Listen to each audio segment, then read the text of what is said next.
Adair was outstanding with 5 wickets. Ireland in reply, 108 in front with 263. Sterling 52. Zia Rahman in his second test match, picking up his first fifer. And Afghanistan at the moment, 134 for 3. Hashmatullah 53 not out. And they're in a situation where they've got a lead of about 26 runs at this stage. Righto, let's join the action with our commentators.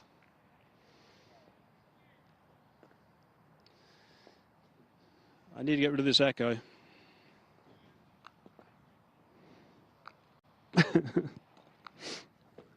Ravi, well, I've got an echo. I've got an echo. I'll keep talking now.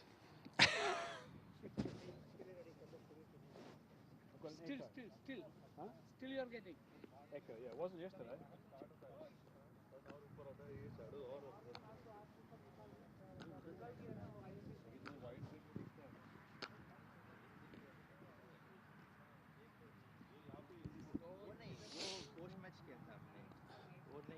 ये तीन है ना, एक दो तीन, तेरा camera और ऐसा है ना,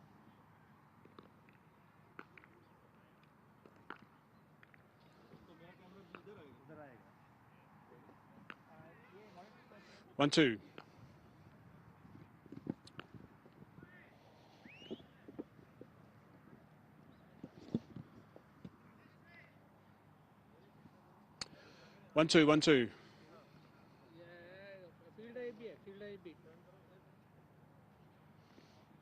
One two. One two, still there.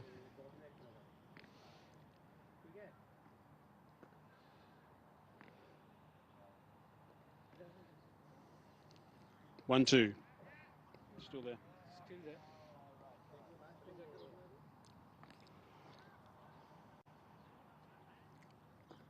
One two.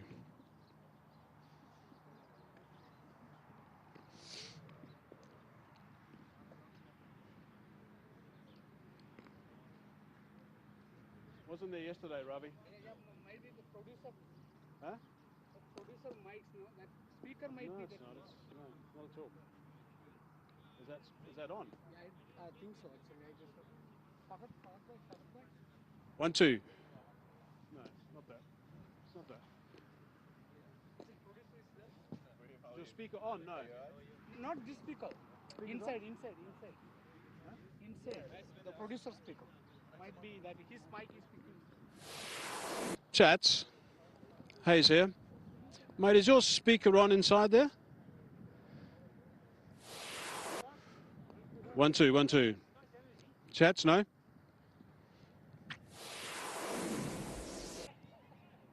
Chats, Hayes.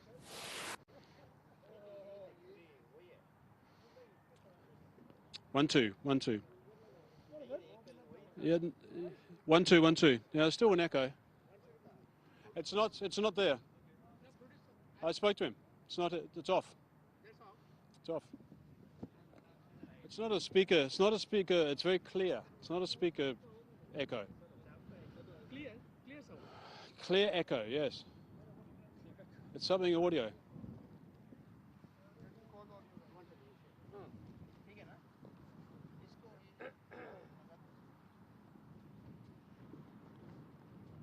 is going to go well.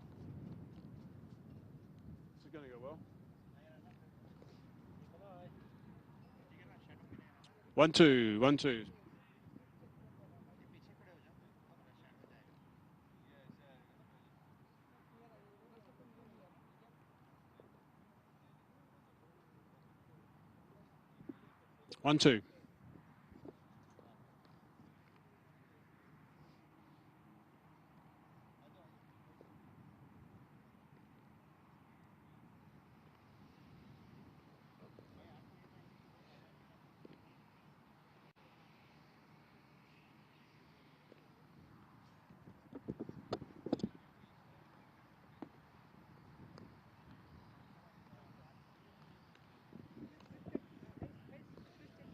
two. One two. Still there.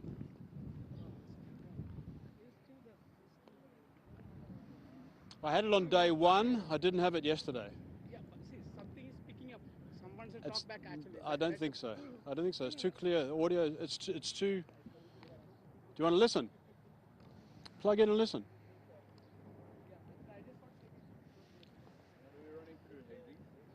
Huh? It's a secret. There's a Jonathan Trott interview. My first question to you, I'll be talking about the fact that 21 overs bowled by spin. I know you mentioned the pitch report, but we'll get more in depth on that.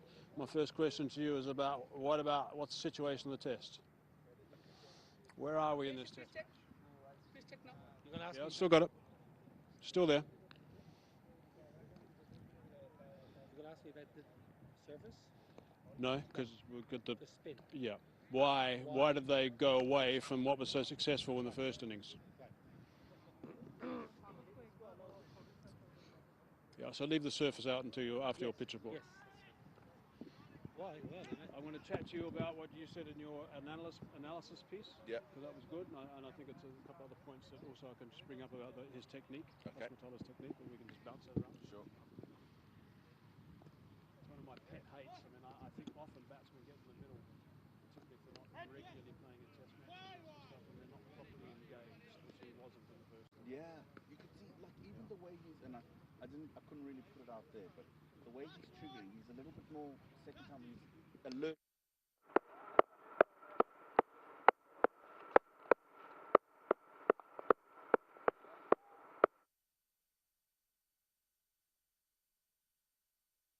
Yes. 1-2, 1-2. Still got it.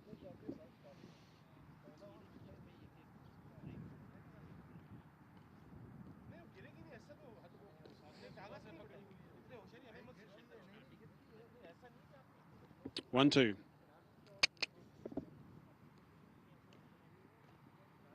If I go like this, the second click is the space for the second echo. Right? I'm in a tunnel. No, exactly. I'm in a submarine. You guys got mics.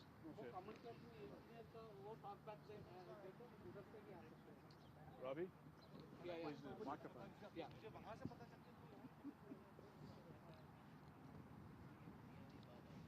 are over here, boys.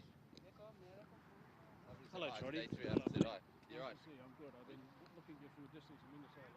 You okay? Good to see you. I'm good. How you going? Yeah, not too bad. I just found out you got the same birthday as me. Yeah, All Kings Day. Yeah. April 22. But you're 20 years. I didn't want to bring that up. Good to see you, mate. You too. Come on. 1 second. Yeah. 1-2, 1-2. Still there. Yeah, still. A little bit, no? That's. Why is that? Like that. 2 minutes to the 2-minute clock. You are extreme right? This is us here, yeah? You are in middle. Yeah. Okay. Thank you very much. FireBird. 1 second, FireBird. Yeah, that's important. 1 2 1 2 1 2 1 2 1 2. Still it is there. 1 2 1 2 1 2. 90 seconds. That is actually, this is coming from the producer panel only. Yeah, it's coming. Hey, Fahad, go to produce panel. It wasn't yesterday. All right, thank you very much, mate. Producer panel was on yesterday. This is from produce panel. It's not. It's not. No, I could hear. I could make it out that. That's why I checked that.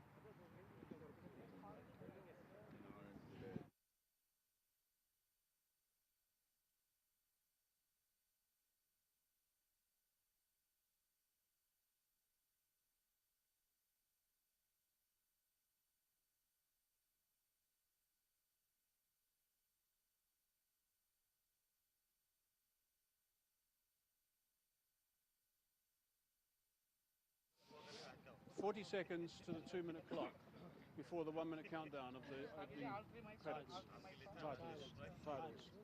And then 30 seconds of me. Hello, is my mic working okay? Good morning. Should we do jackets up? It's just windy, isn't it? You can't. No, so do you know what happened this morning? So this is my blazer from before, right?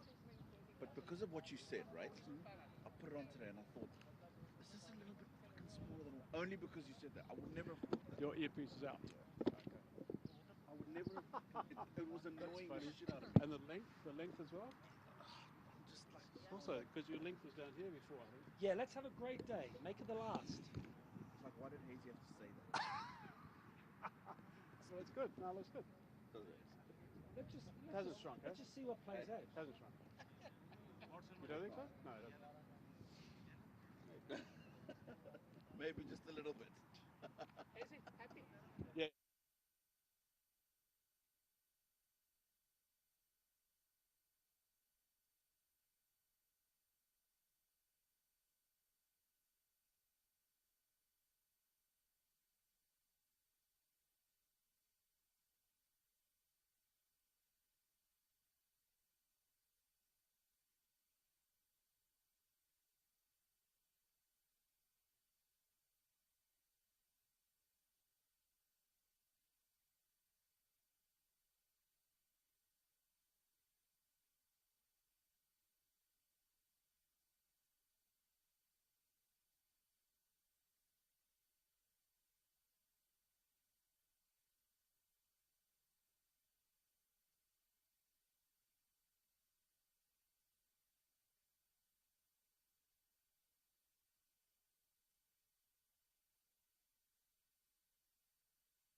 It was Advantage Island at the start of day 2, and their batters went about the task of consolidation. Paul Sterling and Lorcan Tucker ensured their team ended 108 ahead in the first innings. Zia Rahman struck crucial blows for Afghanistan, ending with a 5-wicket haul. Afghanistan lost early wickets, but their skipper Hasmatullah Sahidi led the fight back and kept his team in the game.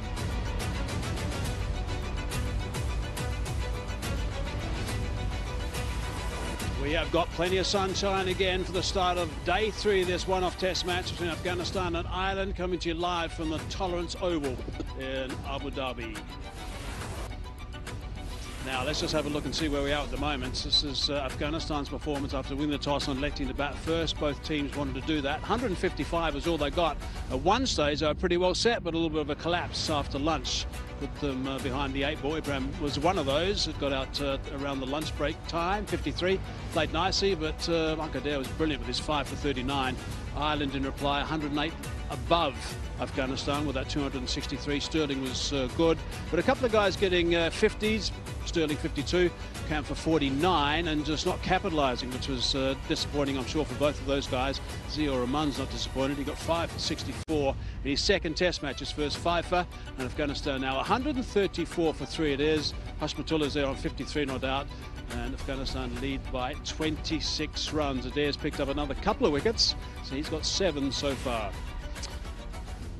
Hello everybody, thanks for joining us. We are set for what should be a fascinating day. This test match is pretty evenly poised right now, And the pitch is going to be interesting to see how it plays on day 3, because we're getting to the stage now where this pitch has not gone much further than day 3 in other games as well. So that'll be a factor to look out for, particularly this afternoon. I've got a couple of gentlemen alongside me, Niall and also Tino. Righto, boys, let's just chat about where we are. Tino, let me start with you. What are your thoughts about the start of day 3 and the position of this test match? Well, I think Afghanistan slightly in the lead. Captain in the middle, Gurbaz has come out and played quite nicely. So I think they're quite comfortable with where they're at the moment. They'll realise that 180, 200 ahead here will be very, very difficult to chase. However, it's just Nasir Jamal and Karim Jannat to come. Janal, no runs in that first inning. So if they can get a couple of early ones here, then maybe Ireland can very quickly wrap this up. And I've got to ask you the question. I mean, so many overs of spin yesterday, 21 overs of spin. Yeah. They just went totally against what was so successful in the first innings. Their seamers were brilliant to dare, of course, that fifer. Why that change, do you think? Slightly strange. Tactically, I think it was an interesting call for Balbirnie. What I don't mind, Hazy, is Andrew Balbirnie getting the left-arm finger spinner Theo van Workup into the game early. Short on confidence after his bowling display first time around. So I like the fact that the captain said, you know what, the debutant, he had a difficult day the first innings, have another crack. I thought he could have pulled him out of the attack a little bit sooner. There was a strong gale, Hazy, yesterday, and Tino, you'll remember, it was very windy. So I think what Balbirnie and the management, the captaincy and the coaching staff are thinking, try and get seamers from one end and maybe rotate spin. It didn't work, so I think it'd be totally different tactics from Balbirnie today. Just on following up from Tino, Afghanistan are certainly in the box seat, but knowing Afghanistan, I've played against them a lot, and in that dressing room, they're really happy at the moment, but they are an emotional kind of team, Afghanistan, and as happy and comfortable as they are right now with Shahidi and Ramanullah Gurbaz, Ireland be saying, guys, if we get 2 wickets in this first half an hour, first 45 minutes, that dressing room across the way in the pavilion, just behind us here, is a totally different place. So this game is beautifully poised. Afghanistan, Tino's right, on top of the moment, but this game can turn quickly. Hospitala's played nicely, Tino. He's key. We're going to have a look at some of his performances yesterday. 53 not out at the moment. Yeah, he was outstanding, wasn't he? And he really struggled in that first innings, but he came out yesterday, looked like a different player. Very confident, astute in what he did, and almost the nerves that we saw the first time around weren't there yesterday. And how well do Afghanistan do often when Hashmat plays as well as he has so far in that middle part of the innings? I think he's shown the rest of the batting order that, listen, guys, you spend some time out in the middle, it's possible for you to get some runs out here. So he's looking really good. I look forward to better than we saw yesterday. But Adair's going to be a threat. He's got 7 so far in this test match. Yeah, very much so. He's going to swing that ball. The ball is still pretty new, so Mark Adair's been absolutely sensational. He's standing the seam up, Hazy, time and time again. I've said it on commentary. He's got a wonderful wrist position. He's not fast. He's 80 mile an hour thereabouts, but he is oh so accurate. And what he can do, he presents that wrist. So as a batter, you're not sure if it's going away or he's got that beautiful in-ducker. You know, he set up Rahmat Shah in that first innings beautifully with away and then an innie to get rid of him. So Mark Adair is crucial. I think it's going to be a tough day for Ireland. I think Balbirnie's going to have to captain really well with in-out fields because Gurbaz is such a good player. He can take a game away. So for Ireland, they're going to have to box a little bit clever. They can't overly attack, but at the same time, they need to get wickets. So I think it might be a little bit attack against Shahidi and maybe be a little bit more defensive against Ramanullah Gurbaz. Yeah, the tactics are going to be important today. Now, we always like to find out a little bit more about some of these players. This time, it's Lorcan and Tucker.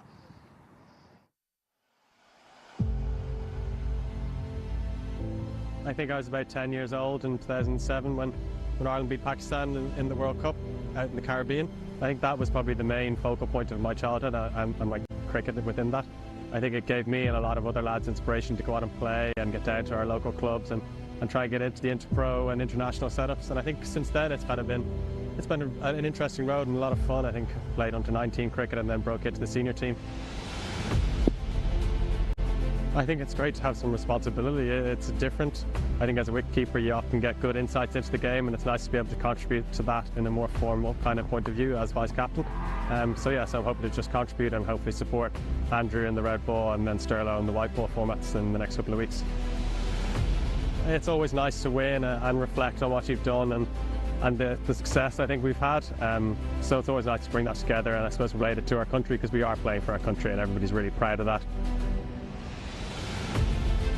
With the Irish team, I think we're such a tight-knit group. Everybody gets on so well. We love hanging out with each other. I think that's what was pretty special for us. coming together, all having a kind of a shared goal of trying to win cricket matches. I think that's what's amazing. I think that when we look back on it in 10 or 15 years when we're all retired, I think that's what we'll have enjoyed and recognised as the most important thing.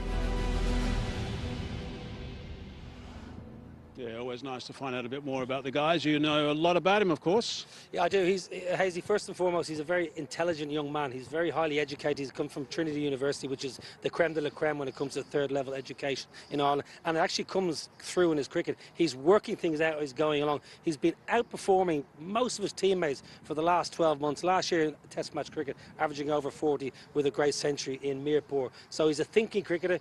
He's thinking on the spot. This surface is actually good for him as a batter because he can manipulate, so he's going to be important today. Okay, well, you've just touched on the surface. You've been busy this morning as well. Very busy. Let's go and find out more about the pitch, starting with Andrew Leonard. Well, there's been contrasting approaches for the two bowling attacks thus far in this Test match. Ireland have taken all 13 wickets with their seamers, whereas Afghanistan 6 with their spinners and just 4 with their seamers. It's day 3, sometimes known as moving day in Test cricket, and I've got Niall Bryan alongside me to have a look at this surface. Niall, what are you expecting? Well, first of all, Lenny, I'm seeing a surface that's holding together really, really well. We felt on day 1 when I did that initial pitch report that was quite dry underneath. But because the weather has been quite cool, not overly hot, and there's a strong breeze, it's holding together quite nicely. But there is one area, Lenny, I'll just bring in here for a little bit of attention. There's a crack here. And as a seam bowler, it's quite precise, but it's on a lovely length. And if you can get in and around this crack, the ball will deviate slightly. I'm thinking Harry Tector, the ball maybe staying a little bit low and nipping back. So from a seam bowler's point of view, Lenny, you have to bowl straight, attack the stumps. For a spinner, I see no rough. I see not much to work with. So you have to be really, really adaptable as a spinner. Andrew Balbirnie's got a lot of work to do because he has to attack. He needs to take wickets, but at the same time, he can't let that Afghanistan lead get too much out of control. If I'm Hashmatullah Shahidi or from Ramanullah Gurbaz, I like the look of this, and I'm going to try and bat all day. And the only way Ireland can win this Test match is by finding those 7 wickets quickly. Who's going to take them? Suspect the seamers. Nice, Niall and Andrew. That's certainly giving us a nice little rundown of the surface going to be playing on. But just talking about something other than the surface, the wind has changed 180 degrees today, so it's a little bit different, but it's also not as blustery. The players will be happy with that. They certainly will, and I think we saw at the end of yesterday when that wind picked up properly just after that luncheon break, they really did struggle at the end of the day. It aided the spinners though, because it allowed them to drift the ball a little bit, but definitely the faster bowlers running and found it a little bit difficult. So I think they'll be happy that that's changed for this morning. And just a quick reaction as well to what Niall's spoken about. I think the surface looks really good. It hasn't gone as bad as we would have thought it would at this stage on day 3, so it's really good conditions out there. You boys have been flat out this morning, both of you. Yes. Hard yards, right? Very First busy. up, day 3. Tino's been busy with some analysis. Test match cricket, the pinnacle of the international game, and you need a sound technique to make sure that you are somebody who is successful, in particular with the bat in this format of the game, right? Hashmatullah Shahidi has shown us a stark difference in the way he went about in the first innings to the second. We'll get that to the moment. Let's just talk a little bit about the off stump. We've got 3, of course. That's the leg stump, that's the middle stump, that's the off stump to a left-hander, and I think that's the most important, because what it does is allow you to know where your other stumps are so you can defend them. It also allows you to see the line of the delivery and be able to leave the ball, which is a huge fundamental in Test match cricket. Let's take a look at a few deliveries from Hashmat's first innings, and you'll find that he struggled a little bit because he had limited foot movement. He wasn't sure where that off stump was, played at a few deliveries outside the line of that off stump, which he didn't really need to, and then in the end just got caught down to a delivery going down the leg side. But if we look at the second innings, what he did and did really well was he made sure that he was triggering a little bit earlier, he was getting into line with that off stump, and he was making sure that he could see the ball, he could play the ball gently, and he played a lot better in that second innings yesterday than he did in the first. He's a short man in stature, so he struggles to really get big strides in. But what he did do in terms of the stride was make sure when he did get one, it was good. If he didn't, he played the ball under his eyes. And I think that's also a massive fundamental, and we haven't seen too many of the batters do that on this pitch, and that's why there hasn't been so much success. But I thought he's done an extremely good job to be able to adapt from that first innings to the second, and I think that he's looking good to go on today. The pitch, I don't think, is going to move around too much today. He's a man who's well set, and we'll be looking forward to see if he can be the first one in this Test match to get a big one. Nice one, Tino. Good stuff. Nice explanation about that. I mean, just one thing about him also, Hasmatullah, I think in the first innings, and you'll understand this, of course, is the fact that, I mean, I just don't think he was engaged enough when he went out to bat in the first innings. And I just think the batsmen sometimes, when their footwork is nice and sloppy, I see he's out there at the moment just taking a few throwdowns, so he's getting ready to continue that batting, and he needs to play really well. But you've got to be really engaged and on it, basically, when you first arrive. He was loose. You know, that's how I would describe his first innings. He was loose outside the off. If I just set up as a left-hander, and Tino did a great piece, his setup in that second innings is absolutely beautiful because he's getting himself and his triggers done by the time the ball's being released. In the first innings, I reckon why he was playing outside the off stump, he was moving a little bit quite late. You want to get your triggers done and get yourself engaged and get yourself level.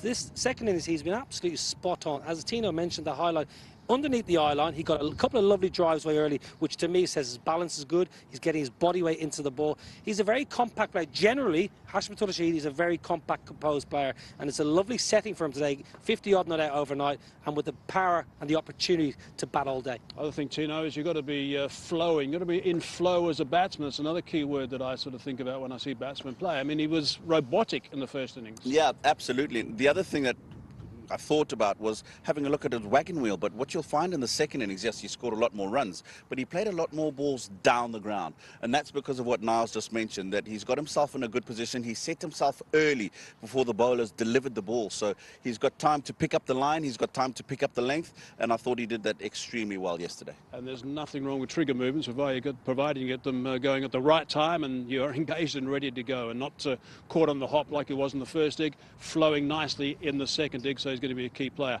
Another person who's a key individual in the Afghanistan lineup is the bloke that Brian Murgatroyd caught up with. Jonathan Trott, Afghanistan coach, thanks so much for joining us. 2 days done, a lead of 26 with 7 wickets in hand. Where do you see the balance of the match? Well, I think very evenly poised. I think we fought really well last night and played some good cricket on a pitch that's obviously turning a little bit. And we're going to need that skill again today in this first, second and hopefully third session. So exciting game ahead, and you know exactly what Test cricket's all about. You mentioned the pitches helping the slower bowlers. A word on Zia-ur-Rahman. He really shouldered that spin burden for you with those 5 wickets, didn't he?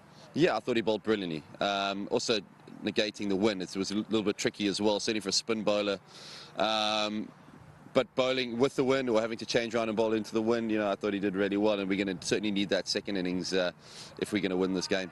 And a word on Hasmatullah as well. That was a really crucial half-century, wasn't it, given the match situation? Well, of course. I think when the captain stands up under pressure, it's always good, and it sort of showcases his skills to the rest of the side and the commitment and desire to get us ahead of the game, if you like, a little bit, and in a position where we can hopefully push on it today and push for a victory. So, yeah, I think the way that he played and being able to, you know, get into positions and hit the bad balls, he put the Irish bowlers under a lot of pressure, and it was really good to see. First session, I guess, is going to be crucial. How will you play it? Given you've got Rahmanullah at the crease, he only knows how to play one way, I suppose. Well, yeah, I think with Gurbaz, I think you'd sort of got to make sure you don't try and, you know, curb his natural flair in the way that he plays. We saw the way that he started his innings last night was really good, and you know, if he can bat for a session or two, you know, we'll be in a good position, and it's always tricky to stop a player like him scoring runs. So look forward to seeing him bat for a long time, hopefully. Jonathan, thank you very much indeed for joining us. Go well today. Thank you very much. Jonathan Trott's application, of course, as batsman was legendary for England when he was playing. But if we just look at this first hour, and of course Jonathan also talking as you guys did in the first hour, if they bat well in the first hour, they should be around about 65 runs ahead, and if they don't lose a wicket, then that's going to be extremely beneficial, Tino. It will indeed, and there's a statement that he said that I really like there. Try not to curb the natural ability of Rahmanullah Gurbaz. So if he bats for that first hour and he bats the way he did at the end of yesterday, they'll be probably a good 70, 80 runs ahead. So it'll be crucial for Ireland to try and get early wickets, but if they don't do that, then I think Afghanistan could be getting plenty on here. And what are you expecting from Ireland first up today? Well, I'm expecting plenty of energy. You know, bring energy to the party. It's a huge day. You know, we'll call it moving day, day 3 of the Test match. Opportunity for Ireland to get themselves back in this contest, get ahead of the game. Plenty of swing up front, plenty of pace. I wouldn't be surprised, though, Hazy, if Andrew McBride really does hold and end up and let some of the seamers operate. They've got to bowl better than they did yesterday. I think they bowled They both fine, but for Afghanistan, Jonathan Trott, what a wonderful person to learn from. Just go out and do your thing. Stay in your bubble if you're an Afghanistan batter. So we didn't see any swing from them yesterday. We saw plenty of swing in the first innings. Why? I think the wind, Hazy, to be brutally honest, the conditions just Well, didn't shouldn't allow. they be used to that, playing a lot on Ireland? And No, swing- rain, Oh, sorry, go away. my mistake, sorry, my mistake. So they should be able to swing it today. Should be able to get back to what served them so well in that first inning. And of course, Marco Adair's got 7 at the moment, so he's steering what could be a terrific performance. Yeah, listen, for Mark Adair, he's had a cracking 24 months. The chance to maybe get another 5-er and a 10-er in a test match would be absolutely incredible. Hazy, the game is set up beautifully. It's what we want. We're going into the 3rd innings here in Afghanistan on top of the moment, but we know, watching both these sides, Hazy, as we have done for a long time, it can go either way. Who wants it more? Who wants to grab this game by the scruff of the neck? Righto, Niall, Tino, thanks so much for your views this morning. The build-up to day 3, it should be a beauty this morning. Anything could happen. Let's join our commentators.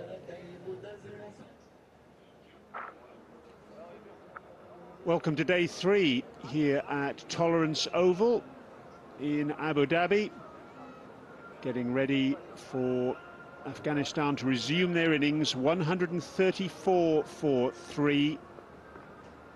It's a lead of 26. The match delicately poised.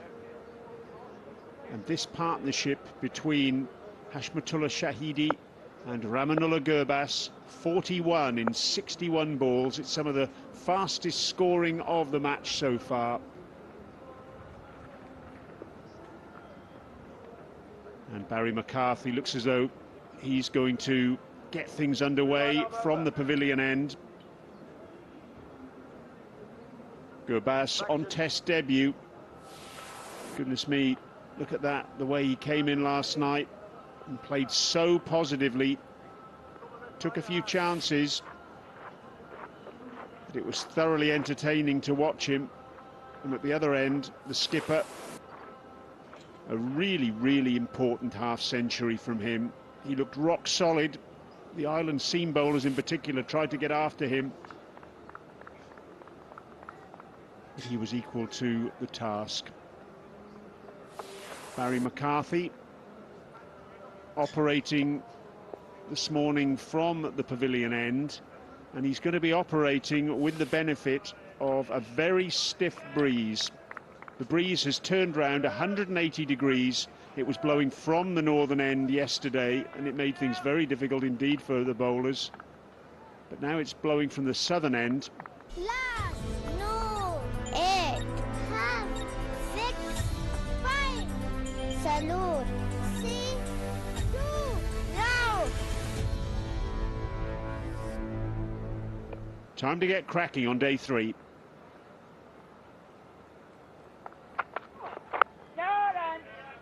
Two slips in a gully for McCarthy, first up.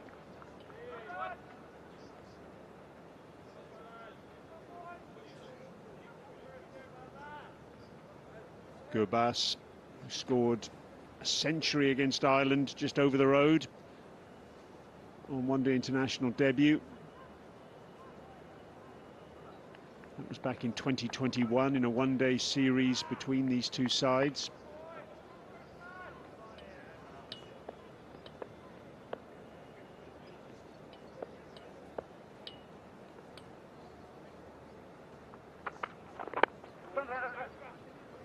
Well fielded. It's good work at mid-wicket. Andy McBride, he's going to have a key role to play today with the ball, you would think.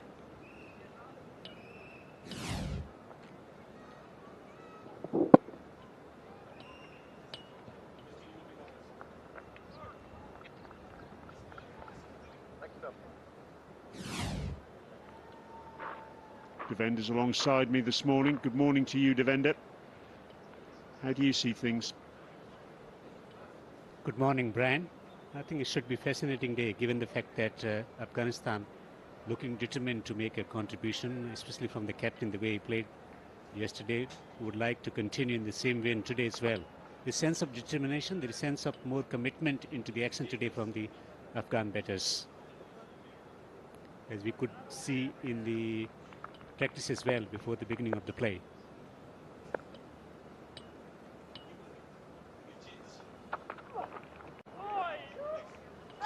kept low.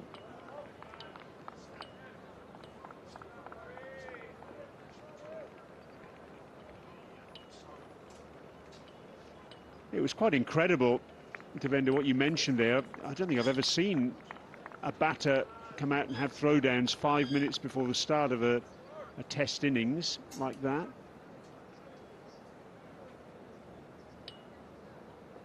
Really hungry to get cracking again, the skipper.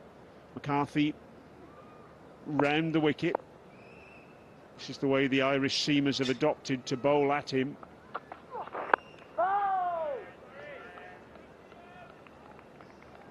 Normally, Afghans, they operate on emotions.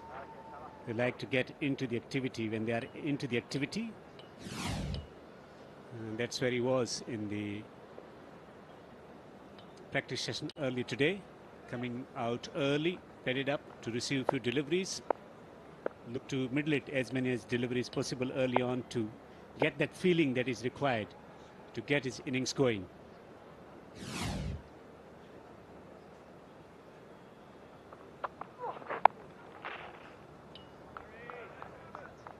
You normally see a batter coming to the ground and having some throwdowns into a net as soon as they arrive, or some batters go for a net, but I've not seen a batter go out like that, just literally a couple of minutes before he's due out into the middle in full kit, having throwdowns. He's hungry for runs. Had some low scores coming into this test match. A lot of criticism about his batting as well. Not quite getting up to a committed start or a determined start. He has been shaky over the period of time to begin with, and that's where he lost his wicket. So that's the story. 135 for 3.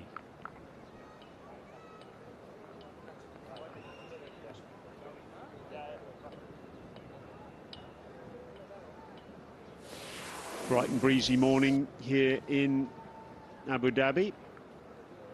Afghanistan, remember, trailed by 108 on first innings and losing all 3 wickets that they've lost so far before they cleared that deficit.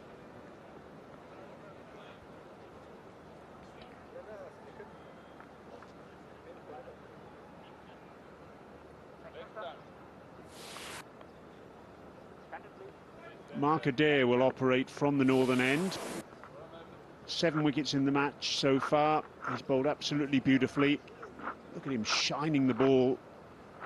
He's trying to replicate the movement that the Irish bowlers got in that first innings. They didn't get an awful lot of movement yesterday. He's going to be pushing into a stiffish breeze this morning.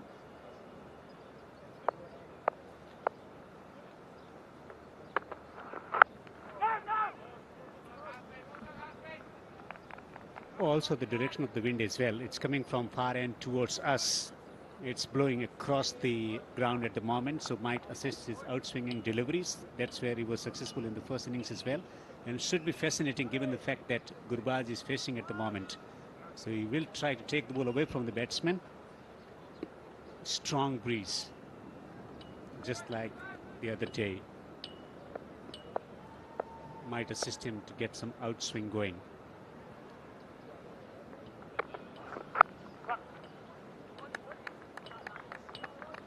Camphor offering protection on the boundary. Let's have a look at Mark Adair's 2 wickets so far. Brilliant catch to get rid of Ibrahim Zadran by PJ Moore in the gully. Fantastic left-handed effort. And then Adair getting rid of Ramat Shah. He almost got him for naught. Ramat just inside edge that ball past leg stump. That would have been a pair for the Afghanistan number 3, but in the end Adair got his man, just probing around that 4th stump line. Round the wicket again for Hashmat. Will take a run. That's much better. The focus would be for the 2 batsmen. For Hashmat, it's about strike rotation. Take the single, feed it to Gurbaz, who likes to play shots early on to put the bowlers off length. If he finds the right length and he keeps bowling in that area around the off stump, There's a possibility of a bit of extra movement in the air to get the batsman out. It's a good strategy and keep that momentum going into the innings as well to begin with today. 2 slips and gully are waiting.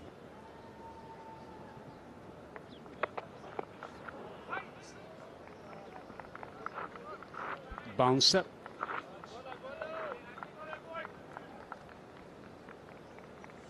Surface for day 3.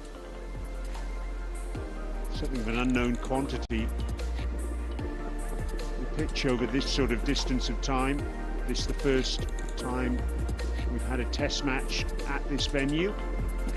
But Niall O'Brien and Tina Momoyo were saying this morning that they felt the surface was holding up pretty well. Off the thick outside edge run here. The one thing that changed is the moisture content in the pitch. That's what they experienced in the first morning. There was a lot of moisture, a lot of sea movement as well. Not much of movement now. Interesting, Ireland first up opting for a little bit of protection on the offside there against Gurbaz. Field changing over now for the left-hander, and this is what Devender was talking about, rotating the strike, making the bowlers continue to change their line. Again, another single. It's a good start this for Afghanistan. 2 overs gone, 139 for 3.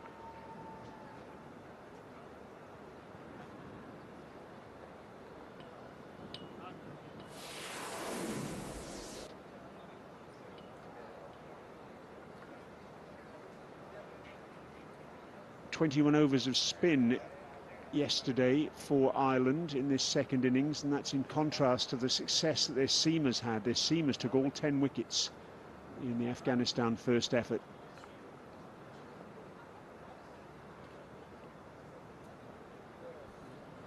I think that's where they missed a trick yesterday, Ireland. A lot of wickets going to seam bowlers on the opening day. They should have persisted with the seam bowlers to have greater effect. There was a lot of turn available, but it was necessary to land the ball in the right areas to get the wickets. I'll just offer the contrary view here, Devender, because from my perspective, that wind yesterday was so difficult, and I can understand Andrew Balbirnie looking to use the slower bowlers, because from a seamer's perspective, particularly pushing into that wind was really difficult. So to that extent, I can understand that spin was used for those 21 overs.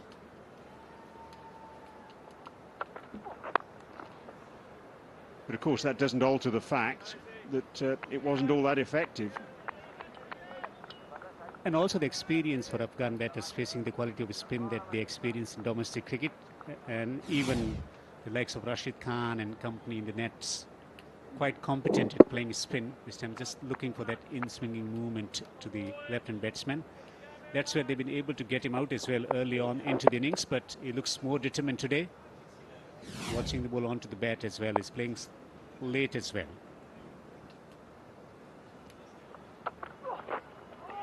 That's well bowled. A little bit of swing there as well for Barry McCarthy. He'll be encouraged by that. Big encouragement early on, looking to take the ball away from the left-hand batsman. Got man catching position as well. Bowling into the breeze. That was movement away from the batsman off the seam.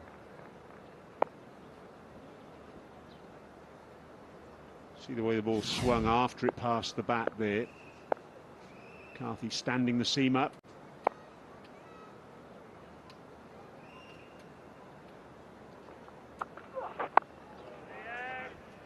Man in catching positions, they got slip, they got man at gully, and short cover as well.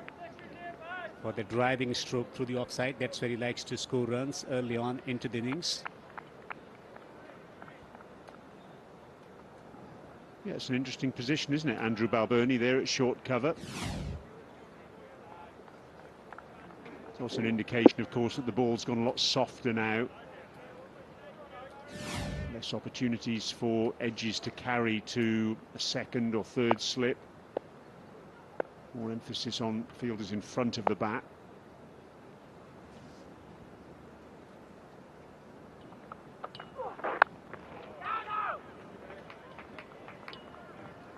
One thing that had changed early on into the innings, what we experienced in last few test matches for Hashmatullah Shahidi, is that he was playing more shots square of the wicket on the offside. And in this innings in particular, the other day and today as well, he's trying to present the full face of the bat.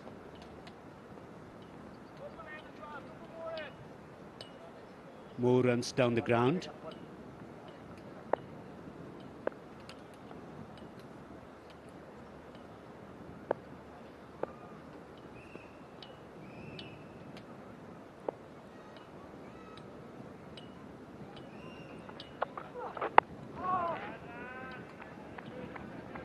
One, 3-9 for 3.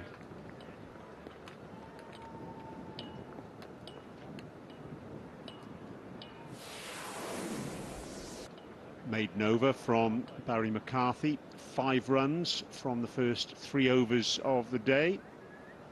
But it's wickets that are the currency that Ireland really need to be trading in here. They'll be hoping that if they can apply some sort of tourniquet,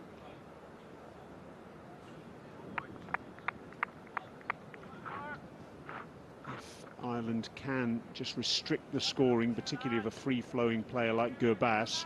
They'll hope that mistakes will follow.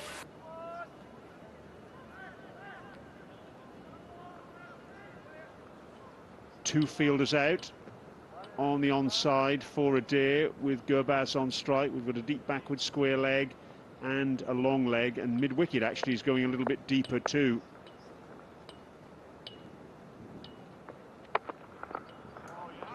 And Gurbaz's response there. He's actually skipping down the pitch a pace or two. Real game of cat and mouse here.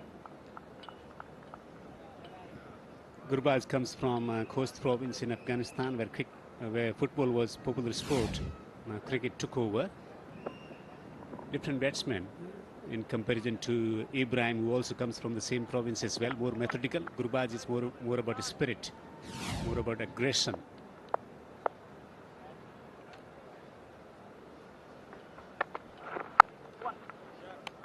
Did it surprise you, Devender, that Ikram Ali Kale was overlooked and Gurbaz was given the opportunity at test level, or was that something you anticipated?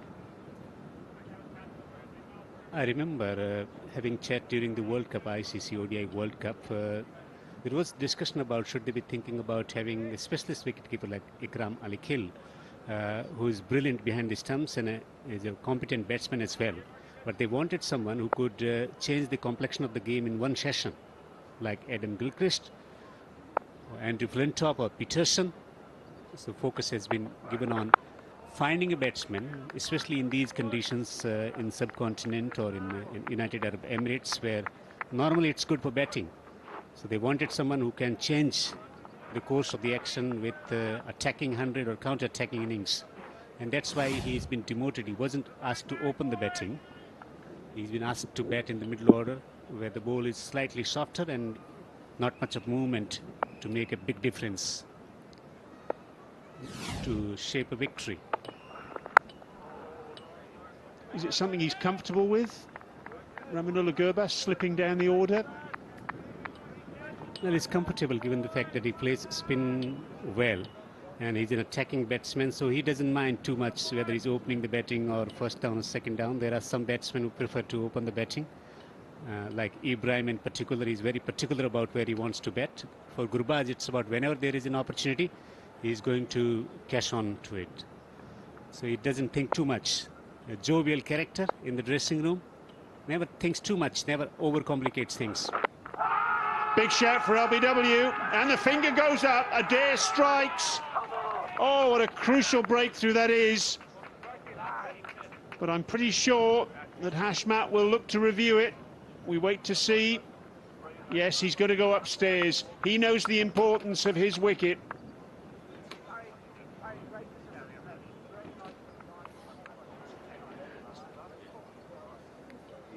Player review for LBW. Original decision is out. Check both feet. Fair delivery. Front on first, please.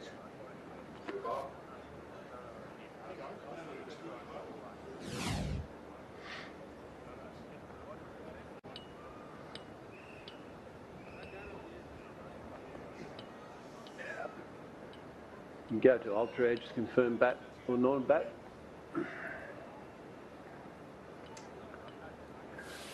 Okay, going through. Yep, clearly pad first.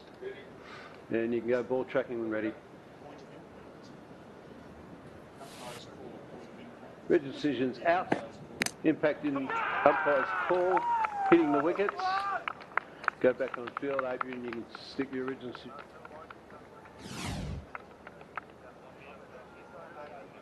How crucial a moment is that going to be in this test match?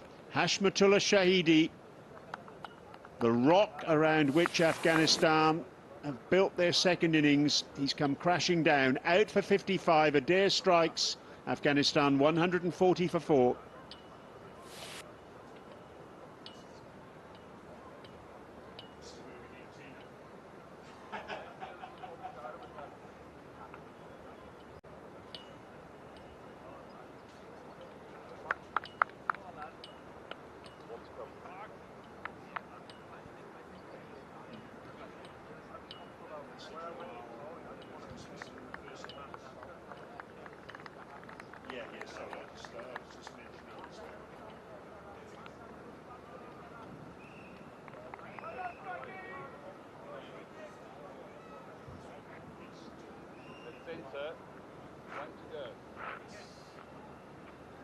So Afghanistan losing a wicket in the first half hour, and Nasser Jamal coming in at number 6 on a pair.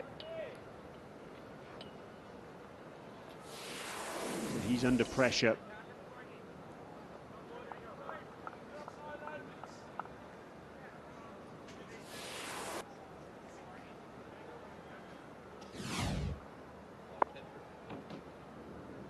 This is why he's here.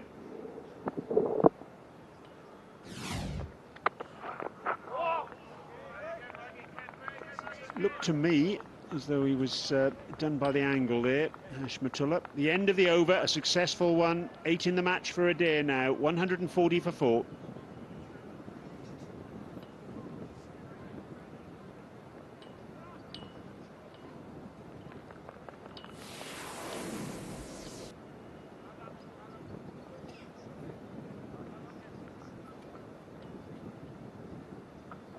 Afghanistan began the day 134 for 3. So already losing their captain.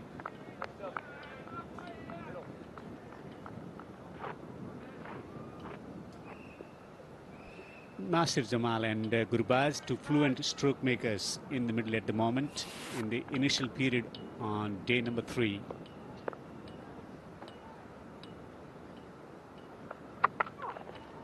Oh, that ball kept low and came back into the right-hand batter as well.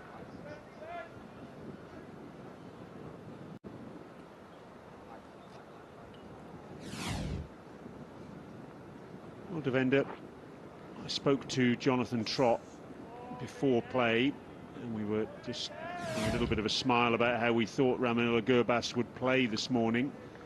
Just wondering whether the loss of Hashmatullah will affect the way he goes about his business, and whether he'll just continue to play the way we normally expect him to do, which is to play his shots.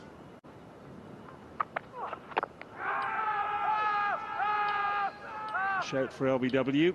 Looked to me there as though Gurbaz was well outside the line of the off stump. May have even been some bat involved. It would be the height of optimism to review that one.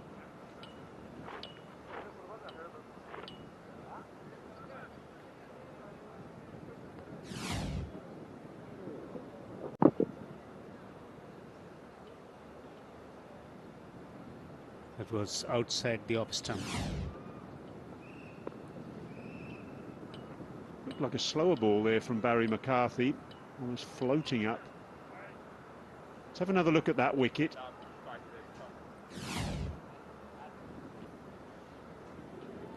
going wide of the crease, creating that angle, stuck in the crease.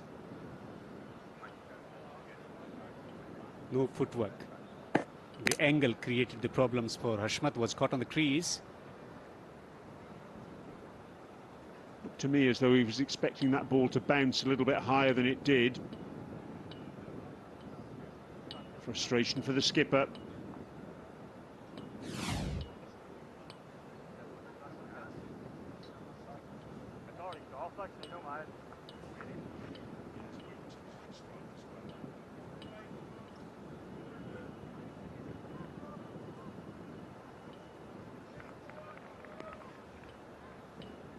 Well, coming back to that question,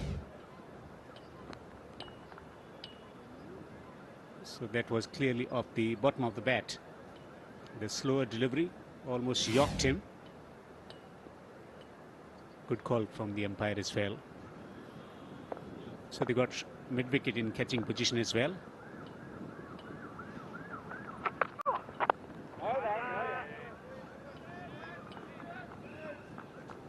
Do you think Gurbaz will play a little bit differently here now? I remember trying to play differently against Pakistan in one of the ODIs. So he consumed 60 deliveries, got some runs as well. But once he gets into the shell, it becomes very difficult for Gurbaz to come out of that situation. He thrives on emotions. He thrives on that typical Afghan, spirit, fighting or taking the opposition down. That's where he thrives. I don't see him curbing his natural instincts for long.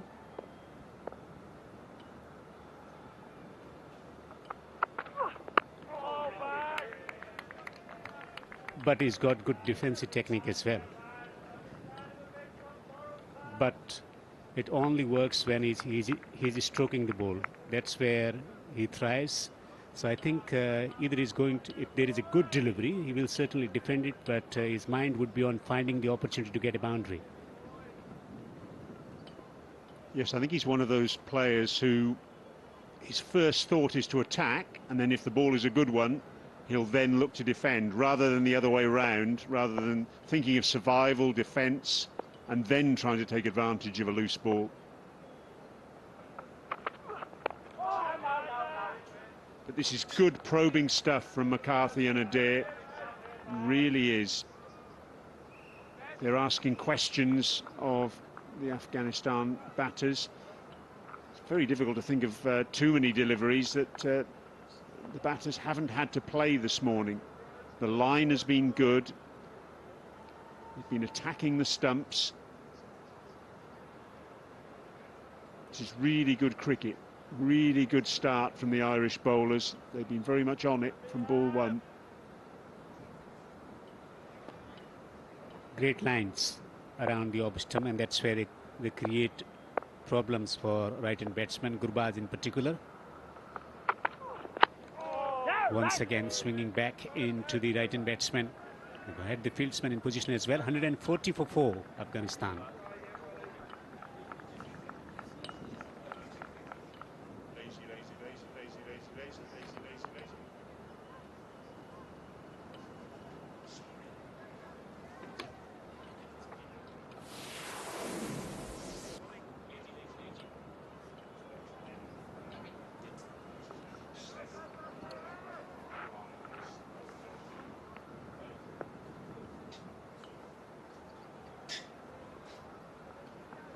Eight wickets for Mark Adair in the Test match, the first Ireland bowler to have taken 8 in a Test.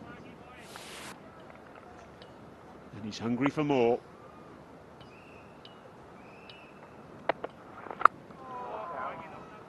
Solid in defence this time round.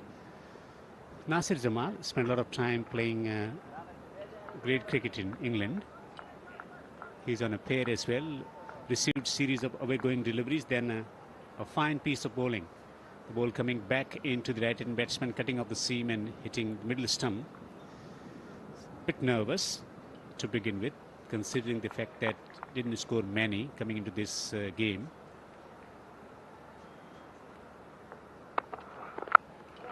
Driven. Still on a pair. Let's see why he is on the mark. This was its dismissal in the first innings. Bowled all over the shot by Young. Really good delivery that, cutting back off the seam. Finding the gap between bat and pad. Just falling over a little bit there, Nasser Jamal.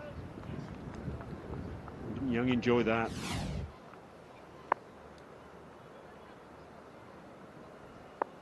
Two slips in gully. And he gets a bouncer. 2 men on the boundary as well. Men at the fine leg on the boundary. Square leg is on the boundary as well, forcing him to play it into the breeze as well. So 2 men on the boundary for the fine leg and men at the square on the boundary.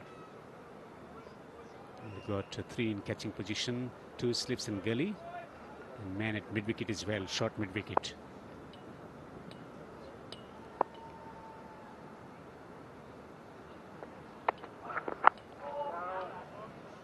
Yes, Nasser Jamal played in the most recent Test match at the SSC in Sri Lanka. 41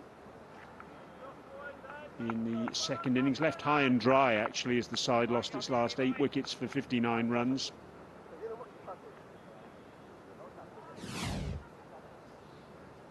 This is 2 balls ago, the short ball. And then here's the next one, fuller length. And he's off the mark. He'll feel a whole lot better for that, Nasser Jamal. Massive relief.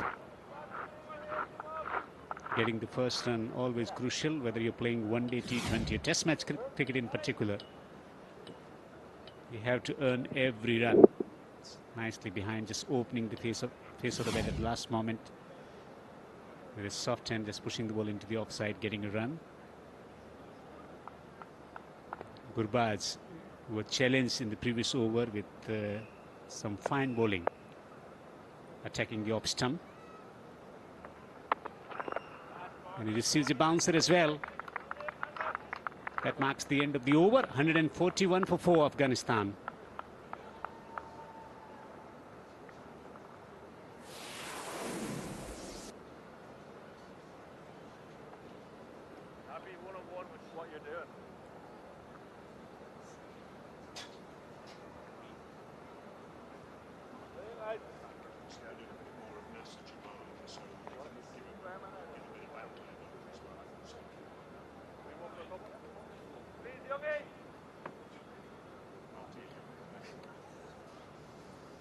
Fledgling partnership for the 5th wicket between Nasser Jamal and Ramanullah Gurbaz. Such an important one, this, for Afghanistan. He's been around for quite a while, Nasser Jamal. He was part of the Afghanistan squad for its first appearance in an ICC Cricket World Cup in Australia and New Zealand way back in 2015.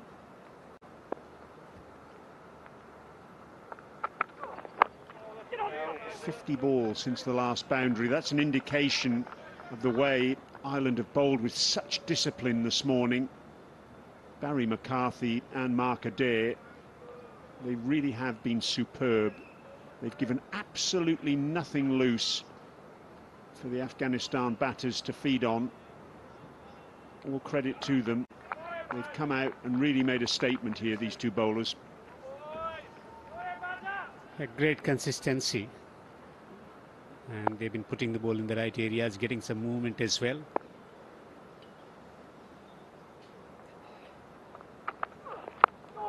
Solid. There is a sense of determination into his defensive stroke as well, Nasser Jamal.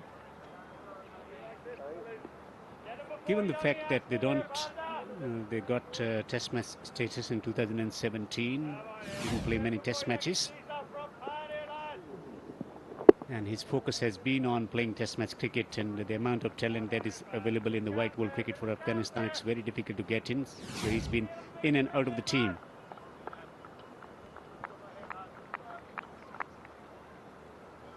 Andy McBride off the ground at the moment. George Dockrell's just trotted out in his place.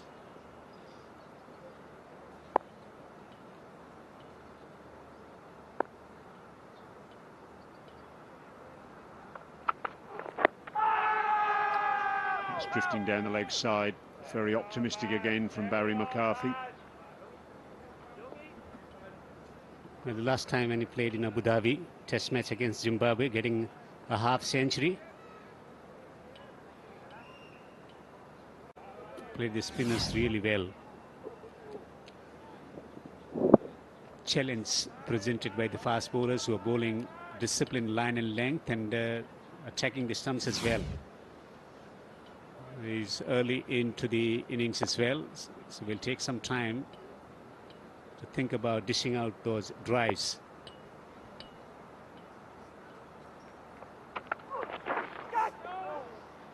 Yeah, Nasser Jamal, third highest run scorer in the Ahmed Shah Abdali 4-day tournament in Afghanistan last August and September.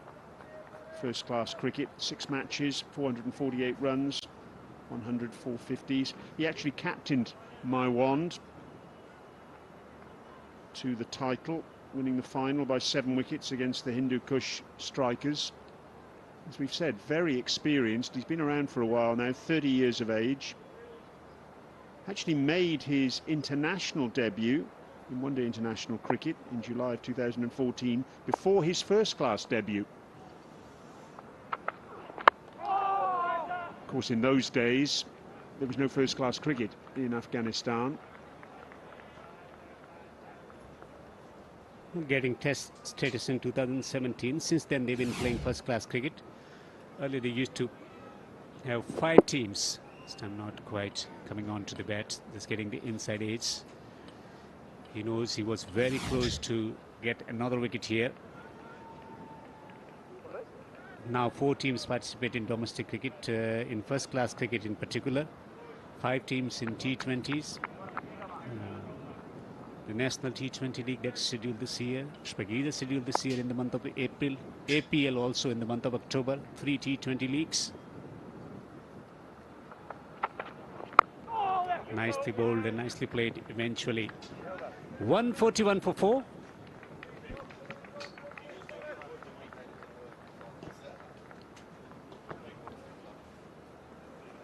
Yeah, I'm looking forward to listening to the Jamal story now. Like this one? Yeah.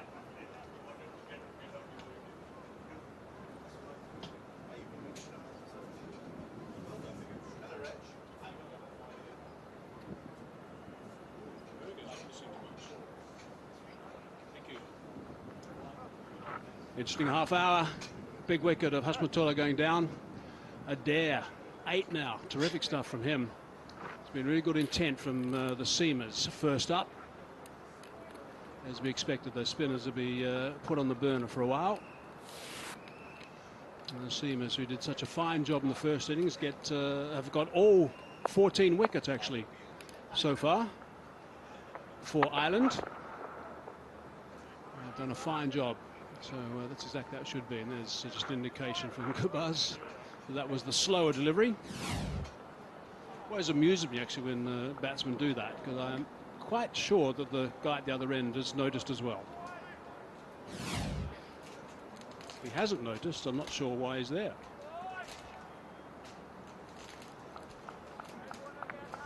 Getting prepared.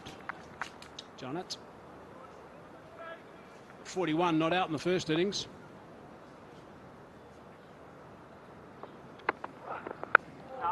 So a ball again, so that's good work.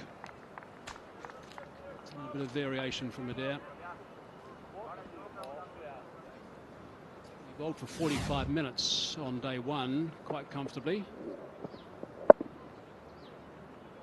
A 7-over opening spell. He's clearly a fit boy. And he realises, I'm sure, how important right now it is for Ireland. They happen to get Gabaz soon after getting Hashmatullah. It'll be a massive blow for Afghanistan. And that's what Gabaz has got to counter.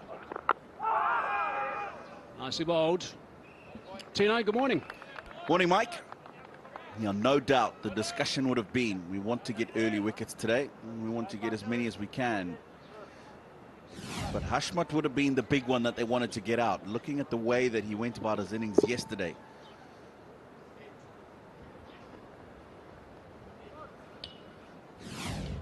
fact that they've managed that and just opened up one end this morning.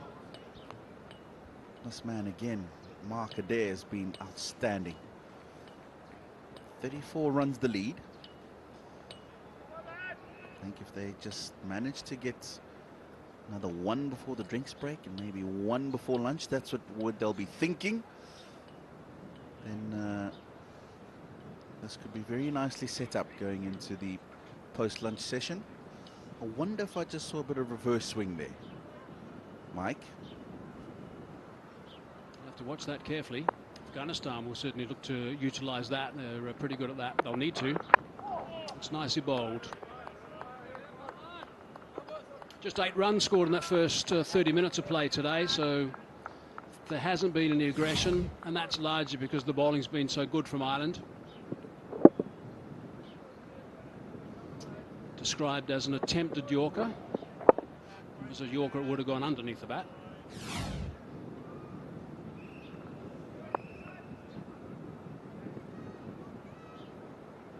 Just asking for a little bit more protection. The offside field point has gone deeper. And that's good batting. That's where point was. Yeah, so important, especially with these Ireland bowlers bowling as well as they are this morning, that if you can get an opportunity to get to the other end, you do that. You don't want to be sitting at one end and constantly facing Mark Adair, who's in top form. I wonder why he made that change, because that's quite bizarre. That a man at point and suddenly decided to put him on the boundary square on the offside. You would think that he might make a change towards the leg side if he's going to make any sort of real difference. Can't see the ball going to the man square on the offside. The way he's bowling. 143 for 4.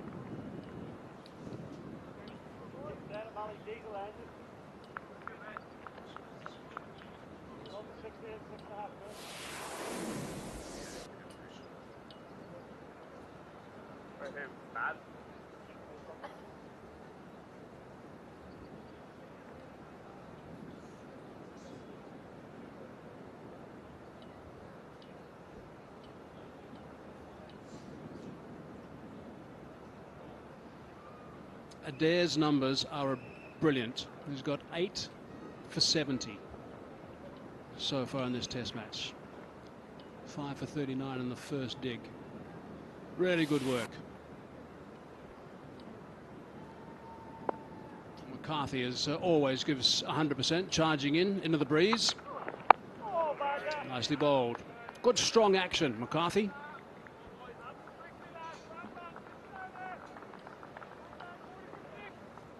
Yeah, I like the look of him. He's a hard tryer. He's always willing to give his best. Didn't start off well yesterday, but came back. His first over, got the breakthrough. And I think they've got a really nice trio operating with the ball in this test match. Do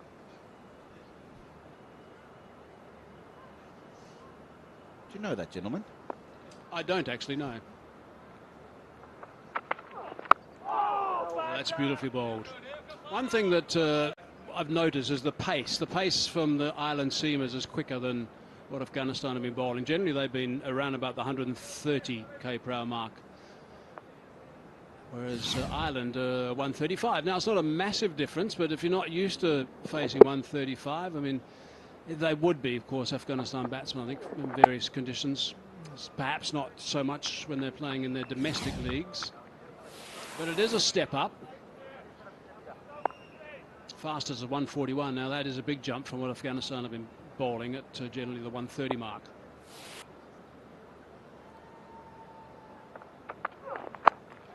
It's good stuff. Oh, trouble maybe at the bowler's end. No, gets back okay.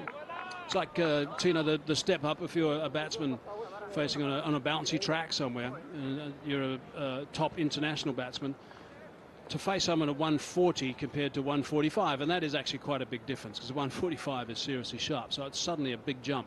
I'm not saying that's necessarily the case here, but it needs an extra adjustment. Certainly does, yeah. And sometimes when you talk about it, 140 to 145, you actually don't realize how much quicker it is. And it's not just the pace, it gets a bit of extra bounce as well. Or if it's skinny, it skids off the surface a lot quicker. So there's a lot of adjustment that needs to be done. Here's a question for you, Tino. I've often thought about this when it comes to batting. I can't think of too many sports where you come in cold from sitting on a bench and you suddenly have to face a quick bowler who might be bowling at 140. McCarthy's quickest is 141. It's been tracked so far in this innings. But suddenly you've come in cold from sitting on a bench and straight away to face these quick bowlers. I mean, other guys, and I'm talking some of the American sports, NFL, for example, the boys ride cycles on the sidelines before they get into action. Athletes always warm up. Sprinters always do a lot of stretching. Bowled him. That is a beauty. He has loved that. What a magnificent delivery. Wow. That is a beaut. He's caught in two minds there, Nasir Jamal. Not sure whether to play or not. And I mentioned earlier, Hazy, I thought I saw some reverse swing, and I wonder if it is.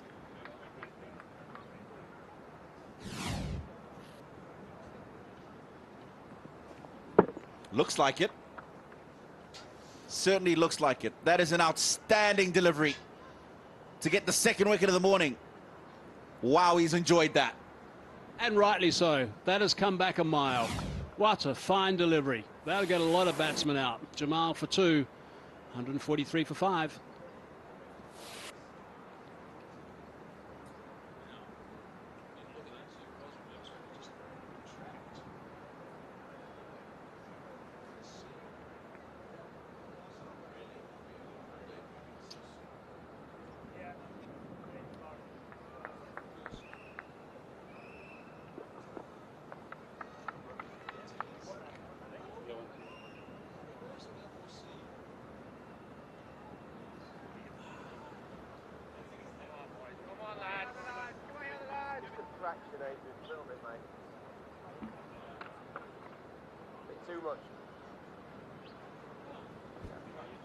So 5 down. The lead is 35 runs at the moment. Afghanistan, now remember that they do have a knack of their last couple of batsmen, the last 3 or 4 batsmen, not lasting too long in the middle. Now, he played really nicely in the first dig, 41 not out. Karim Janat, so he's going to be a handful to get rid of. Got a good technique. Tends to be naturally aggressive. Only played a couple of test matches, and that was his best score in the first dig. Obviously missed out in the previous knock. Up against McCarthy, getting movement. Brilliant stuff. End of the over. 143 for 5.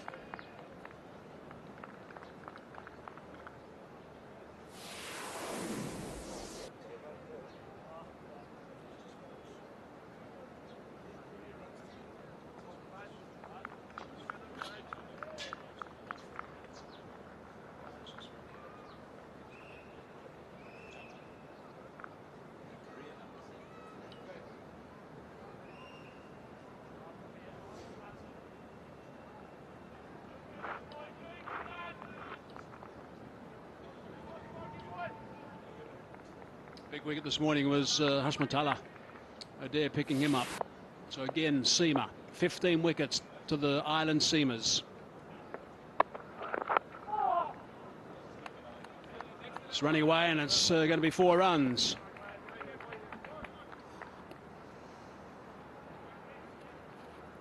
Not convincing, but Afghanistan will take the result.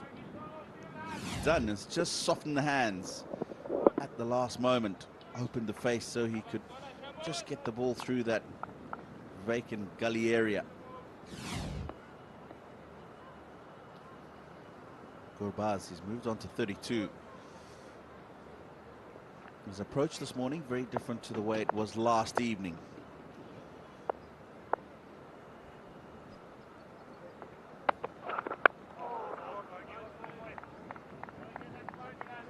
What a delivery. I'm still thinking about that last wicket. Brilliant work from McCarthy. Let's have a look at this movement back in towards him. That is excessive. That's what he thinks as well. Fine celebration, well deserved. Was plugging away. It's a nice little controlled performance to pick up that wicket.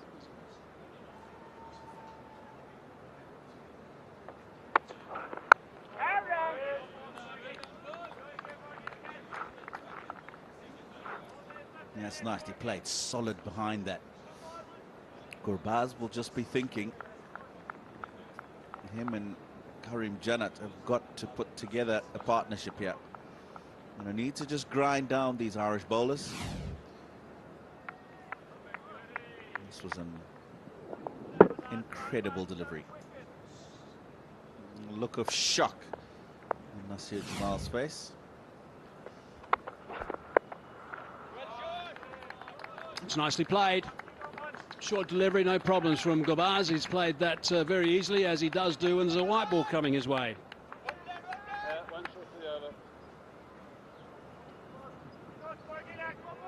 And he's played that with relative ease. No danger of a fielder down at third man. Second boundary in the over in that region. And this one a lot more convincing than the first. That's simply just to try and get him off the front foot, which is what he's been planting that front foot and just trying to protect his stumps at the moment.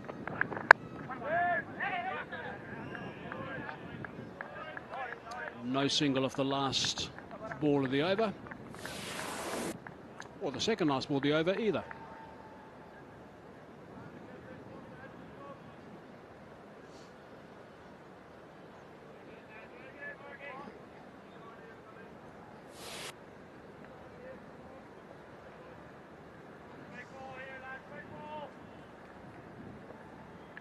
Wonder how much longer he's going to be going, Mark Adair.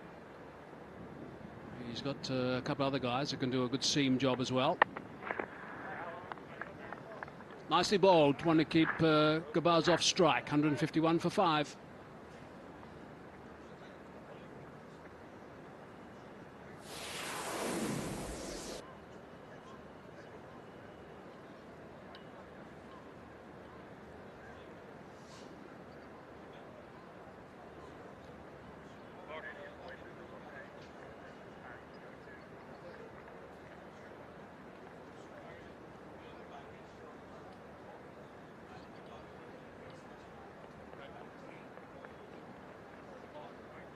Look at the bowling numbers. 21 overs a spin yesterday, which was a little bit bemusing actually, because they went completely away from the successful plan of the seamers that they used superbly on day one.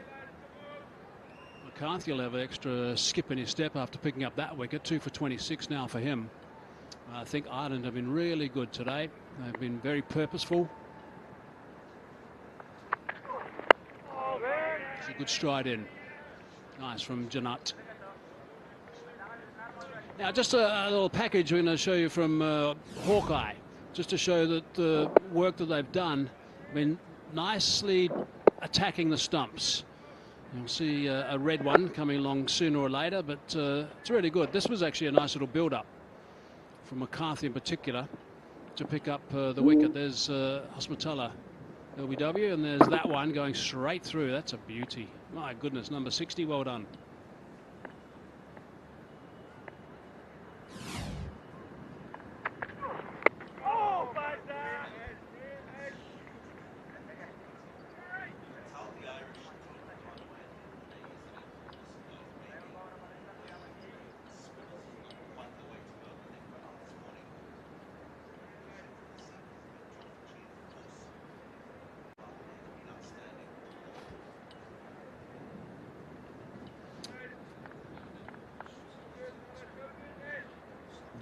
You can tell there's a stark difference between the Ireland seamers yesterday and today, and you can probably guess they've gone away and spoken about maybe the way we went yesterday with spin is not the way to go.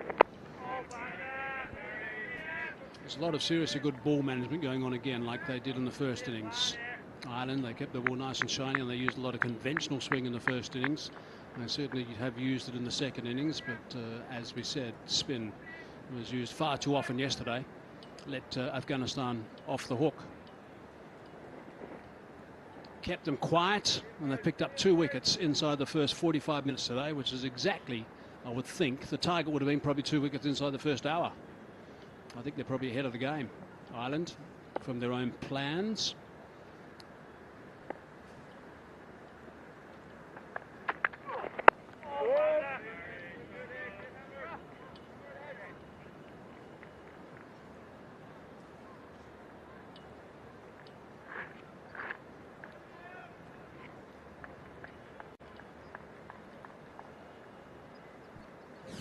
This is an investigation to see if we can see if it's conventional swing or if it's reverse swing. The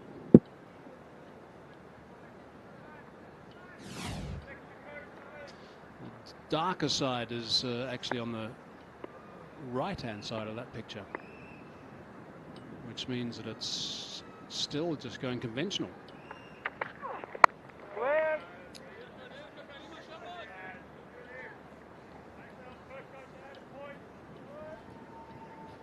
How crucial another wicket here would be for Ireland.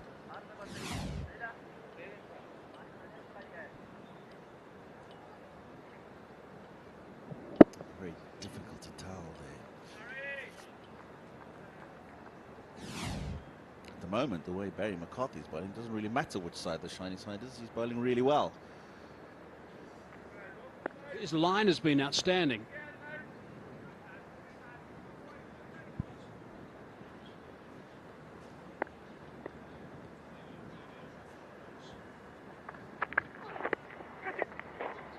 That's the first time he's strayed down that leg side. End of the over, 151 for 5.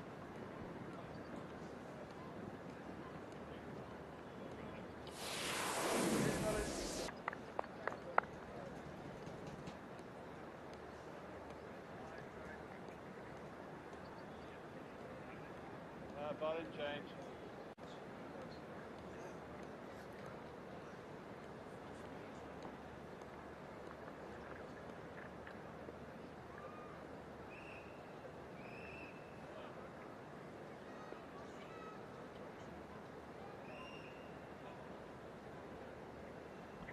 Well, the brakes are on at the moment. The lead is just 43. It was 26 overnight, so there hasn't been too much of an addition from the runs department in the first 55 minutes.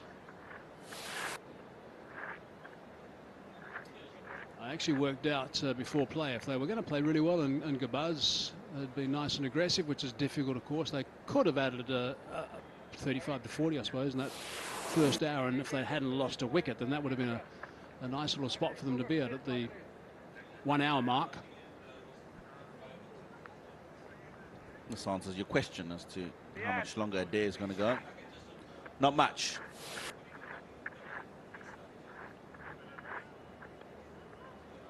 Andy McBride will come on from the north end. I think this is a good move. It's been a good burst from the 2 seamers that opened up this morning.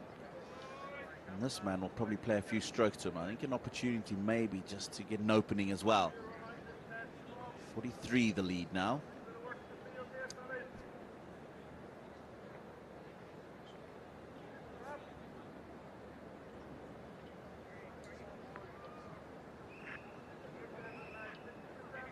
I think he's bowling with the wind now, which is a little surprising. McCarthy, I'm sure, is quite happy to continue at the other end, but it's been a solid body of work from him for an hour, nearly.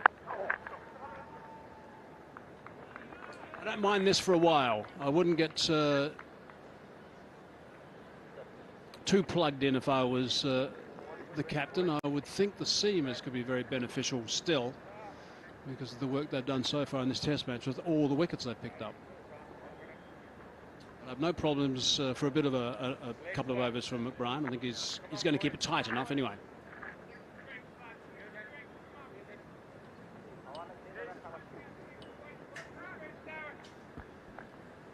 McBride hasn't quite been able to get the purchase out of the surface we've seen from his Afghan counterparts. But he has got it to go. Let's look at the flag now. That's coming right behind McBride. Spinners generally like to bowl into the wind.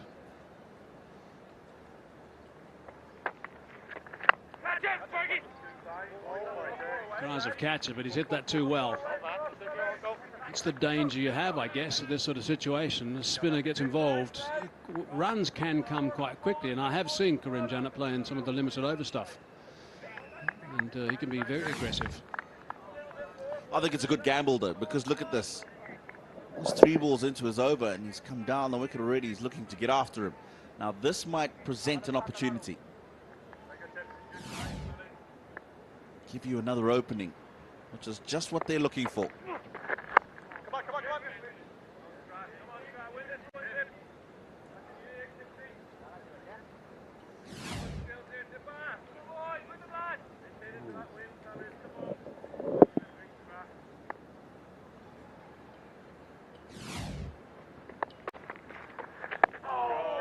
It's nicely bowled. Good flight, a little bit of purchase. That pace is right to it, around 84 k's per hour on this surface.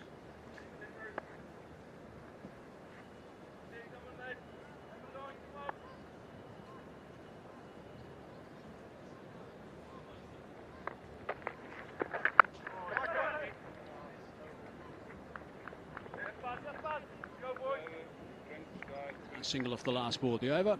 4 off that one. 49 gone. 155 for 5 it is. The lead is 47. Time for drinks.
Well, some beautiful shots from Afghanistan, the hosts of this Eddie Salat Cup Afghanistan versus Ireland test. And well, how interestingly poised it is. Afghanistan do have a lead, but it's a tenuous one. It's worth 47 at the moment. And they're going to need, you would think, to get more than that. There has been 5 wickets to fall in the innings, 3 yesterday and 2 today. Mark Adair is the best ever figures in Irish test match history. He's got 8 for, and Barry McCarthy won last night. One you'll see in a few moments, maybe the delivery of the entire test. That was a dare, getting the breakthrough, the big run of Hashmatullah Shahidi. Delight for him. Upheld on DRS, and then look at that from McCarthy. Wasn't he pumped up? Ireland are just starting to believe, starting to think of what could be a historic first ever test victory here in Abu Dhabi against their old rivals Afghanistan. They are the 6 bowlers to be used thus far. Probably a bit more spin than we would have felt.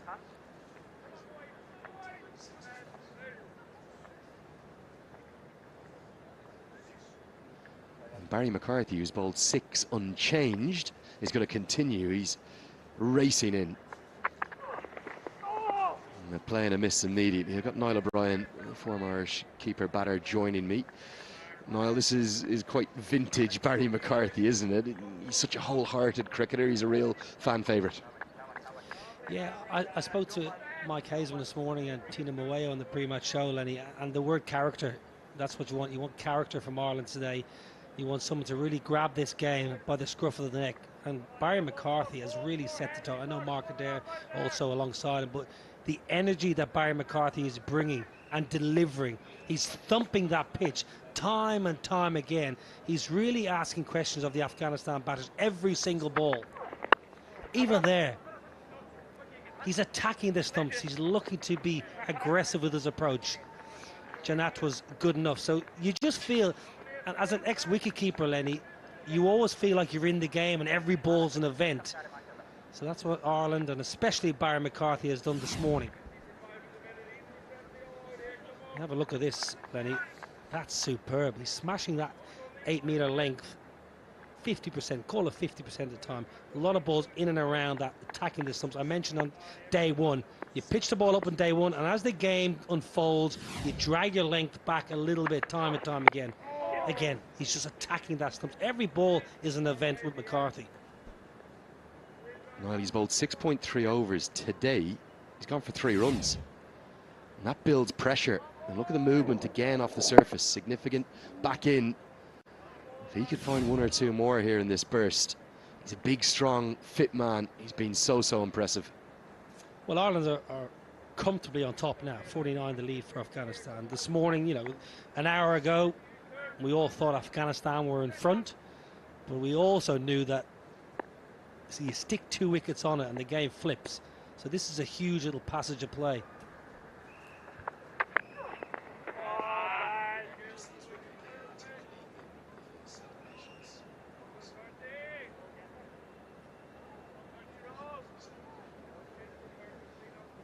Someone that I think the Irish fans, very passionate Irish cricket fans now, they've always wanted in the 11.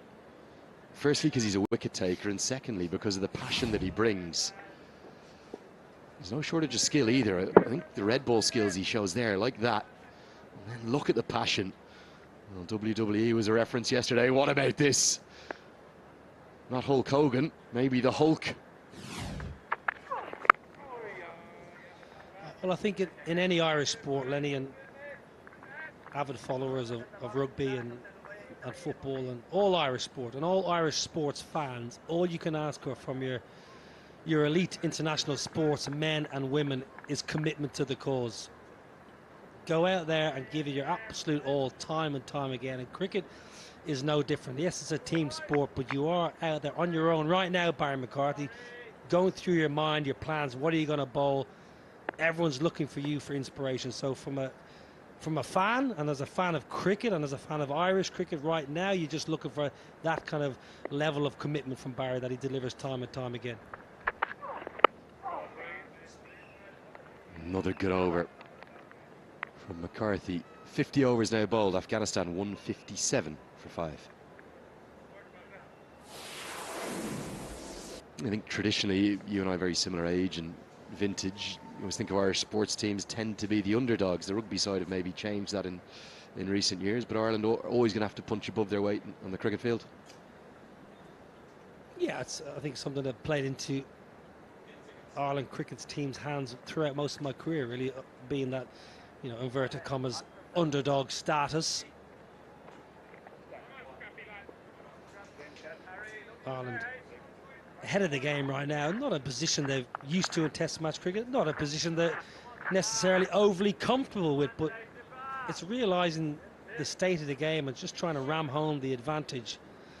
This is a big passage here. You've got Gurbaz, who's an attacking batter, up against off spin. There's boundary riders aplenty, but there's also catchers in play.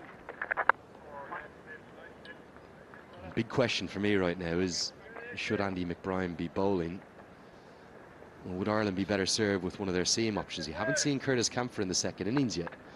Picked up a nice twofer in the first dig. And all 15 wickets Ireland have taken, they've all gone to their pacers. Yeah, it's a fair point. I don't mind McBride having a short burst with a little bit of finger spin, especially against Karim Janat, who's an attacking batter but not as technically sound as the likes of a Ramanullah Gurbaz, who's used to playing at the top of the order. So you say someone like Karim Janat, who wants to attack Andy McBride, may bring an opportunity. There was a chance that went in the air not so long ago, so I don't mind it in a short passage, but I wouldn't persist for too long with the spin when you've got the likes of Camphor, Craig Young. Mark Adair bowled well this morning. Probably need to give Mark Adair a bit of a break. He's just doing some extracurricular activities right now. Strong breeze again, so McBride maybe just trying to use that breeze to good effect, but I don't think Andrew Balbirnie will persist for a long time with the spinner. I do feel from Afghanistan's point of view, this is probably the best chance to potentially score. Look at this. Yeah, shows the strength of the wind. Mark Adair, the man for the cause, he sprinted across from long on to toss it back over. About 20, maybe 25 Irish fans have travelled over, enjoying the sunshine. A lot colder back home in Dublin, Derry or Belfast right now, but by the Gulf standards, it's probably a bit more Irish than it is Emirati right now. Well, I played bingo last night with a lot of those Irish fans. Bit of bingo with lots of those Irish fans. It was lovely to interact with people who have travelled from Ireland and England and Australia to watch their beloved cricketers play. Didn't win much at bingo, but it was good fun. Bit of live music.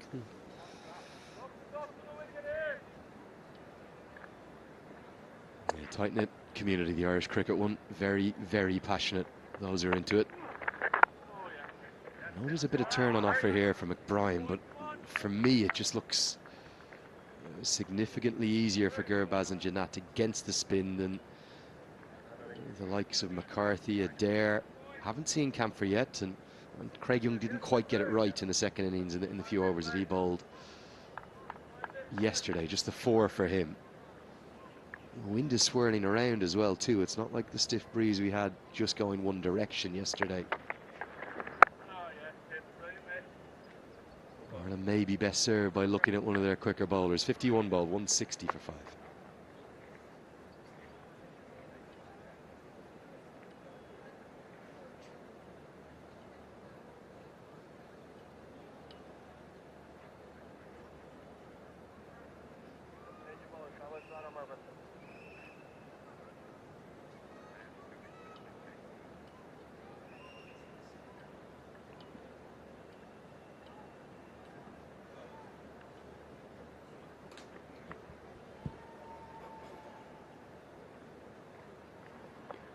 Will be a change in bowling. We're just speculating about Niall O'Brien, but it won't be a seamer replacing a spinner yet, as Craig Young will come in for his first ball of the day, replacing Barry McCarthy. 7 on the bounce for McCarthy, maybe right at the limit of where he can get to.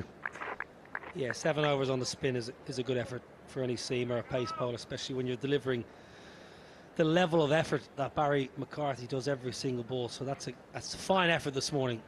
Setting tone nicely for McCarthy. And Craig Young, you mentioned yesterday, didn't quite get it right, but it's a surface. Craig Young used to be a genuine fast bowler and swung the ball away. Used to be a genuine swing bowler. Just keep an eye, though, as this spell goes on. He's got a habit now just running the ball back into the right-hander, so that LBW and bowled is an option. Just there. I'm not sure if it's something Craig Young has worked on intentionally over the years, or just the fact he's playing a lot of white ball cricket. When he burst on the scene, Craig Young was genuine, close to a 90-mile-an-hour bowler. A little bit erratic, but he swung the ball. That new white ball used to swing it and swing it big. And as a keeper, you're always thinking outside edges on. Last couple of years, I think he just started to run the ball back in towards stumps. He's still retained that wicket-taking ability in a big way, particularly in white ball cricket. Has had a few injury problems, but averaging 23 and 25 with the ball across the two white ball formats, with over 130 wickets across his 100 or so appearances. Has always been a genuine wicket taker. You're right, though, his game has evolved. I think his control has got a lot better. His death bowling equally has improved a little bit too. Not something he ever did at the start of his career because of that erratic nature. But the red ball skills, the first time we're seeing them in a test match for Ireland. Of everyone here, probably some of the most limited first-class experience, just 18 first-class games. It's been a long time coming, this test debut. Yeah, and for Craig, you have to understand the mentality as well of a person that was so desperate to perform and do well for the Ireland team. The acceptance and understanding that he belongs at that level. It took a long time for Craig Young to really get his head around being an international cricketer and what's expected of him, because his endeavour and his effort and his attitude was so good, but he almost tried too hard, Lenny. So when you played with Craig, and I played a lot with Craig, and he's a lovely, lovely fella, but he wanted to do well so desperately, and when it didn't quite go so well for him, it took him a long time to recover from maybe a bad day or a bad couple of games at the office. I think the maturity in Craig Young as a person has really helped him on the field. You're right, he used to be fiercely harsh on himself as well, didn't he? Get very down when he had a bad even 2 or 3 overs. He'd be kicking the turf, he'd see the red mist a little bit. I think everyone at the elite level is very harsh on themselves. Even you ask any cricketer, when they go back after a day's play, they'll reflect on probably what they did not so well, as opposed to, you flip it, you speak to sports psychologists and the positive mental attitude, try and focus on the things you do well. It's easier said than done, something I struggled with greatly through my career as well. Good start from Craig Young, better, just a single off at 161 for 5.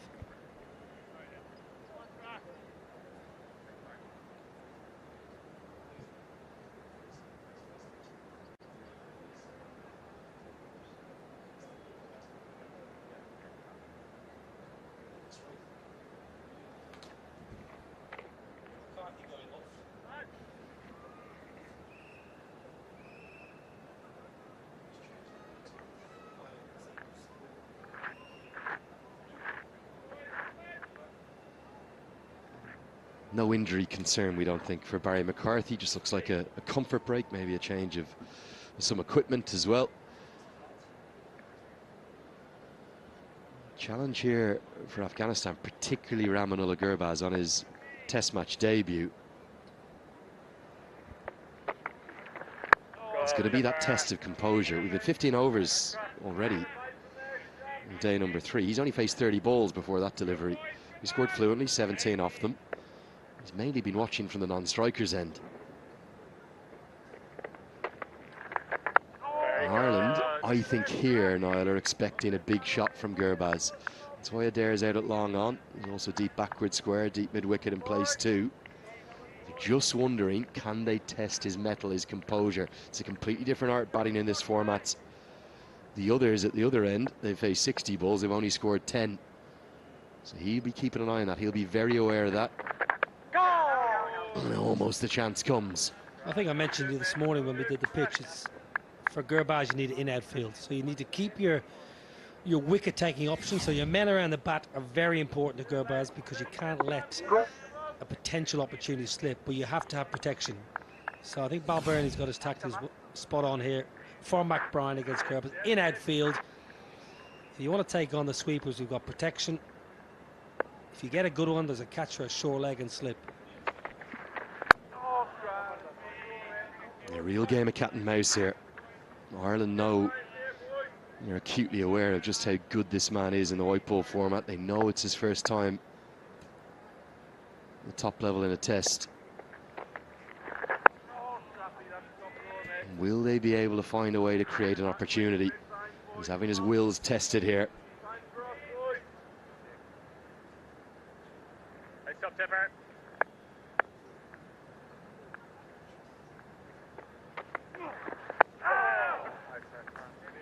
Well, a probing over.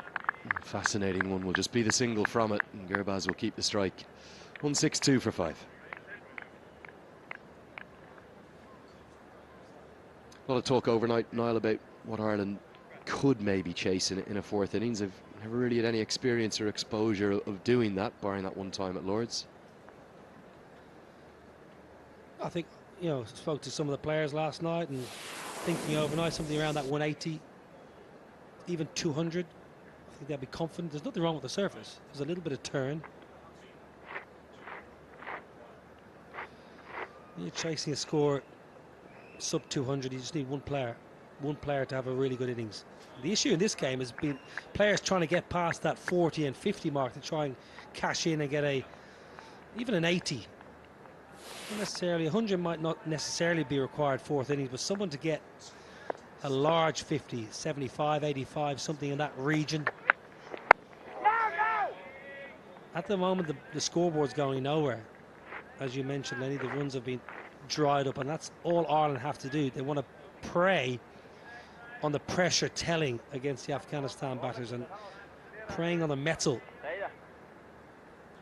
and the concentration of the Afghanistan players, and also knowing that the tail, with all due respect, is quite long for Afghanistan.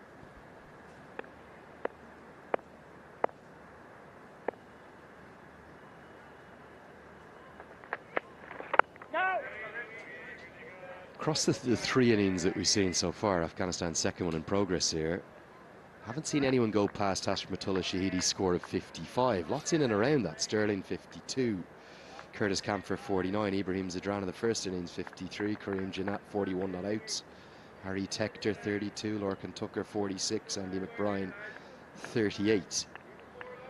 I know Gurbaz is there on 41 and starting to threaten a really big score.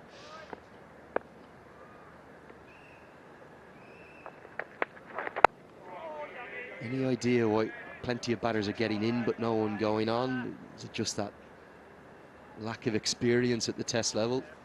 17 tests between these two sides.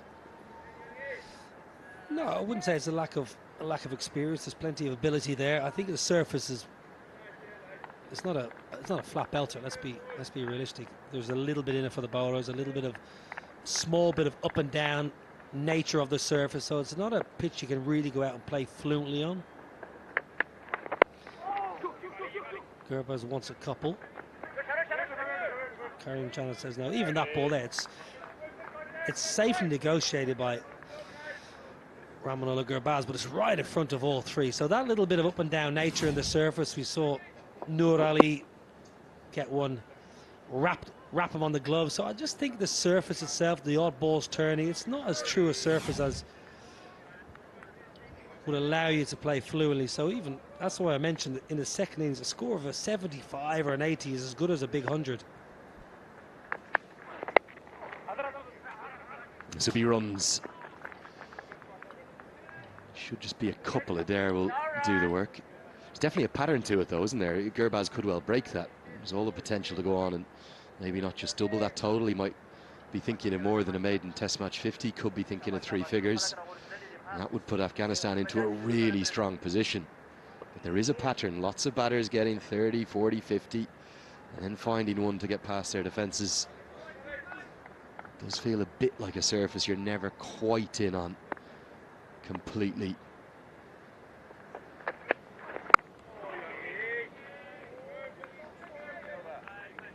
.165 for 5.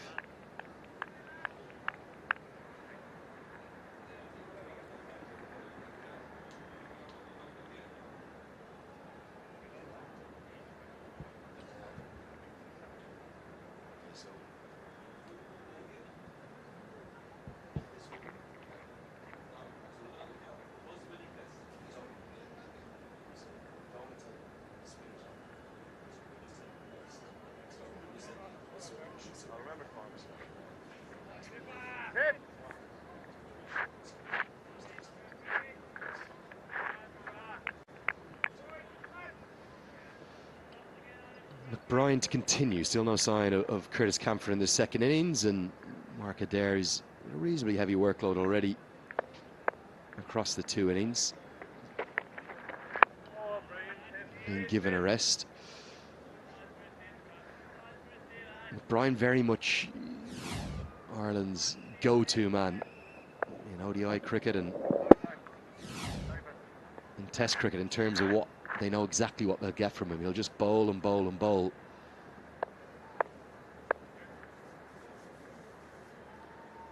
Not going to concede many runs. He's only going at 2 and over here. Is it specifically the matchup against Gurbaz that Balbirnie and maybe the Brains Trust like?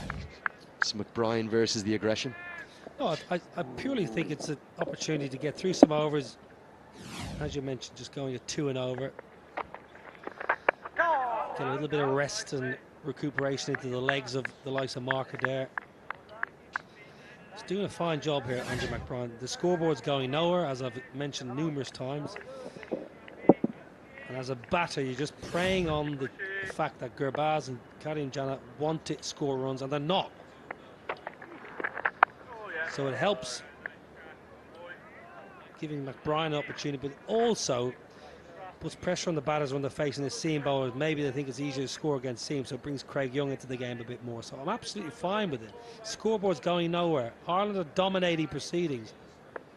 Afghanistan need to come up with a counter punch here. At the moment, they're in go slow mode, and it's not suiting Gurbaz and it's not suiting Karim Jannat, so that plays into the advantage of Ireland.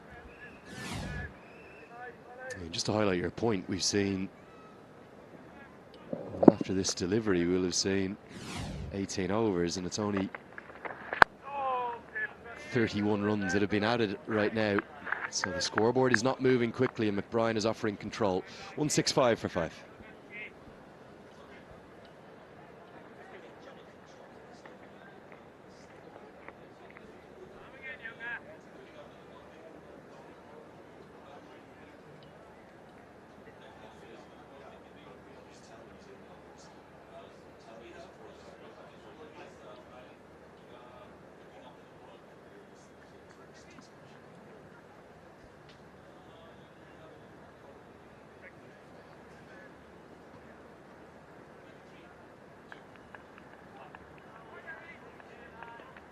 .57 runs the lead right now for Afghanistan. 5 wickets in hand.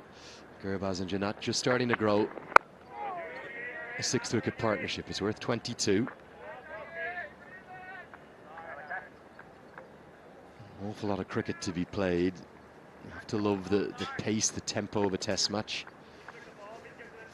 Ireland in control at the moment, but whilst Gurbaz is still there in particular, anything could happen for Afghanistan.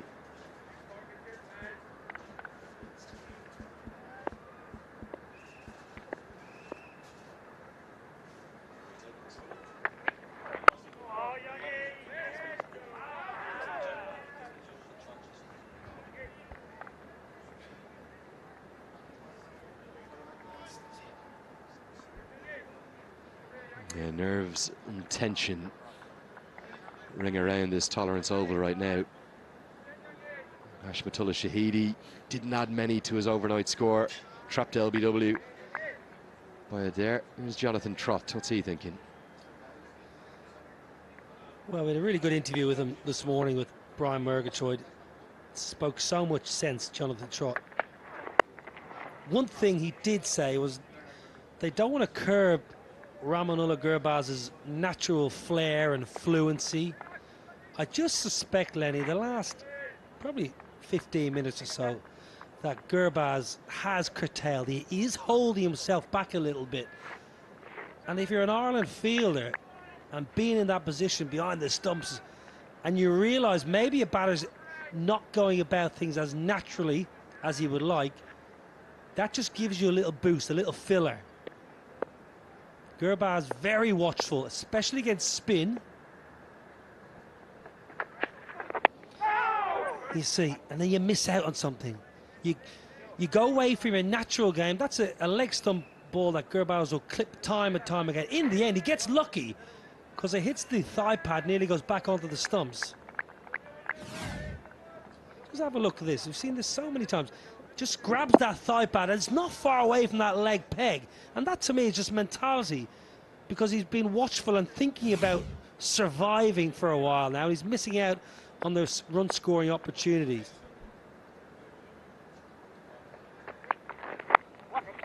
Wider the crease this time. Young will take on the quick single and will get home. Thoughts of an overthrow. He was 23 off 28 overnight, and certainly in the last 20 minutes or so, as you rightly say, he's really just been forced to apply the brakes. I don't mind it, Lenny, against the seam bowling, but it's against spin, because Ireland have got sweepers aplenty for Gurbaz, and they've got men around the bat. So there's ones. I'm not expecting to go out and try and crash and thrash the ball for 4s and 6s, but I'd like to see him just try and rotate a little more. And Young challenging that inside edge. It's another good over. 1-6-7 for 5.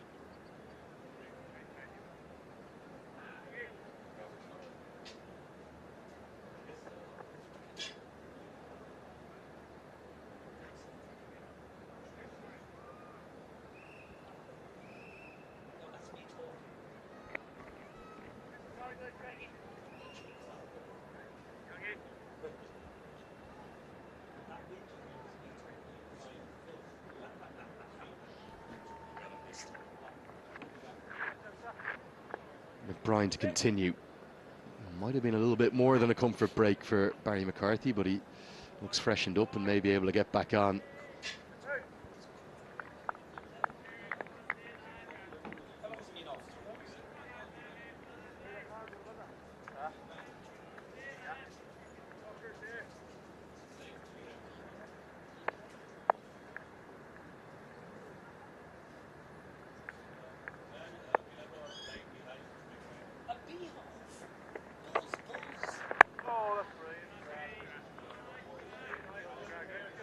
Really fascinating to watch Gurbaz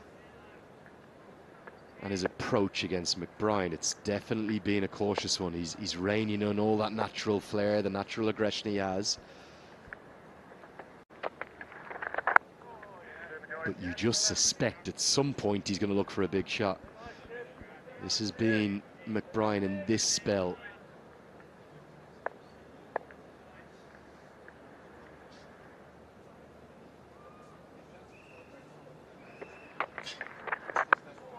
And that's what you get from him, real accuracy, real consistency.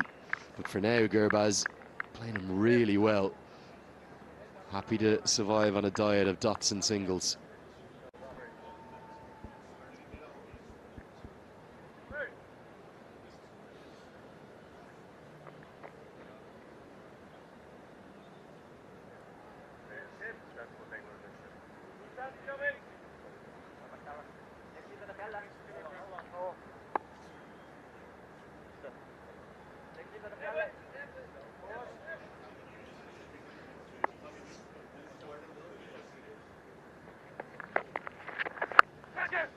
There's the aggression. Comes from Kareem Janat, hitting with the spin. It's a different field to Janat to Gurbaz. So the man who's out, the deep mid-wicket, isn't in place. That's why Janat's taken on the shot. He gets to double figures. Good option. Intent is there. Kareem Janat is an attacking, clean striker of the ball. If he stands his ground and just tries to defend, he's going to lose his wicket. I don't mind that at all. It wasn't quite out of the screws, but there's oceans of space. More than happy for an Afghanistan batter like Kareem Janat to really take the attack to Ireland. Trying to assert themselves back in the contest, leading by 64. A good half an hour between Kareem Janat and Gurbaz will put Afghanistan in a good position heading into that lunch break. So it's really important. I'll stress it again, you play your natural game. If you feel there's a ball there you can hit, you put it away. Reinforcements now on the leg side as an extra sweeper at deep mid-wicket.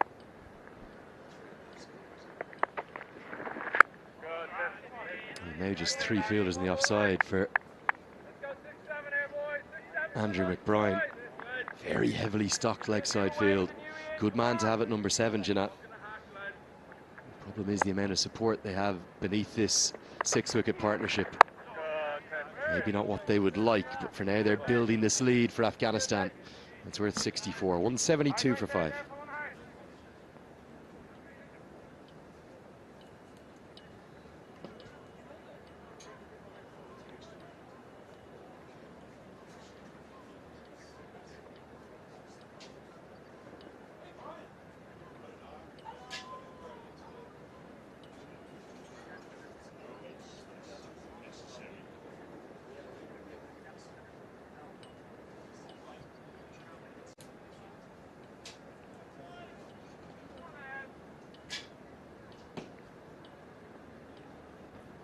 Afghanistan in the lead, 64 runs, 5 wickets down, 2 batsmen with the capability of playing big innings in the centre. Janat 13 of 35. Gurbaz has taken 79 deliveries for his 44 as he's approaching his half century.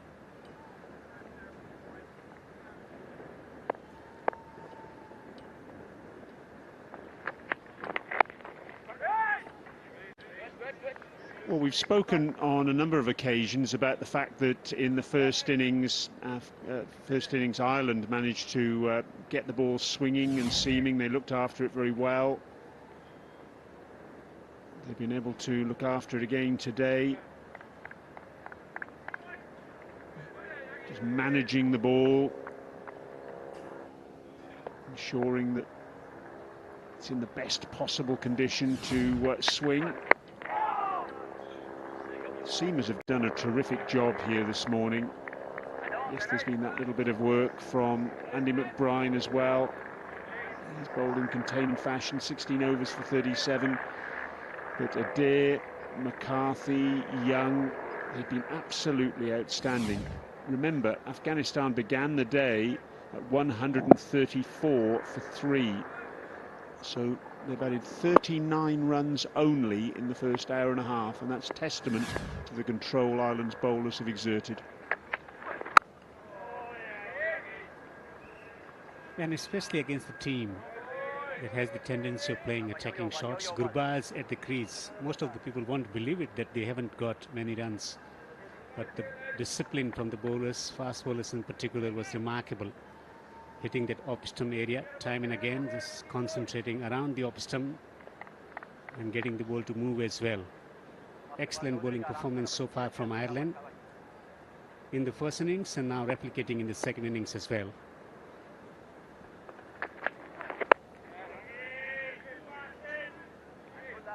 Both these batters know the importance of this partnership. 30 they've added so far in 71 deliveries. And as Niall O'Brien mentioned a short while ago on commentary, it's quite a long tail for Afghanistan. They've had a few problems actually in the longer form of the game in terms of runs from the lower middle order and the lower order.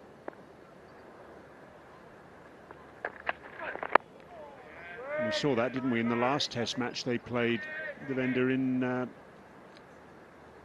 Sri Lanka at the SSC. They got into 2 decent positions in that match in terms of their batting, and then they just fell over in a heap on both occasions. It can be attributed to how they feel in the dressing room. So it was all about a panic setting in rather than reflecting upon their true potential as batting unit.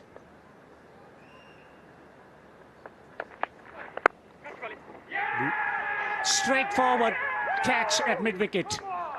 And Young has provided the breakthrough, has broken the partnership. Well, there we are.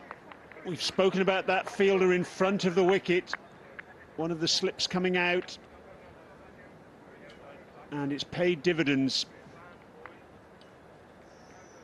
They've turned the screw and turned the screw and turned it again, the Ireland bowlers. And now they've got their reward. Fieldsman in position. And chipping it straight to Balbani, captain of the side. Jubilation time for Young. They believe that first test victory on cards. Karim Janat goes for 13, 173 for 6.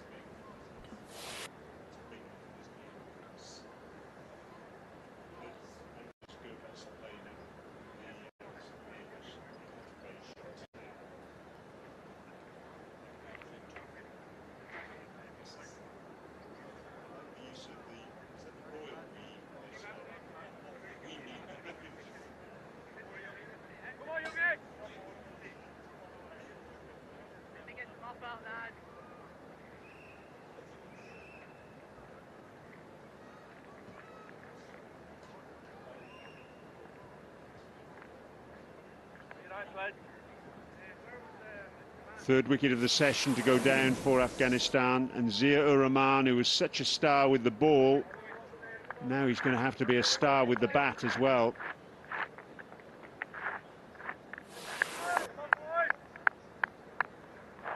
He's at the non-striker's end. That was the last ball of Craig Young's over. Now, how's Ramanella Gurbas going to play with the tail for company?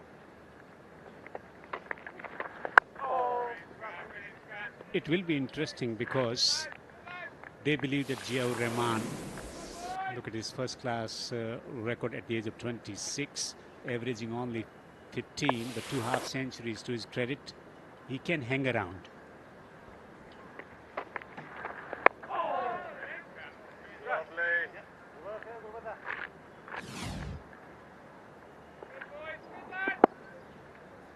Flicking it straight to the fieldsman at short mid-wicket, trying to play it slightly square than where he played. Can understand the frustration from Karim. Jinnat batted well in the first innings as well, scoring 41. Was set, a partnership building. But Gurbaz is on 45. Not at his usual self, the way he started the other day with attacking shots against the spin bowlers. Today he's been circumspect with his approach. He's been solid with defensive technique, but hasn't unfurled those shots that he's known for.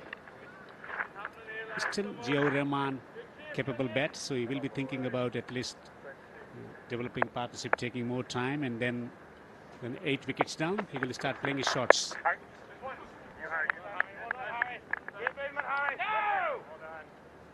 He wanted 2, Gurbaz, and rightly so decided against it in the end.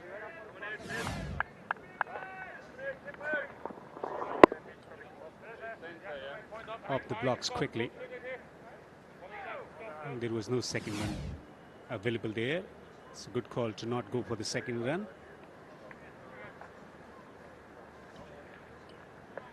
Zia-ur-Rahman now with plenty of company, a leg slip, a slip, and a forward short leg.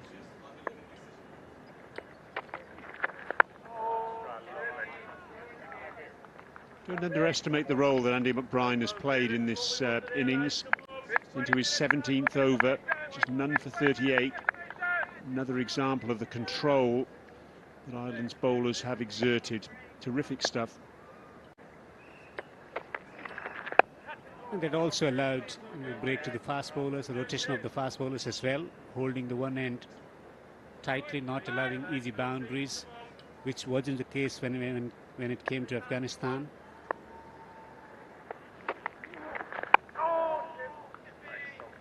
End of the over, just a single from it. Afghanistan 174 for 6.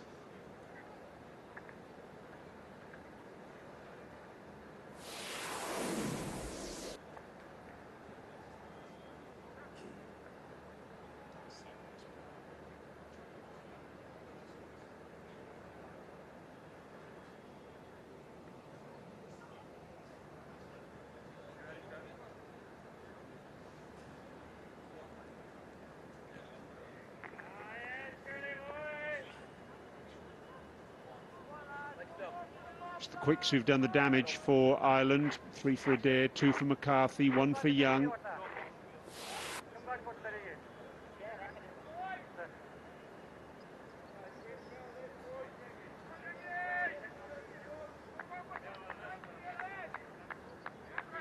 Gurbaz 4 away from a half century.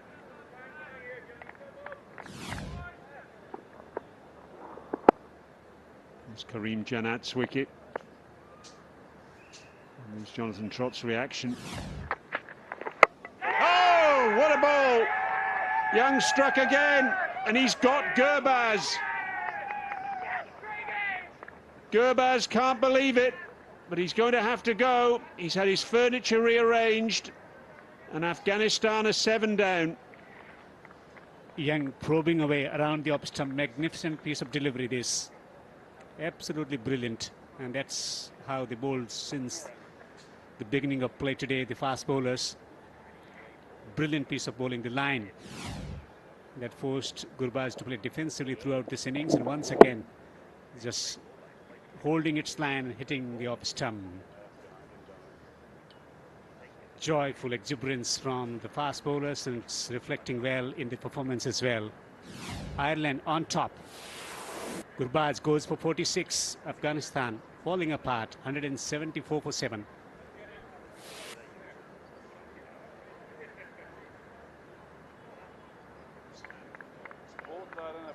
Right down there, lads.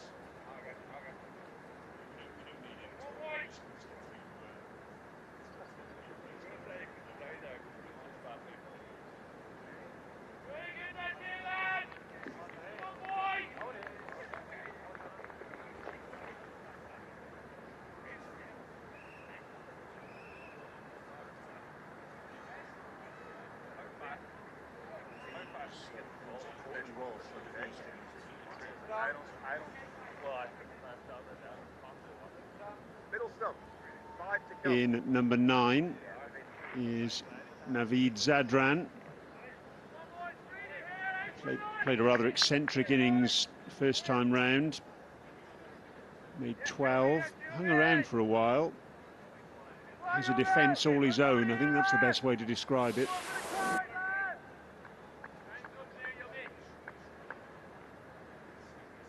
And Craig Young is now on a hat-trick.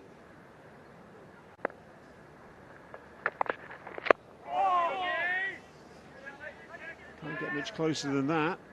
Remember, he got the wicket of Janat from the last ball of the previous over. And that's what he did to get rid of Ramanullah Gurbaz. Fine delivery. Look at that. Bowlers are told, hit the top of off. And that's exactly what Craig Young has done there. Sending that off stump cartwheeling. Oh, yes.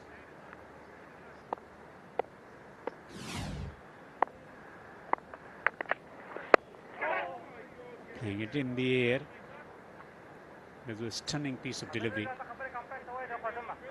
Just holding its line, hitting the top of the off stump. Procession, wickets to fall. So 322, 332.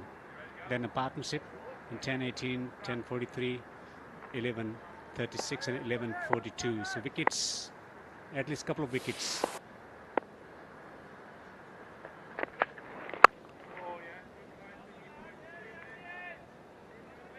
Yes, today it really has been a slow death for Afghanistan. Here's Young's 2 wickets in successive deliveries. Last ball of the previous over and the first ball of this one. Fantastic bowling.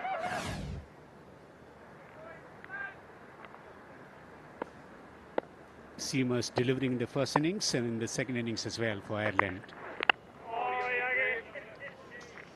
There's that defensive shot again from Naveed. Really is a remarkable technique. I saw him in the morning as well, dancing down the track to the fast bowlers, but this is remarkable. Just like the right-hand version of Srinan Chandrapal at times.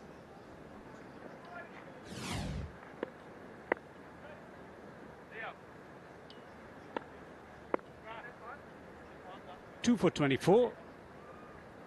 More changes inflicted in the field now. Looking to get more people in catching position. 2 men on the onside.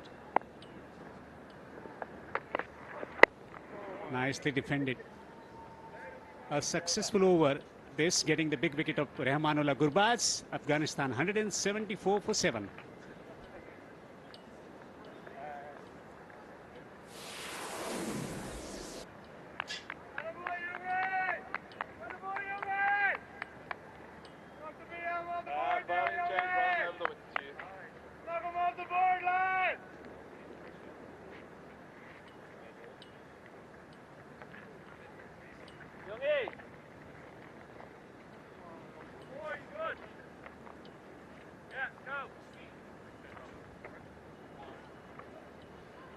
Well, even in their wildest dreams, I'm sure Ireland couldn't have imagined a better session than this.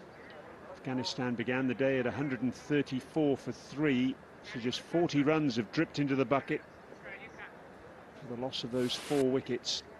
It's been all Ireland. They've been all over Afghanistan like a rash. Cometh the hour, cometh the man. Mark Adair, he's had about 40 minutes rest after his opening spell this morning, and he's back into the attack now, on the hunt for more wickets. Ireland smelling blood in the water here by recalling the man who's got 8 wickets in the Test match. And wouldn't he love to take at least 2 of the next 3 to finish with a 10 for? That will be the first time an Ireland bowler would have achieved that mark in Test match cricket. Bit of work to be done yet, though.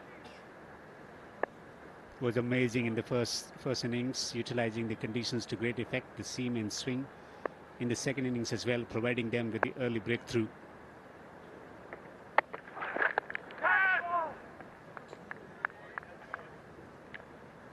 Slanting it down the leg side.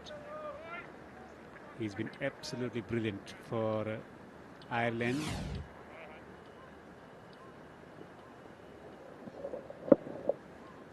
Hitting the pad on the way through to the wicket keeper. Also contribution came from key batters as well for Ireland in their first innings. Sterling getting a half century. Runs from Curtis Kemper as well. I think the Curtis Kemper's inning that brought about the change in momentum. He batted with aggression, controlled aggression. And from there things changed for Ireland in batting department. Yes, Kemper moving up to 3. And that innings of 49 is a very important one.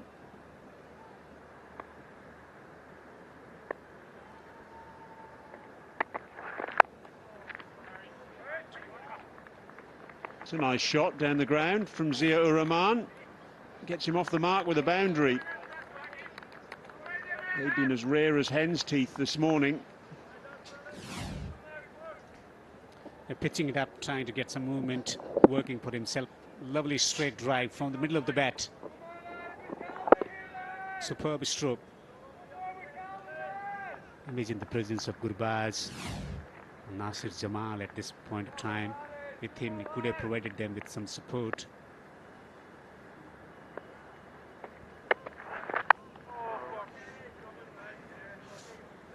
Well, having played that stroke once, he fancied doing it again. A little bit less successful this time.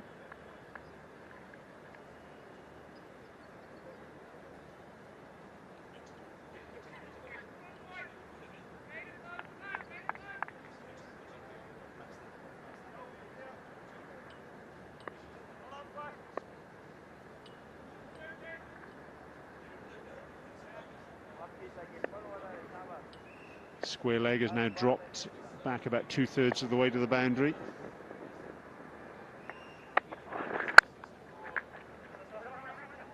Cut away, and that'll be 4 more. A bit of much needed aggression here from Afghanistan, throwing a few punches back in return. 182 for 7.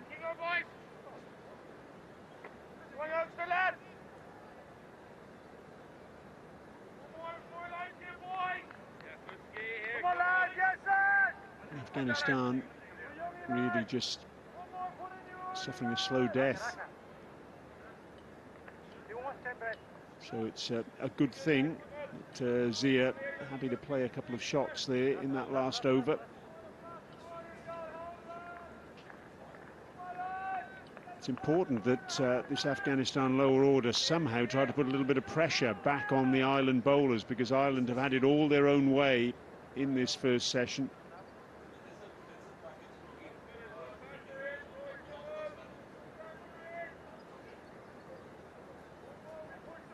I was speaking to Hashmat yesterday evening after the stumps, and he was of the opinion that they got enough batters to provide the support, the talented ability to do the job. Not conventional, but it worked well in the first innings for Naveed. Entertaining, much better than I think Srishant, I remember dancing down to Andre Neil and smashing him into the stands and then dancing. Yes, that was Johannesburg, wasn't it? Yes, I think we all were of the opinion in that first innings he was a bit like Courtney Walsh here, Naveed.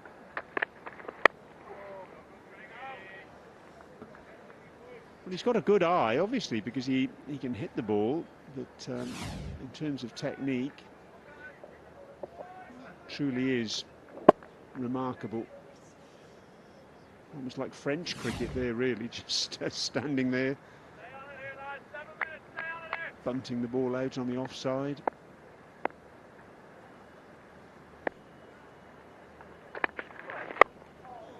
Hammered down the ground, not quite getting it from the middle of the bat. What was so interesting in the morning, just before the start of the play, he was practicing just like this. So he's quite confident about his ability to defend deliveries in this particular fashion. Most of the strokes, if you see, he's middling it.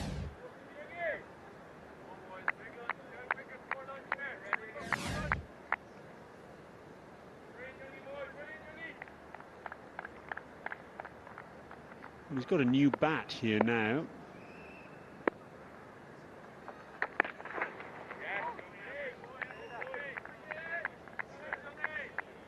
Looks to me as though it might be the bat that Nasser Jamal was using a little earlier.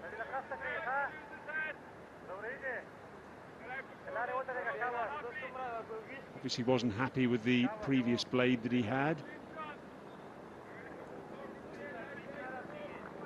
There's a chat between him and the non-striker Zia-ur-Rahman.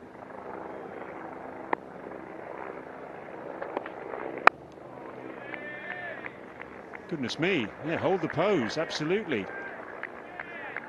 It's the most orthodox shot he's played in the Test match so far.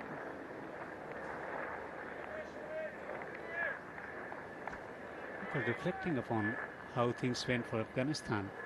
So yesterday, when they came out to bat, the message from the dressing room, from the coaches, was to play Test match as ODI format, play attacking cricket. Either get out for 100 or get 300 and win the Test match.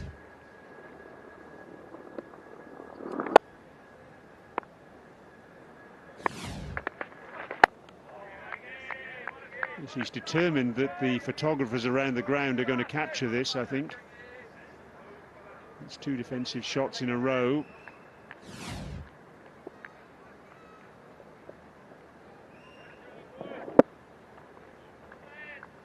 Left elbow, nice and high. Here we are. Show the maker's name. There's Sachin Tendulkar straight driving.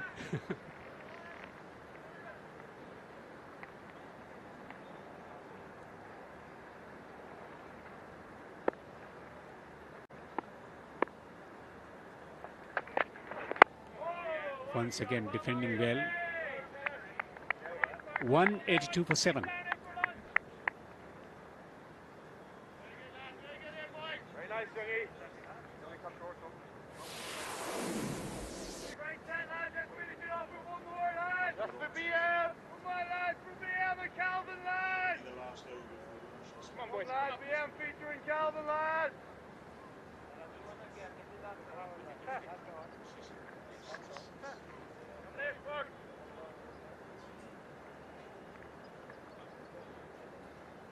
Afghanistan 74 runs ahead. They've added just 48 runs in this session. And this now is likely to be the last over before lunch. Markadir getting ready to bowl it. Well, interesting approach from Afghanistan, though they were challenged by good bowling as well, line and length bowling. Particularly when it comes to Gurbaz, he likes to play attacking shots, and that's where he thrives. So he decided to play defensively, trying to form a partnership. And once they started losing wickets, he went into shell and couldn't quite recover, couldn't quite come out from that situation, even when the spinners were introduced. I don't think we can underestimate the significance of that early wicket of Hashmatullah Shahidi. Out for 55, adding just 2 runs to his overnight score. Out in the 4th over of the day. That really has been pivotal to the way things have gone, I think, over the course of these 2 hours.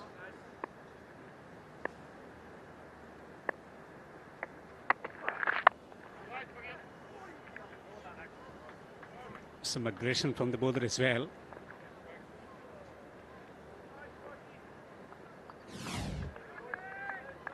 A wicket to fall. Just going wide of the crease, creating angle. Hashmatullah was dismissed early, as Brian mentioned. And that's where things started to fall apart for Afghanistan. The beginning wasn't bright today.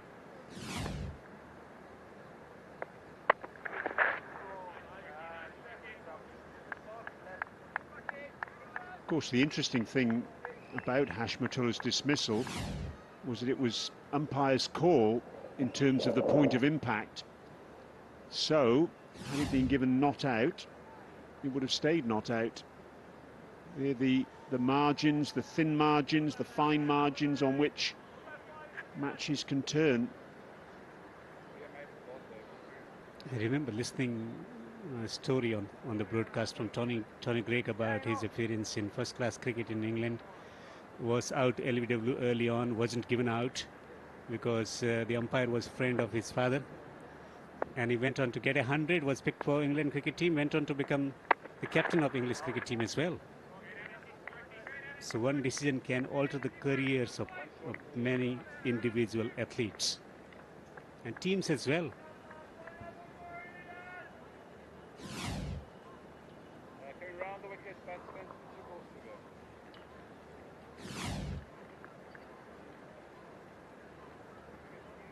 One more big effort.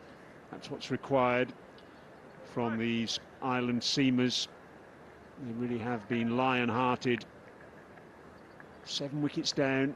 Can they finish the job?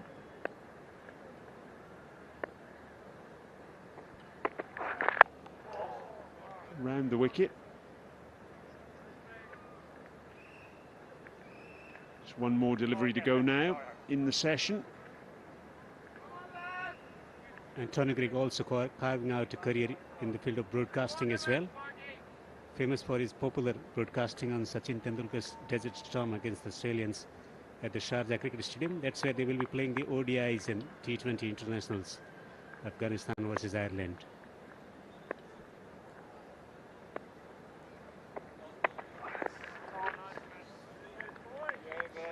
That's the end of the session, and what a session it has been for Ireland. Absolutely fantastic from their perspective. 26 overs, just 48 runs and 4 wickets. And with the day beginning, you just felt that Afghanistan were marginally ahead. Well, I'll tell you what, now Ireland are absolutely in the box seat here with a really enormous chance to get their first win in Test match cricket. Great discipline from the fast bowlers, getting the early wicket as well, and an excellent support from the spinner McBrien as well. Outstanding session for Ireland. He came into today's play with the prospect of getting at least 1 or 2 wickets in the first session, but the bowlers were remarkable and making the job of the captain a bit easier today, the way they bowled today. Brilliant morning session for Ireland, sitting in a comfortable position to eke out the first victory in Test match cricket for them. Well, the partnership was good. It was developing the other day, losing the wicket of Hashmatullah Shahidi early on. A lone half-centurion in this innings. Plenty of batters. Noor Ali getting 32 of 72, getting start. 46 for Gurbaz as well. Very impressive in the bowling department. Once again, Adair getting 3 for 47, 2 for 28 for McCarthy. Let's go downstairs with Andrew. Got Barry McCarthy here with me. You probably wanted 2 or 3 wickets in the session. You've got 4. How happy are you with that? Yeah, I think that's a very good session for us. You know, we plugged away nicely there. We talked about just being disciplined for as long as possible, and the rewards will come, and I think that's exactly what's happened in that session. was talking to you last night and you said you were really disappointed with your first couple of overs yesterday, but today it was a completely different effort from yourself. Yeah, I think just probably a little bit change in plan, trying to just attack the stumps a little bit more. And I think myself and Craig were pretty disciplined with that, and we got the rewards that were there.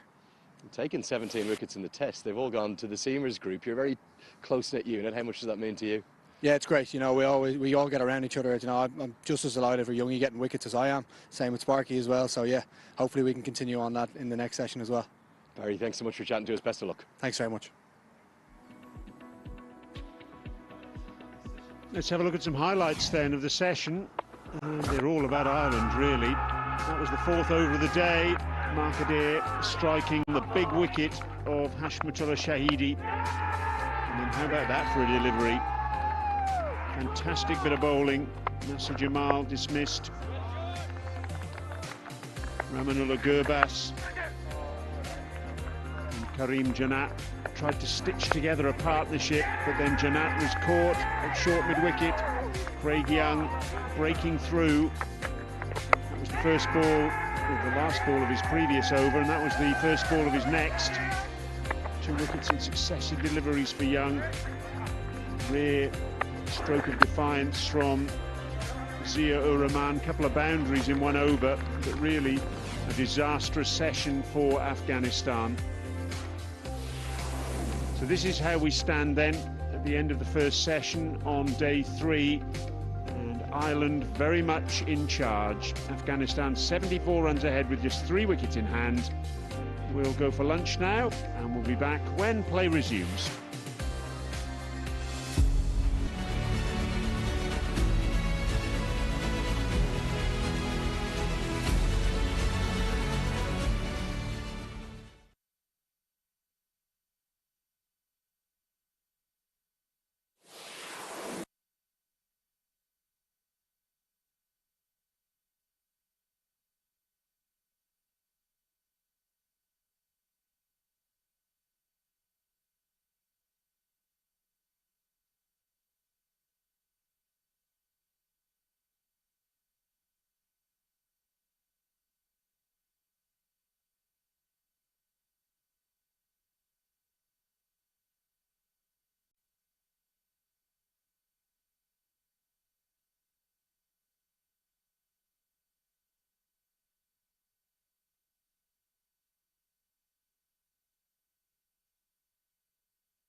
We are getting ready before we start the second session on day 3. Before that, some sights of Afghanistan.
So welcome back. Start of the second session on day 3. It is a one-only test match, which right now Ireland have the upper hand by their superb performance in that first session. 4 wickets for 48 in the first couple of hours this morning. Has certainly given them a real boost, I'm sure. As look at the match summary: Afghanistan winning the toss, batting first, only getting to 155. Ibrahim played nicely for his 53, didn't capitalise. Adair was outstanding with 5 wickets. Ireland in reply, 108 runs ahead of Afghanistan's total. Sterling with 50. Zia Rahman picked up his first 5 for his second test match, and Afghanistan now 182 for 7. Hasmatullah 55, and Afghanistan now lead by 74 runs. Niall O'Brien's alongside me. Wickets. Yes, brilliant marker there, but it was all about the catch. PJ Moore, that was Ibrahim Zadran, the big fish, their gun player. Ramad Shah, 2 failures in the game. Not often you say that about the Rolls Royce of Afghanistan cricket. Noor Ali got one to jump. Barry McCarthy thumping the ball into the surface. This morning, Hashmatullah Shahidi, who looked so well set last night, done by marker there, just skidding on. That's a beauty. Barry McCarthy, who bowled a cracking spell, wholehearted performance, cleaning up, and then there's a little chip to mid-wicket. That's a big, big dismissal. Karim Jannat chipping to Balbirnie, and then Gurbaz, what a ball. Craig Young, good pace, holding its line. A bowling coach's dream. Top of the off stump, all Ireland this morning. Yeah, it certainly was, and the big wickets, as you said, Hashmatullah with 55, he didn't capitalise, and Gurbaz on 46. I think that there's no doubt that Ireland were worried about both those guys who were not out overnight, but they certainly made short work of it today. So the lead is 74 runs, 3 wickets in hand now for Afghanistan, and there has been some movement off the surface. I think that delivery to get rid of Jamal from McCarthy, it seamed back sharply, was quite extraordinary. Magnificent delivery. Angled in from wide of the crease as well. So really good work, and he's picked up 2 for 28 off a dozen overs. Naveed has been there for 11 balls. He has his own style. He hasn't got off the mark yet. And Zia Rahman is his partner. Here he is. He gives it a go, this boy. Terrific morning's work from Barry McCarthy on test debut. Waited a long time for this. He is bowled out of his skin. More of the same. Attack the stumps. See if there's any up and down, uneven bounce on this surface. Well, he certainly gave a good look of 3 sticks then, the first ball after the lunch break. Lucky he got a bit of willow down in time. He's got to show a lot of appreciation, Hazy, for how Ireland have gone about bowling in both innings. Give a lot of credit to their bowling coach, Ryan Eagleson, who's not on this tour, but who has been working hard with all the seamers. We've mentioned numerous times, medium fast bowlers, so they haven't got that express, that X-factor bowler.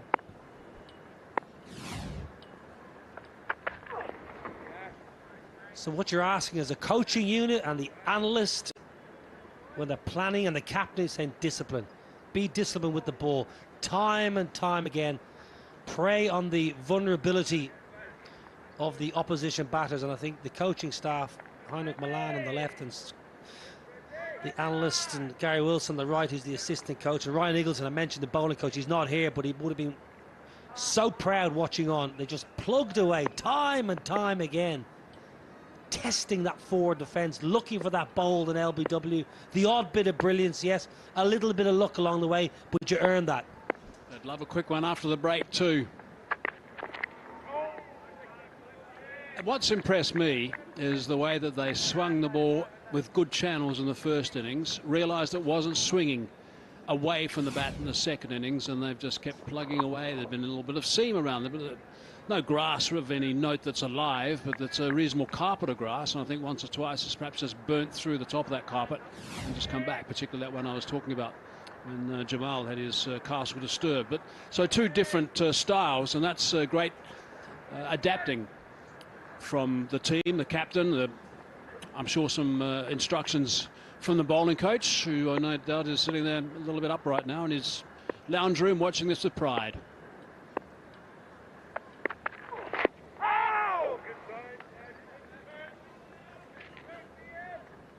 Yeah, especially the fact that we've mentioned it numerous times, but neither of these sides are playing a great deal of red ball cricket. So to have the discipline to bowl it spell after spell, day after day, when you're not playing a great deal of red ball cricket. They had a really good camp, Ireland, in Dubai, and they got a lot out of it. They got their skills and their tactics and plans to the point where they were confident stepping on the park, and that's not easy when you're not playing much test cricket, much red ball cricket. So I think for all the bowlers, and the batters alike from the Irish side, they can be proud of the work so far, but you just got to get that icing on the cake now.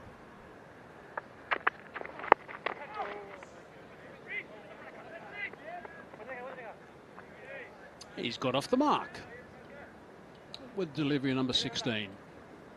Yeah, I agree with that, and I think also as we look at McCarthy, just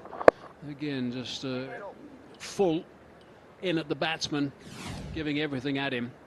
I think that's another lesson. I mean, just to see McCarthy, and as you said on debut, just bowling with terrific pride and keeps running in and doing everything he can for Ireland. I think it's a terrific attribute to have. Should be the case, but you don't always see it. He's just bursting with pride, you can see. He wants to add to those 2 wickets.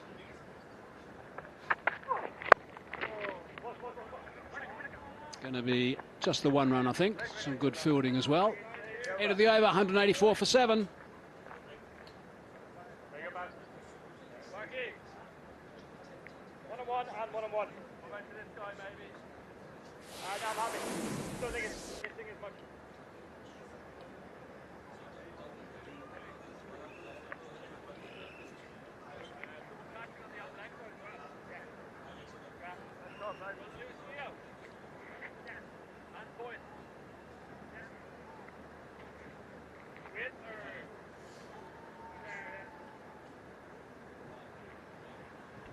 Just Zahir and Nijat, the 2 men yet to come at the moment, but these 2 guys are relatively new at the crease.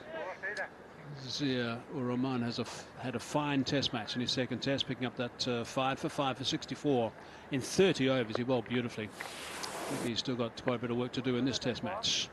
And here's a bloke who's just got a lazy 8 wickets.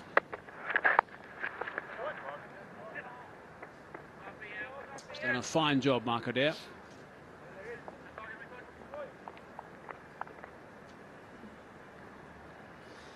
Yeah, good to see the skills from Mark Adair that we've all grown to know and love in the white ball game, transferred to red ball cricket. Experienced campaigner, played a little bit of county cricket for Warwickshire.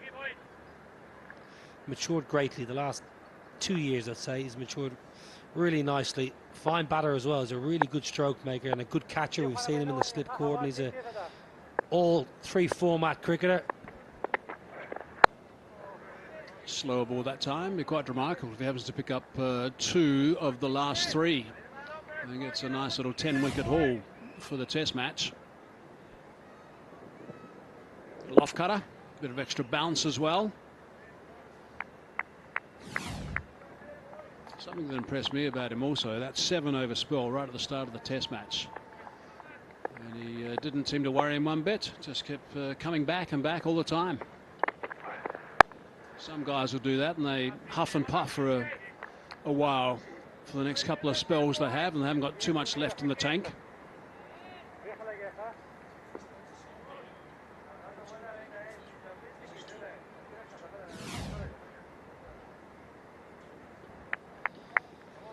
Couple of cutters. Interesting straight after the lunch break to roll your fingers down the side of the ball. Wicketkeeper Lorcan Tucker and Paul Sterling, to me, look a long way back. Looking to go over the top, and he's done that successfully. That's a good solid shot. It's gone for 4. Nicely played by Naveed.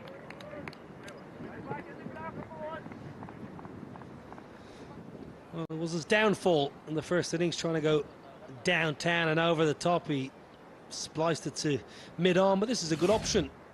We've seen a couple of slower balls, and this was pace on, and Naveed, credit where it's due, he picks it. Not out of the middle of the bat by any means, but with a bit of a flourish and, well, dare I say it, a little bit of style. There's a response, which he would have bowled as well had he been hit over the top for 4. Well, let's talk batters' techniques. At the back end of it, I'm thinking Courtney Walsh, I'm thinking Jack Russell.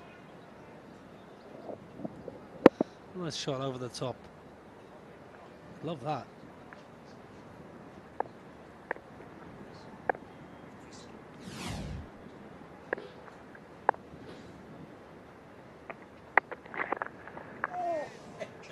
Tries to get the ramp out.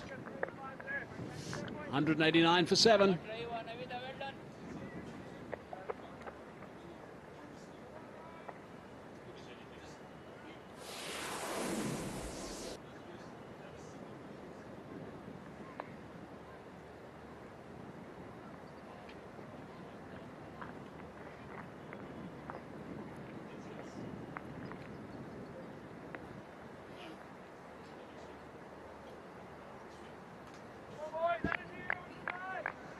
Talking about batsmen's techniques as we just check out the bowling work that's been done so far. 352 for Adair, McCarthy 2 for 30, and Young, I think he's been good too.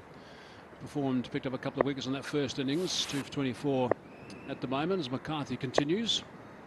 Courtney Walsh you mentioned. Naveed has his own technique. Desir Rahman who's on strike at the moment.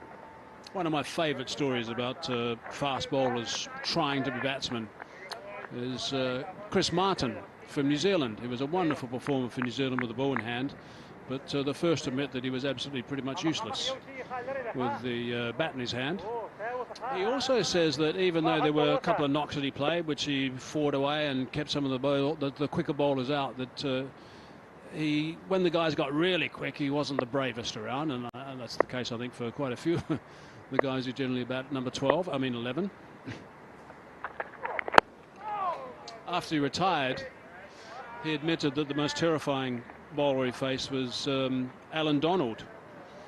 And he admitted that there was one time when Donald was screaming in New Zealand and bowling quickly and picking up wickets where he just snuck out the back and had a little drink of something alcoholic just to help him settle down before he batted.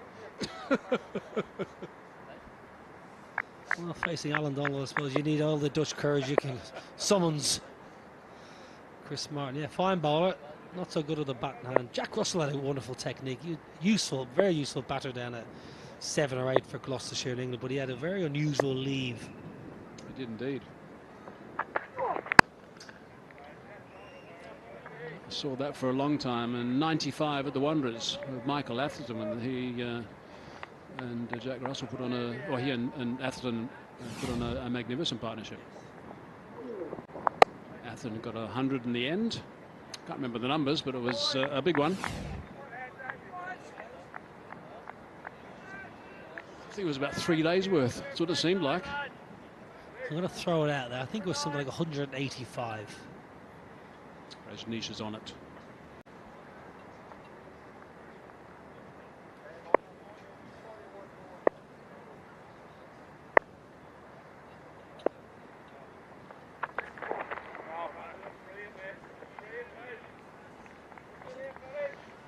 What do you got, Rajneesh? There's our stats man extraordinaire. Rajneesh, what do you got? In 10 hours. 185 in more than 10 hours. 492 balls. 29 fours. 29 fours. You were right.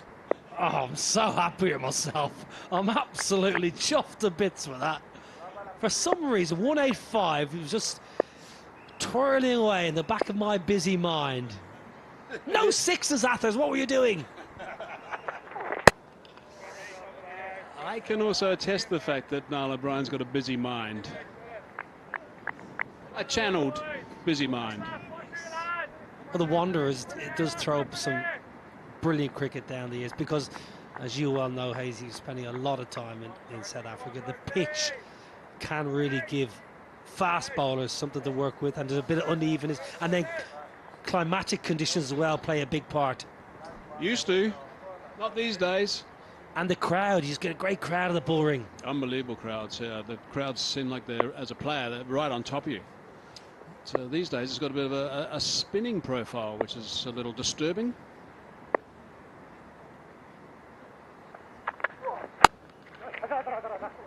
It's a nice solid shot. Scamper through for 1. 190 for 7.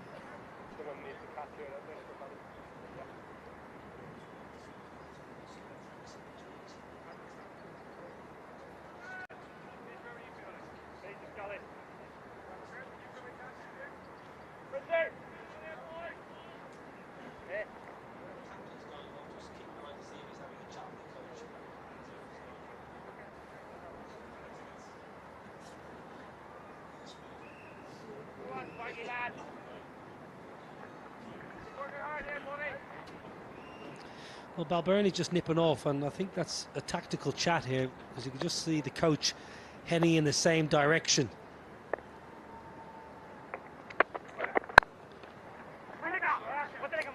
It's nicely worked for one. Wonder what that could be about. What do you reckon, Niall? 83 is the lead now. Well, it's 11 minutes into the session, so you would feel that all the plans as they had their lunch would have been implemented, discussed. So it's strange if there's a change of tact or a change of policy in such a short space of time. So I would love to say I know what that chat's about, but right now I can't really put my mind on it, put my finger on it. You've got Adair, who's been sensational, and you've got McCarthy, who's bowled wonderfully well in the contest. So you've probably got your two premier options. New ball still 14 overs away, thereabouts, so you're not really thinking about that a great deal. Obviously you want Mark Adair to be fresh for that new run, and Barry McCarthy, but they've got to give him 2 or 3 post-lunch. News has just come our way. They've just brought the chocolate ice cream out. That wasn't available at the lunch break, so they've just got that out now. It's eased away. Talking about chocolate ice, I played a first-class game at Worcestershire. I'm going to say it was about 2014, and it was a red-hot day. English summer. You know those 3 days of summer in England where you get the sunshine. And we were having it. Oh, this here we go. Well done. Love this. This is the one you got right. Atherton 185. Dominic Cork 5 for 84. Wouldn't he let you know about it? Oh, that's nicely bowled. Slow delivery. Another off cutter.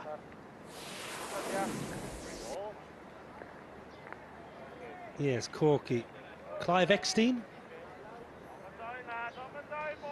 Brian McMillan, 100 not outs. Gary Kirsten, 110. That was a great era of Test match cricket. Top class era. I used to love that. Mid-90s, you got Ambrose and Walsh for the Windies. You got a great Australia side. South Africa had a quality team. Again, the cutter. Spooning it up.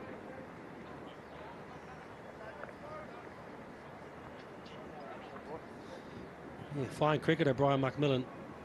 Excellent all-rounder. Clean striker. Good seamer. You played a bit against him? Played a lot against him. He used to be quite brisk when he wanted to be. He used to bowl with a heavy ball. Somewhere around about 6'4", Big Mac. Nice guy. Still around the place. You still see him at Newlands.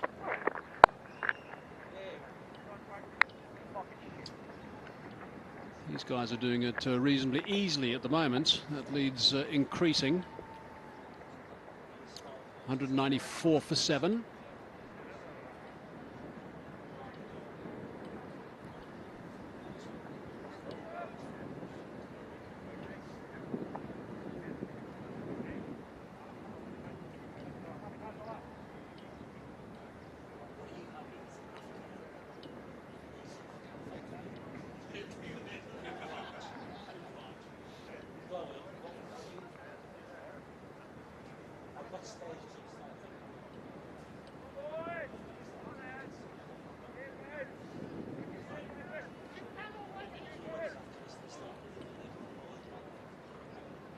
So the lead is now 86. We've still got 60 overs left in the day, so there's still so much time today for this test match to evolve. Good aggression post-lunch from Barry McCarthy. Just wondering, can Andrew Balbirnie maybe get someone in at a short leg or a leg gully without overly attacking or getting too giddy. Safe to say that Naveed is not keen on getting in line, and McCarthy's just got him on the hurry up here. Maybe a leg gully is an option, or a forward short leg. Yeah, that wasn't too far away from that leg stump region. I wonder what he's going to do from the other end, because Adair with those cutters, I don't know how long they're going to continue. One or two were spooned up in the air, but perhaps just becoming a little bit predictable with the cutters.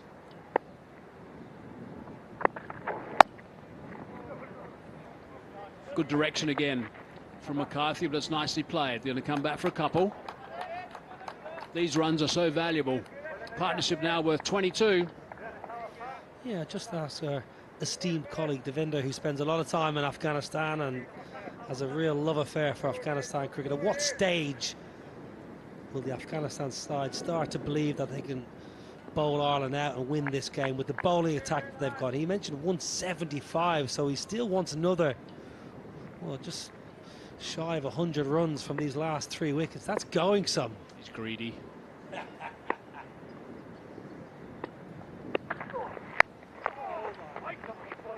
Big swing at that.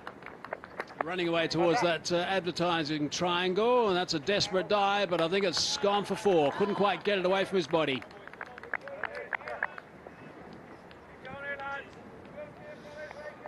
First of all, it gets away from the keeper, then it gets away from the man along leg. 200 comes up, a little milestone. It's getting that lead to closer to 3 figures. I just feel Afghanistan are having a good little passage of play. First of all, he gets a little bit of a lucky bounce there, Lorcan Tucker. Parries it on, and then it probably should have been hauled in at the back end, down at long leg. Maybe by the keeper, perhaps, for starters. 155 they got in the first innings, 200 up now in the second. Just mentioning that figure that would give them the real confidence. I reckon something at around 140, 150. We'll give them a decent chance and open with the quick, and then we've spoken off air. He may be going with your left arm finger spinner with the new ball. Well, I think that's perhaps a really important point, because Zia Rahman was magnificent with the ball, and he got some turn and some bounce. Now that was on day 2, so what's he going to do now?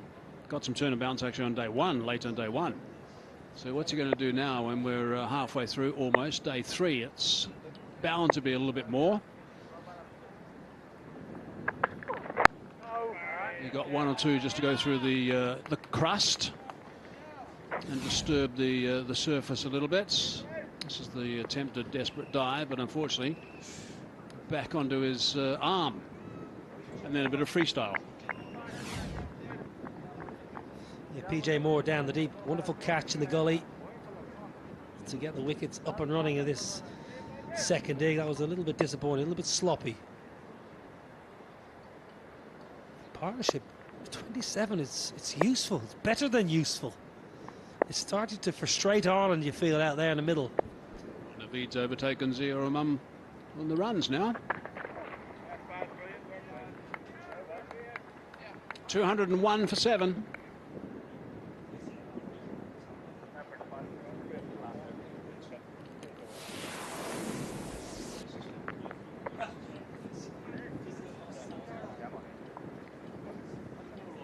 Left arm round the wicket.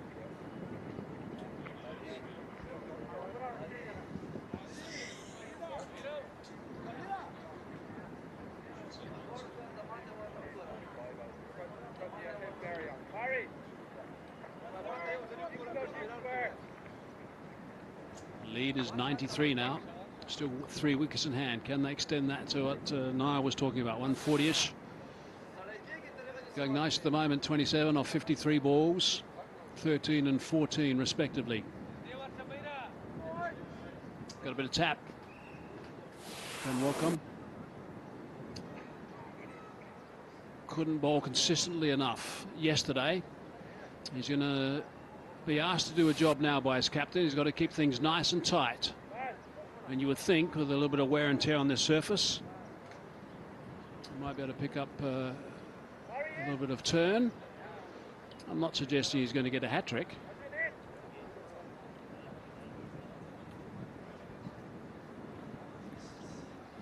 That's very good from you, hat-trick. I don't think many people got that. Well, no, understandably so. You're not just a pretty face, are you?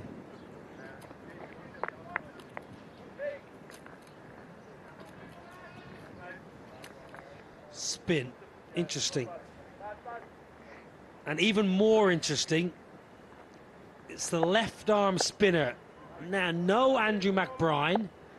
Theo van Workum, the left arm finger spinner, who has struggled.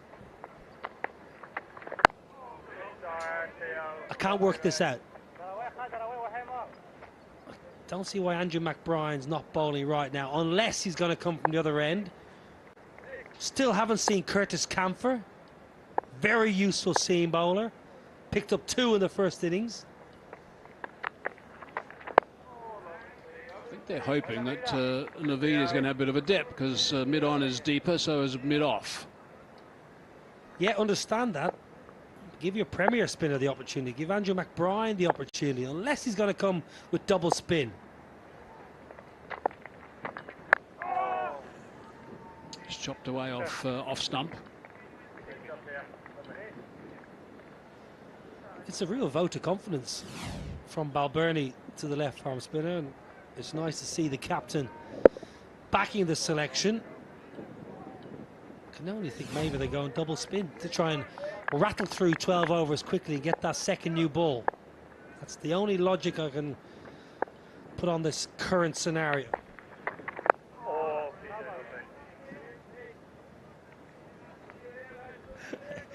Your face says it all. You're slightly perplexed as well. Well, yes, but I think he's done a reasonable job so far. A little bit of flight, a little bit of disturbing the surface of that delivery, which Rahman will be watching closely. Of course, spinning away has got its added benefits for the right-hander.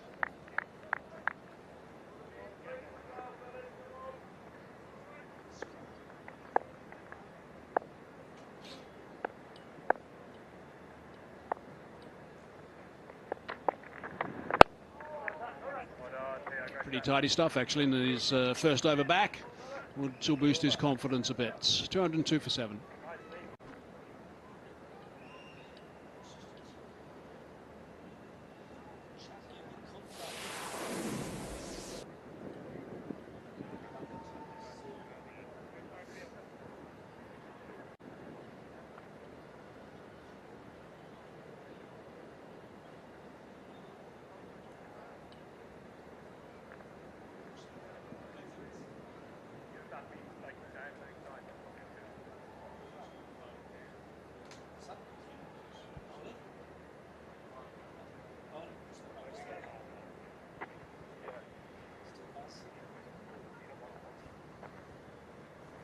Two for 38 for McCarthy, 15 overs at the moment.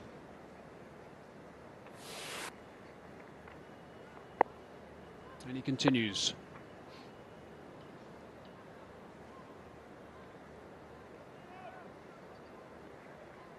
I wonder if Naveed hadn't been on strike, if there would have been a change. Because he was chasing the batsman as he tends to back away a little bit. Solid drive, straight down the ground. He's not going to like that too much, I would imagine. That's a very good shot.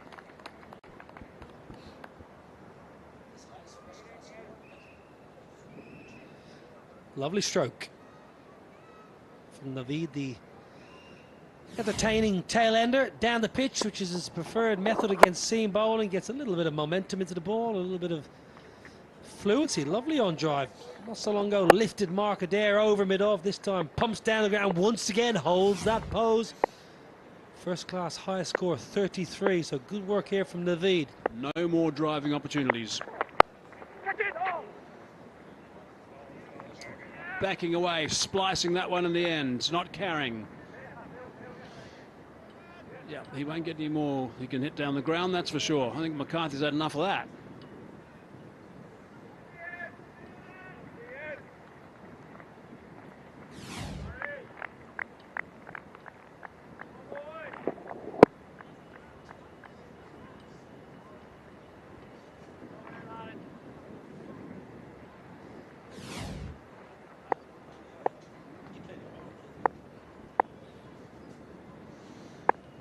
Hoping that he leaves those stumps open. Well, he did, but the length was very short.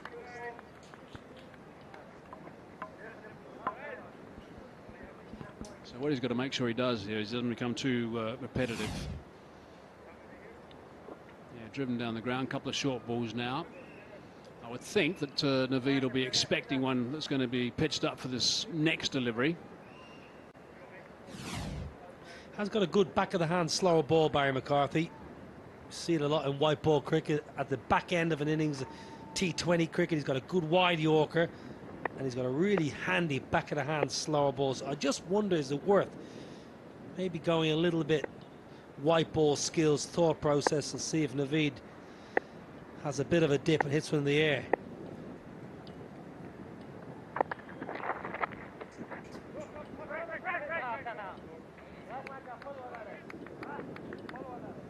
Well, if it does go that route, he's got, again, mid-off and mid-on a little bit deep in that where they would normally be.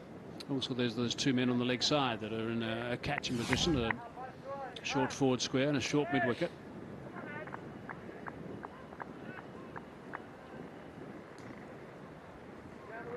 And now he's going to change his line. This will be the double bluff. Two men back on the hook. Those men catching on the leg side will both go a little bit square as well, as they have, only by a metre or two. So he'll be expecting something at the rib cage.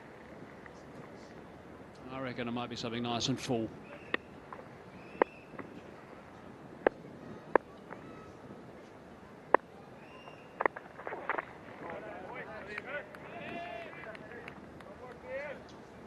Well, I was slightly wrong.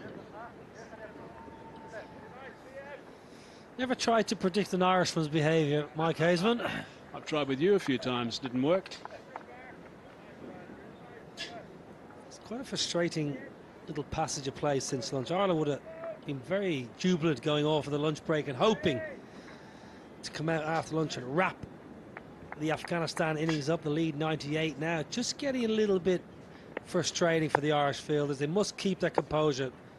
Look at the bigger picture. They're well on top.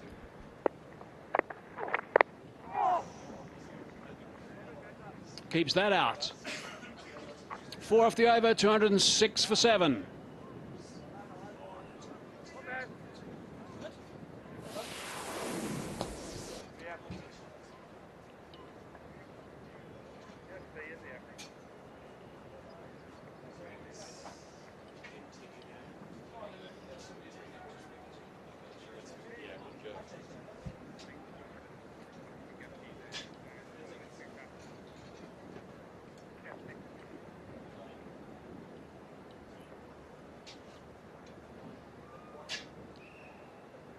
Vital runs for Afghanistan.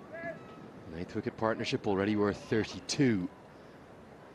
Is already giving their bowlers something to defend.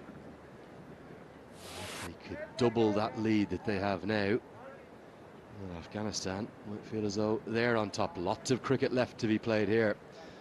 Ireland's spinners, McBride has bowled with real control. And Workham a little less so, but neither have looked hugely threatening in terms of taking any wickets. Big surprise for me, the absence of Curtis Campher thus far. The all-rounder not given the ball at any stage. And just like that, a change of commentary brings about the wicket, and delight for Van Workham. Just gets one to turn enough. And that 32-run 8th wicket partnership is broken, Devender. Well, he struggled in his first spell, but coming back nicely. And the partnership has been broken. It was frustrating for the captain when the fast bowlers were in operation. The partnership was developing. And he bowled beautifully in this spell, tossing the ball up, getting the ball to turn, and good catch, good low catch taken in the slip. Afghanistan only leading by 98. Beautifully bowled, bit of turn, good catch taken, good low catch by Balbirnie, the captain. And the faith that's shown in his bowler has reflected in his performance as well. Jao Rahman goes for 13, it's 206 for 8.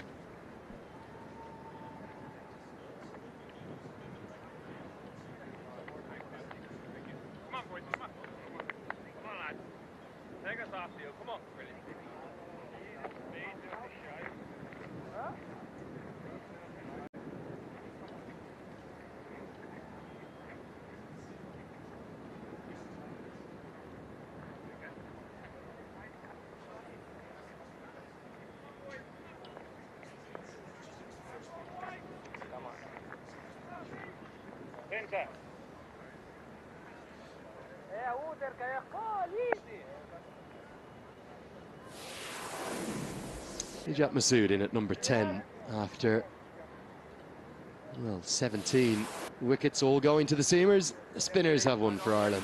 It's a maiden test wicket for Theo van Workum. Najat Masood did not score in the first innings. He's on a pair, very attacking field. Silly point in place alongside those two slips. There's going to be some real flight from Van Workum, a moment that, well, he's never going to forget, is he? A first test wicket for him. Brilliant, absolutely brilliant. Was taken for runs in the first innings as well. Didn't start well against Gurbaj and company, but came back, captain showing the faith, and he has shown it that he's quite capable of taking wickets in test delivery as well. Lovely tossed up delivery. It's been a big contrast, isn't there, in terms of the speed with which the two primary left-arm orthodox spinners that we've seen in this series, between Zia of Afghanistan and Van Workum of Ireland. Van Workum's been a much more sort of old-fashioned drift bowler. As we've seen Zia Rahman bowl probably 7, 8, 9, even 10 miles an hour quicker through the air. I think one of the good moves from Balbirnie here to get the left-arm spinner back into the contest, because he's bowling to that lower order, maybe that slightly slower pace more suitable to pry one of those wickets out. That was a big breakthrough. And now there's a bit of turn on offer as well. Every run is going to be important. Ireland have no pedigree of chasing in a fourth innings, Devender. Sharp turn. And also Afghanistan got two excellent spinners, Zia Rahman and Zahir Khan Pakhtien. Nicely bowled once again. Success from the over. 71 gone. It's 206 for 8.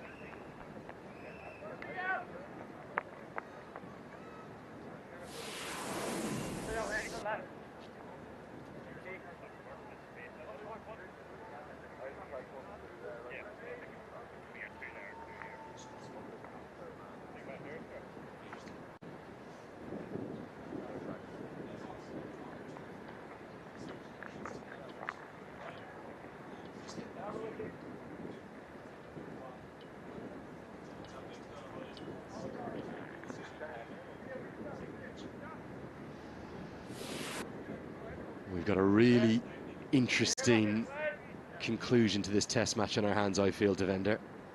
Whether that be today or possibly tomorrow, that's immaterial.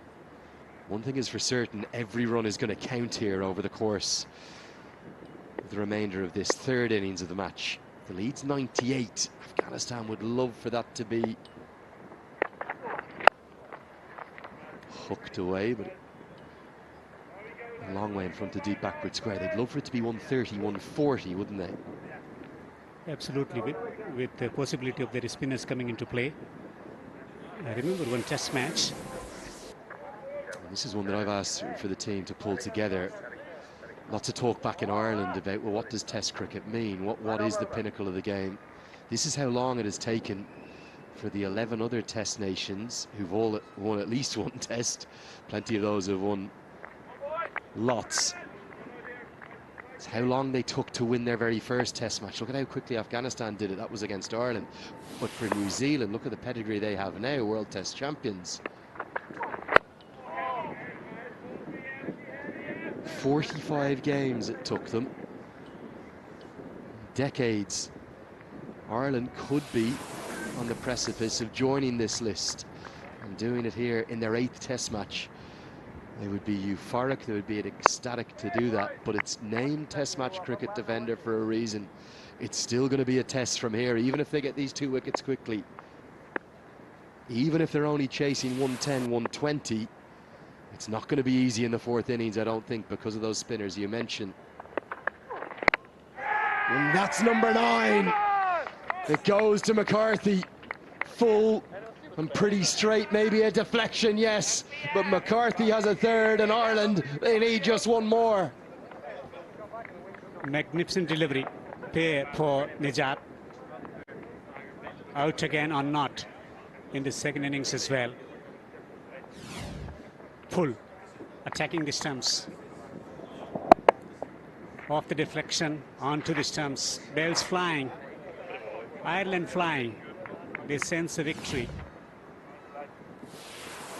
Goes for naught. Hijab. Afghanistan 207 for 9. Just keep coming back this way.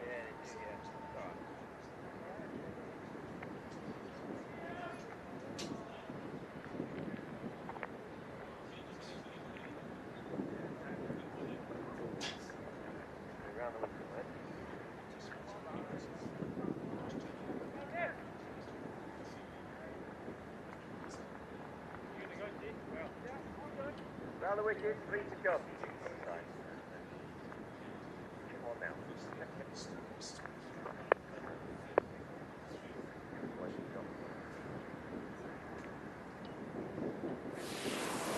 Well, 2 massive breakthroughs for Ireland. Very quickly, Zahir Khan comes in at number 11. He is also on a pair, and he holds a pretty inauspicious record with the bat. Not many runs, to say the least. Here comes McCarthy. He had 7 consecutive innings without a run, holding the longest runless streak from the start of a Test career. You never want to see an average less than 1. That's what he's averaging right now. Pretty full, pretty straight, probably flicked the back pad. And McCarthy, well, he's almost put Ireland onto his broad shoulders and carried them today. It's been a dare throughout the first 2 days of the Test. Today, it's the man they call the BM around the squad. The big man, the best man, it's Barry McCarthy.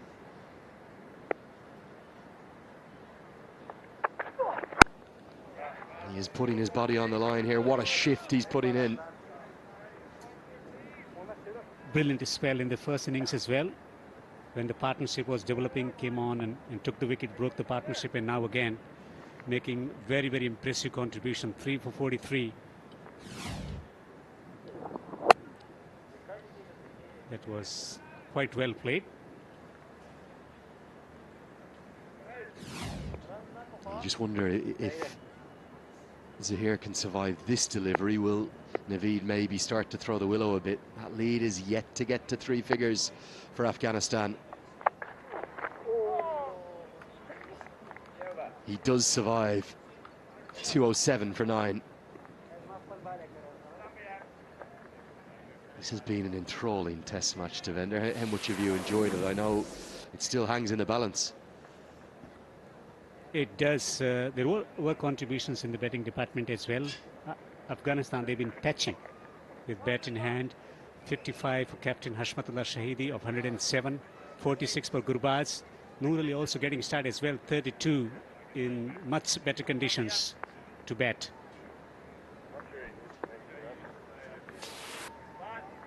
I thought Gurbaz showed an awful lot, didn't he?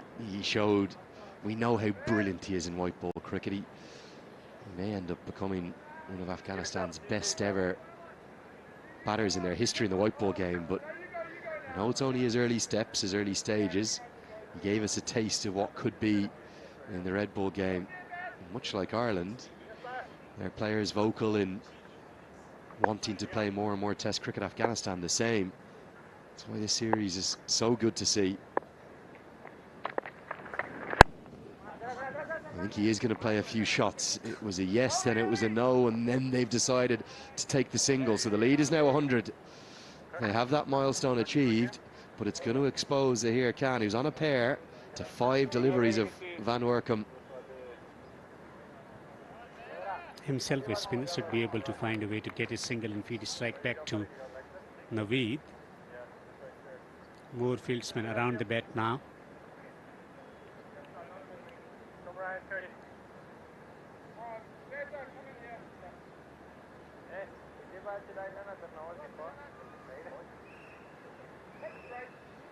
Also will have the benefit of the ball turning into him. 3 close catchers in place, slip leg, slip short leg under the helmet, and also a couple hovering mid-wicket and cover, not too deep.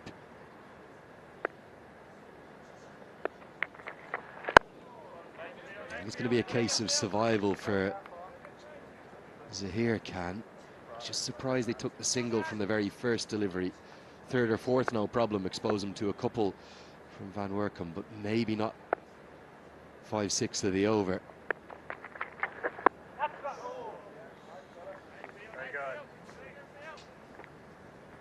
Because left arm spin in operation, himself left arm spinner, good at reading the variations, almost fair it to the fieldsman at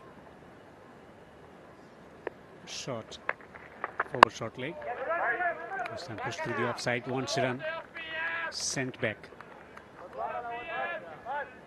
Really good piece of fielding. And again, it was McCarthy with body on the line at cover.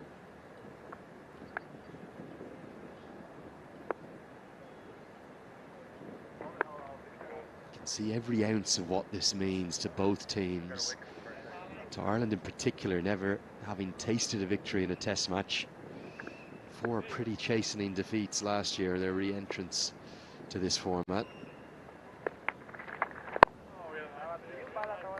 They may never have a better opportunity. I think that will be running through some of the top order batters' heads. What's PJ Moore thinking right now? What's Andrew Balbirnie thinking right now? Up at the top of the order, Curtis Camphor at 3. Who's going to step up and make a contribution? He does survive those 5 deliveries he was given. 208 for 9. We have seen low totals defended in 4th innings of Test cricket. The fact that Ireland were bowled out for 38 when they needed, I think it was 180 odd against England at Lord's in London. Very different conditions. That will give Afghanistan some hope. Also, I remember a test match against Australia, India versus Australia, at Wankhede Stadium in Mumbai in 2004. 107 the target. Murali Karthik taking 6 wickets. I remember 6 wickets for Michael Clarke, left-arm spinner, where Tendulkar played a good counter-attacking innings of 52, I think, or 54. Amazing how test matches linger in the memory. You can almost see the picture of them, can't you? American Tucker's just been a little bit tardy, isn't he, with his glove work in the last little while. They're going to take on the second, and they will get back. They're going to be 2 byes. There's an inside edge he misjudged that costs 4. Here he costs 2. It's never easy off the second bounce when the slower ball comes in, but with all the white ball cricket that he's playing, you expected him to get enough on that. Instead, 2 more runs to the total. Just bouncing in front of the keeper. Wanted to get it over the top of the keeper. I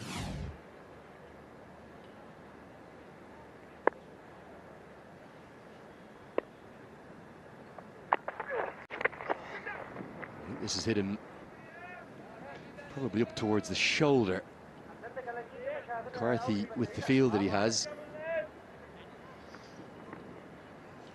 3 catchers in the deep and the leg side. One of them's in a very strange position, kind of quite a deep square leg, about maybe 45 yards from the bat. And then there's, if you include fine leg, there's actually 4 catchers on the leg side. So I don't think Naveed is going to get anything in his half. What the Irish Test captain would give for the 20th and final wicket right now. Going to take the single, so he'll get 3 balls now at Zahir Khan, who still is on that pair. Well, Zahir is comfortable against the spin, but against the fast bowler, he tried his very best in this over to get a boundary away. Wasn't successful. 3 deliveries to survive from the over. Also, the new ball is not far away. Well, I think Afghanistan would be delighted to get there, wouldn't they? They do get to that new ball, the second new ball.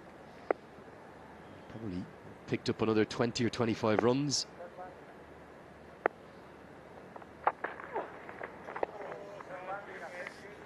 And really has played the role of enforcer brilliantly. McCarthy's figures overnight were 5 overs, 1 for 25. Conclusion of this over, he'll have bowled 13 of those bowled today. They just haven't been able to hit him. He's only gone for 19 runs. He's threatened on the front foot, on the back foot. You talk about wholeheartedness and character, which McCarthy has in spades. He's been so impressive today. Adair, the star of the show, no doubt about that. Best figures in Irish Test history. If Ireland can get into a winning position, McCarthy will have played a huge role. It is going to be runs, not where he intended. He gets off that unwanted pair and finds just an 8th run in Test cricket for Zahir Khan. It is for the first time in the history of Test cricket, or his Test career, that he's faced 10 deliveries. A scratchy boundary.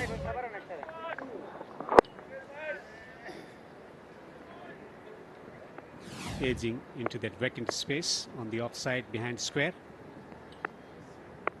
Can he survive this delivery from McCarthy? Well, he does, but McCarthy can't understand how. The lead's 107, it's 2-1-5 for 9.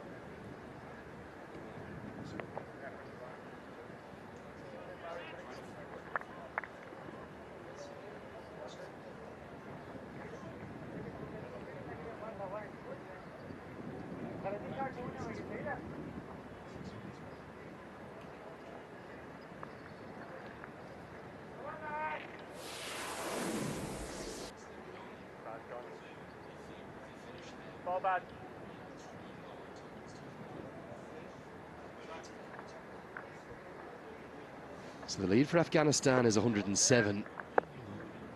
Had over 2,500 Test matches in the history of the game, dating back to the 19th century now. And if the innings ended in the next 3 or 4 runs, only 3 lower totals would ever have been defended. One in that Test match you were talking about a little earlier in Mumbai.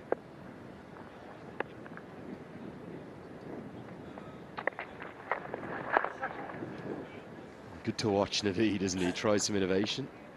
That's the 3rd lowest total ever defended. The 2nd lowest ever was a West Indies-Zimbabwe Test match in Trinidad in 2000. Then you have to go all the way back to England-Australia, the Oval, 1882.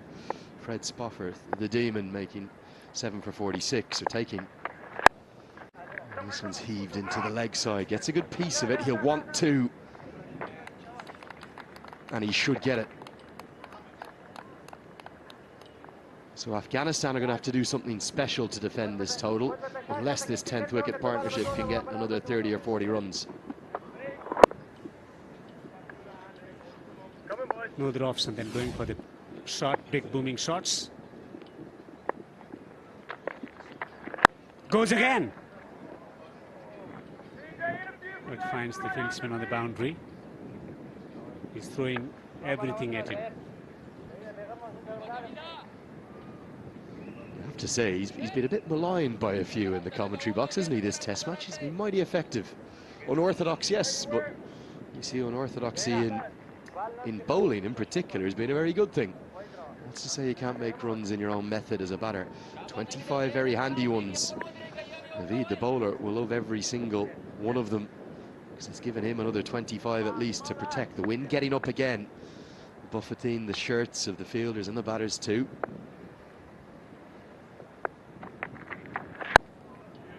I'm not sure if Van Workum's the right choice here, particularly to Zahir Khan. Who would Zahir Khan rather face? Mark Adair, Curtis Camphor, Craig Young, or Theo Van Workum right now? Did a great job to break that 8th wicket partnership, certainly. For me, I'd get Van Workum off now. 2-1-8 for 9. There is that Test you were just talking about, defender. A low-scoring epic for the ages at the Wankhede.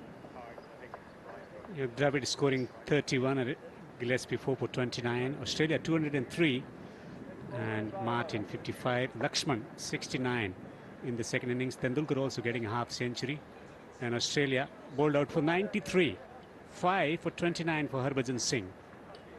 Clark 6 for 9.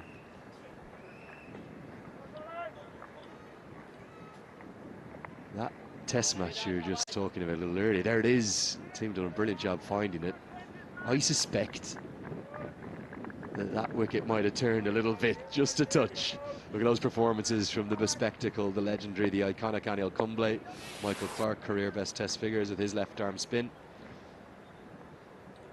And even if they were bowled out right now, it would still be a top 4 performance of all time, be just behind that effort of defending from India. Can Afghanistan make a bit of history? The end of McCarthy for now. Craig Young comes in for a little burst. Is Naveed going to look for boundaries off the seamers, or what's his approach going to be? He will attack the fast bowlers. If it's in his areas, if it's pitched up, he's going to dispatch it to the boundary. But he's been tested with short ball. A slightly different tactic with Young coming over the wicket rather than McCarthy was round. And almost a double bluff, because again, the field is one where you would expect the short ball. There are 5 men on the leg side, 4 of them are on the rope. There's a long on, there's a deep mid-wicket, there's a deep backward square, there's a fine leg, and then even Andrew Balbirnie himself is about 40-45 yards from the bat. So it's almost a double bluff, isn't it? Young is saying, I'm going to bowl short to you. Instead, he tries to hit the top of off, and it somehow evades it. Not quite sure how it missed. Good skills from Craig Young. Ireland desperate for this final wicket.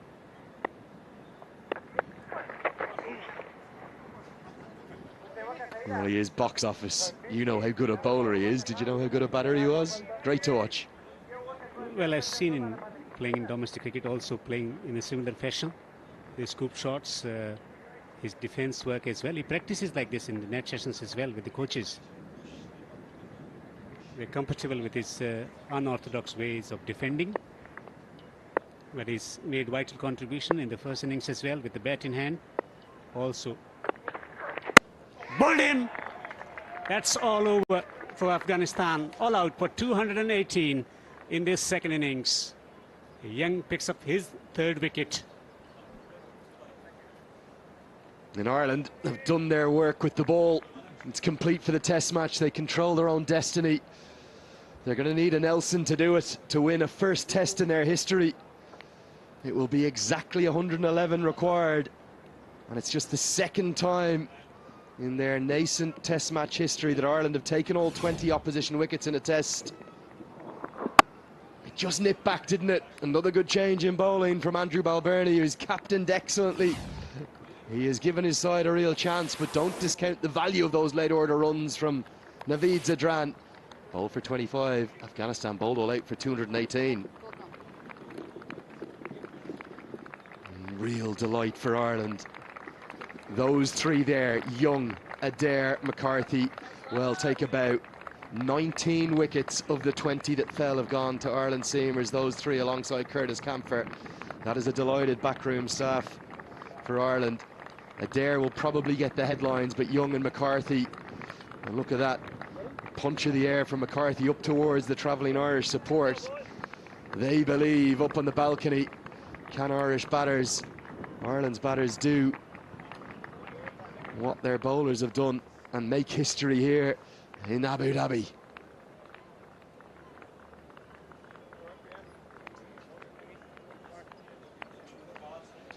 Such an impressive performance from Ireland's seamers in particular. 19 of those 20 wickets to those 4 pacemen. Only resistance came from Hashmatullah Shahidi, 55 of 107, and Gurbaz was looking good. The partnership was developing. And then Naveed making a significant contribution of 25. Let's go downstairs with Niall O'Brien. Well, I've got a very happy Theo Van Workum beside me. You've got your first test wicket. You're a happy man right now. Yeah, like obviously it's nice to get the first one out of the way. Just nice to contribute, I guess. Obviously, you know, really good toil and good fight from the lads.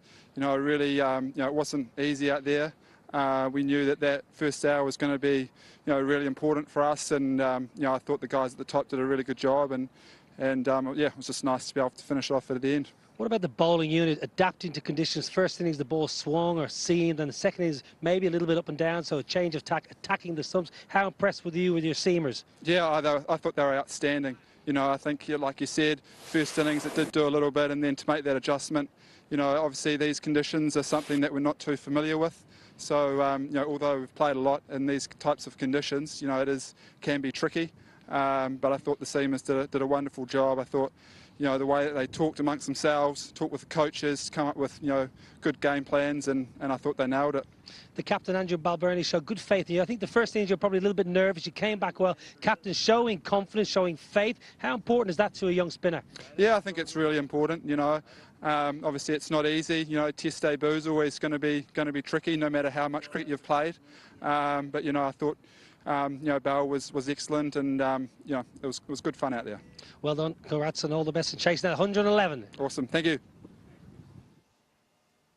Yeah, thanks to both Niall O'Brien and Theo van Workum. Congratulations to him. A first Test wicket to his name, and a day that he won't forget. Could it be a day that Ireland won't forget? They've got a chance at making history and picking up their first ever Test victory. They've only once chased in a fourth innings with a total that they could get to. They needed 180 in Lords. There they were bowled out for 38. So there's going to be some nerves around. No date for Ireland. Here are the bowling figures. The three heroes really in the second innings for Ireland. Those three seamers with 3 wickets apiece. Maybe the pick of them, Craig Young alongside Barry McCarthy. Outstanding. They shared 9 between them. So that's it for 3 innings. We've got 1 to go, and which way is this Test match going? Ireland, the magic number. They will need 111 to win. We'll be back with all the action very shortly.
welcome back. We're just about to get underway with the final innings of this test match, Afghanistan versus Ireland. Day 3, of course, live from the Tolerance Oval in Abu Dhabi. Before we do get that final innings underway, we're going to have a look at the Kustapa Valley in Afghanistan.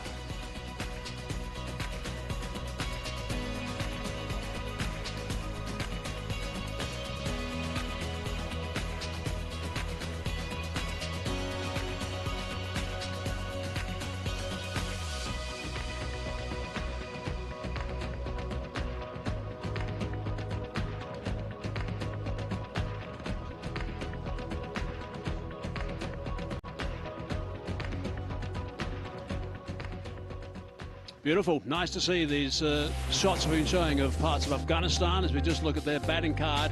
218 it was. Top scorer Hashmatullah with his 55 of 107. Gubaz threatened but didn't kick on with 45. Another problem throughout this entire test match, actually, guys getting close to 50, just above or just below, and not kicking on to getting sizable scores.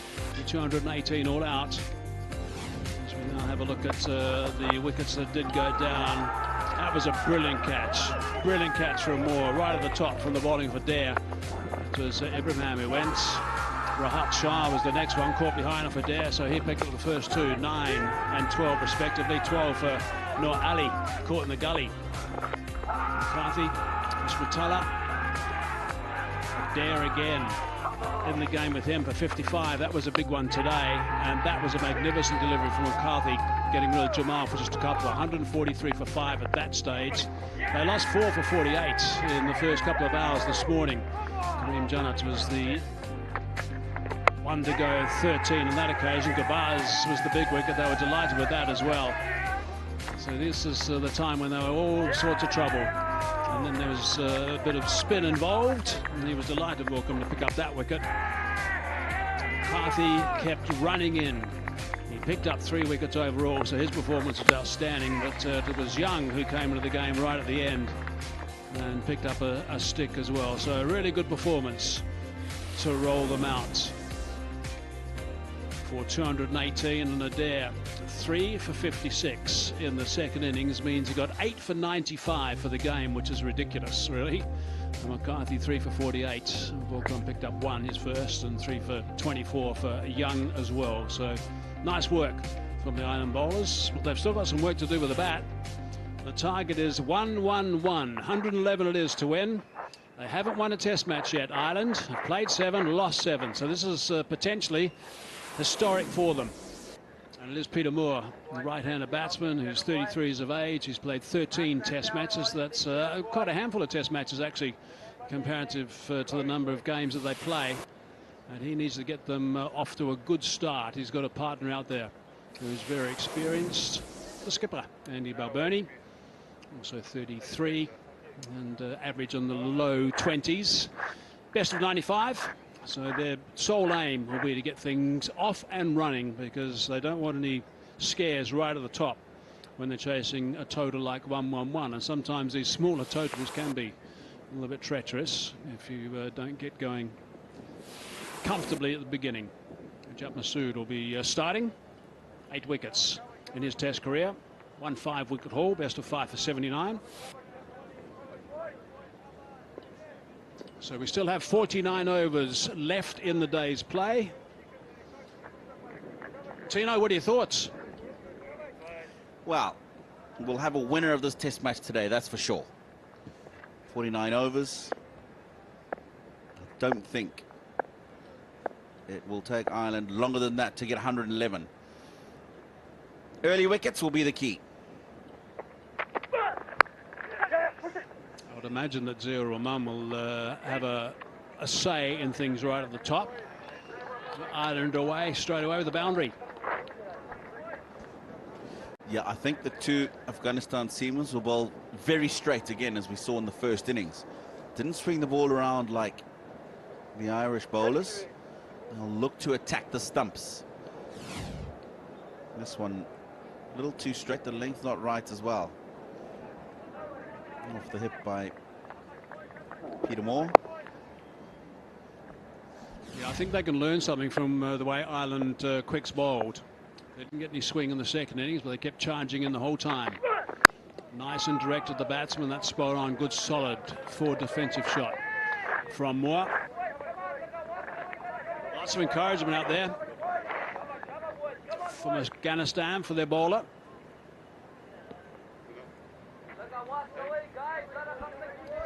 Yeah, nicely behind that, PJ Moore. Struggled with a few of the straight deliveries that were just angled into him in that first innings. No doubt it would have been something that he would have been aware of by his technical staff. Maybe watch that innings, so he'll be looking to address that today. Oh, that's a big no ball. Doesn't want to pick up a wicket with that.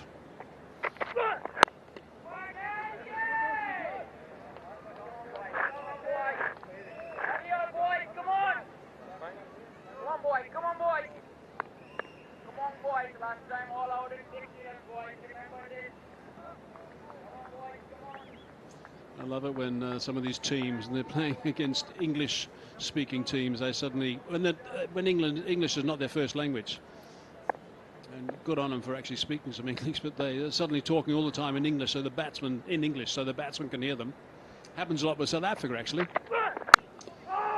Got a couple of blokes who are pretty stout Afrikaners. I'll suddenly be conversing in English the whole time. You're trying to get under the batsman's skin, aren't you? He's got to hear and he's got to understand what you're saying. So there'll be the general encouragement for your teammates and your partners in your own language, but definitely when you just want the batsman to hear a little bit of what you're saying, the English needs to come out.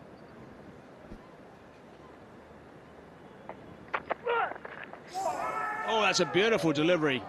Went away superbly. Nicely bowled. Just going past that outside edge. Gabaz at one stage thought about going up. Now this is where they've got to be. And just keep hitting a good length. There is still enough in the pitch. We've seen that. Look at that. Angled into Peter Moore and just nipping away at the last moment off the seam. Naveed will certainly pair Nijant with that new ball initially, but it won't be long before they want to get the left armour in the air and bounced.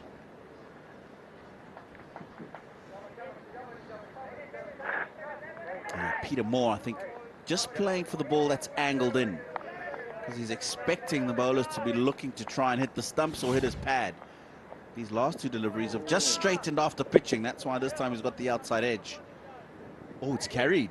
It's carried. Has carried. Well, PJ Moore's had a lot of luck in this test match. Out of a no ball in the first innings. Ibrahim Zadran prides himself in that slip cord and disappointed. 3 slips in now and a gully.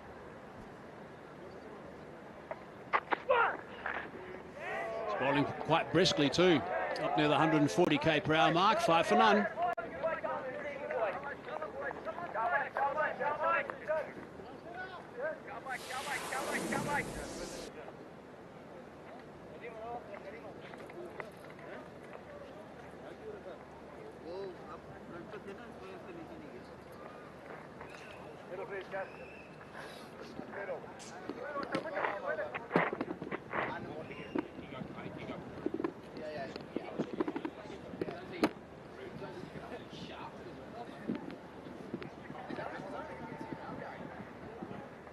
Well, they had a chance in that first over.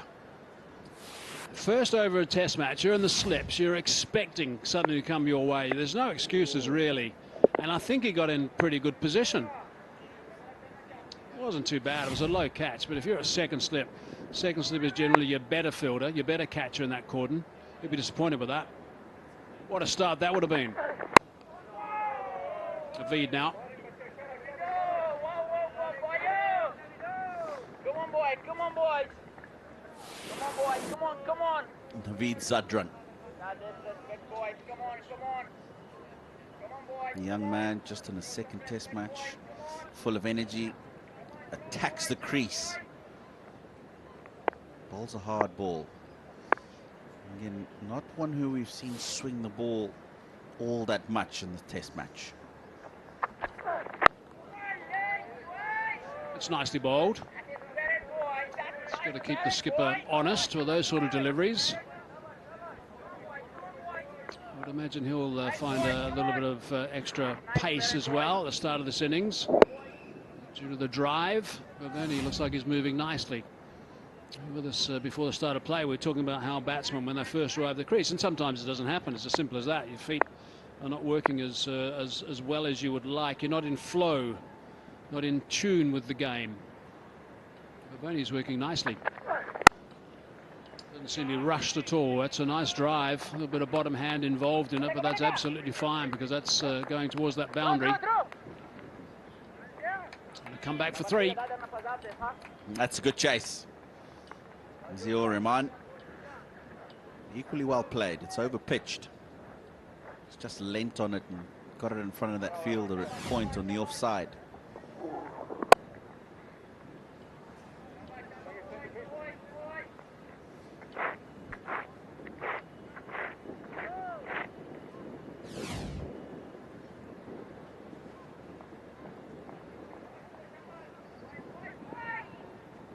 Naveed running into that stiff wind. Moving straight in at his face at the moment. As he did in the first innings as well, and he picked up 3 wickets.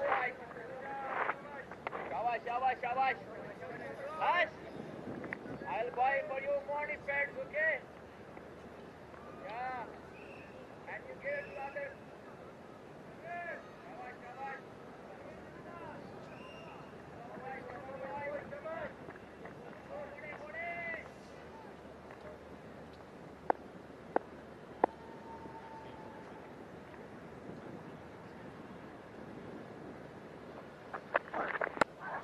Got him. That is a very fine delivery. Came back nicely. Inside edge onto the stumps. They have struck early.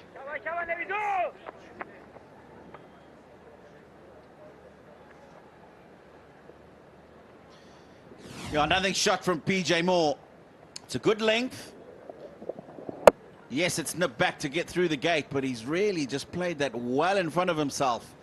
Lack of foot movement. He adds another to his tally in the test match. And PJ Moore has to go. Doesn't trouble the scorers. Ireland lose their first. It's 8 for 1.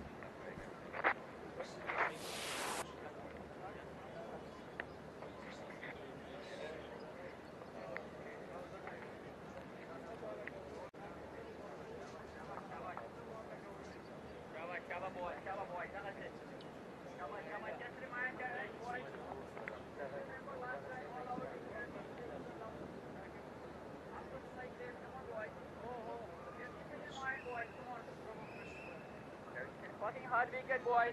Not easy. Shabash, shabash, shabash.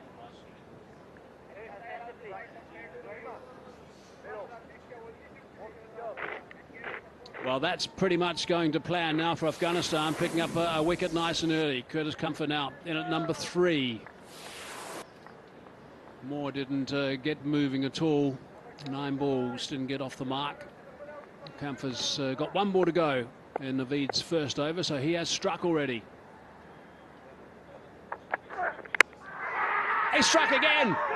It's another wicket, 2 and 2. That's going to get them excited. What a start to the defense of 110 runs from Afghanistan.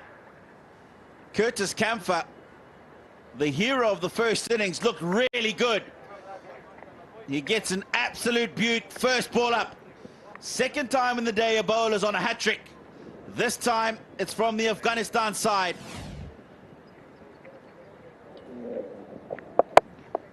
Wasn't sure whether he should play at that or not. When he decided to, it was too late. Ball had gone through him already. Naveed Zadran gets a second and 2 balls. Comfort goes without scoring either. Ireland 8 for 2.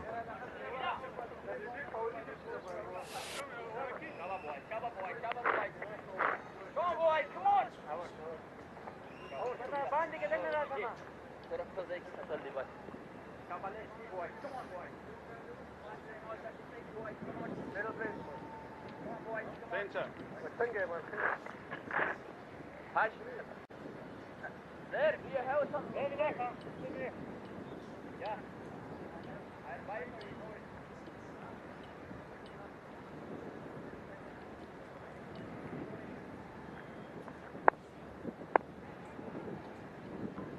Well, that's a dream start.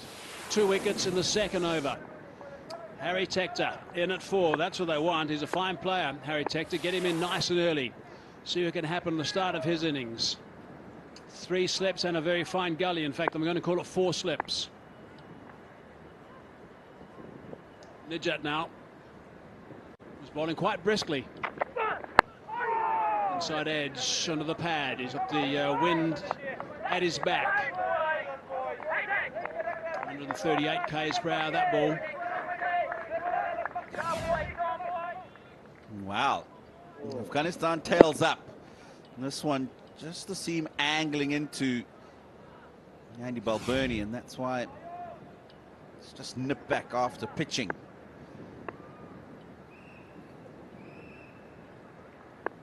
Both those dismissals in that over were very similar. Terrific stuff from Naveed. Worked away solidly. Some stuff for Naveed. 2 for 3 he's got at the start. Here's a look at the 2 wickets. Moore was the first to go. Disturbing that furniture. Came for the second. Brilliant work from him. Brilliant. They are pretty excited now, Afghanistan.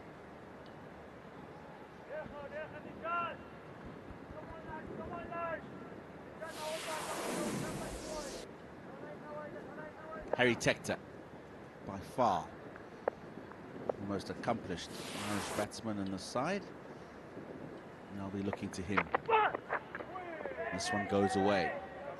I think they've certainly started the way you felt they should, Hazy, where you said they really just need to make sure they're running in and hitting a good area. And we can see with that new ball, hard seam, a pitch that's just drying out a little bit. There's still something in there for them. Ball's definitely nipping around. Yeah, it is. It's that proud seam. That's what's doing it. It's got that. It's a carpet of grass. That's what it is. So it's just sort of burning through the top, if you like. But that the rope, the seam, is just gripping a little bit on this ball, and that's why it's moving around a little bit at the moment.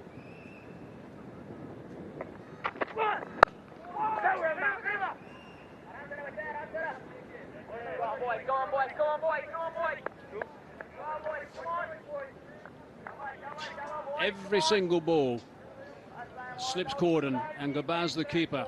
They follow a long way down to encourage the teammates and encourage the bowler, of course.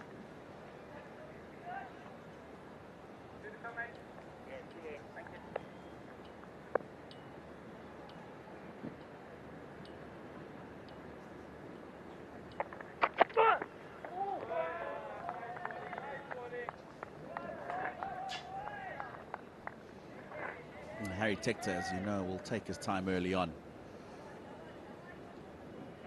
Gauges the pace of the wicket, lets a lot of balls go. And that's how he gets himself into the groove. He'll be in no rush. Mr. Nouri from the Afghanistan Cricket Board.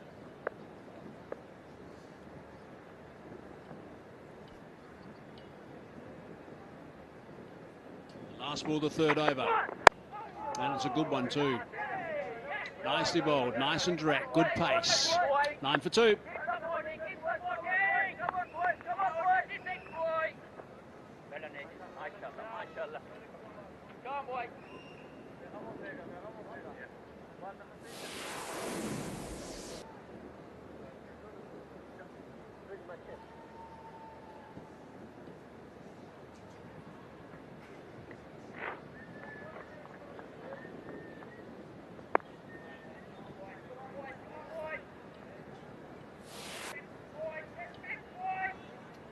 Bernie missed out in the first innings. That's the first wicket to go down.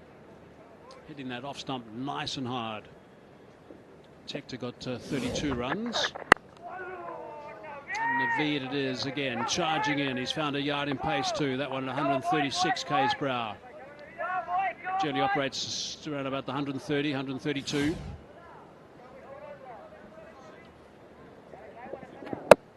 And that's the first one.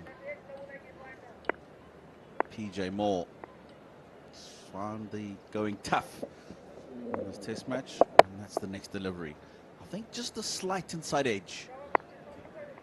Curtis Camphor thinking of letting it go.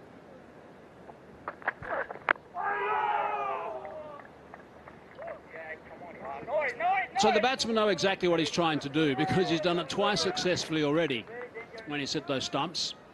So he's just getting that ball to come back a fraction.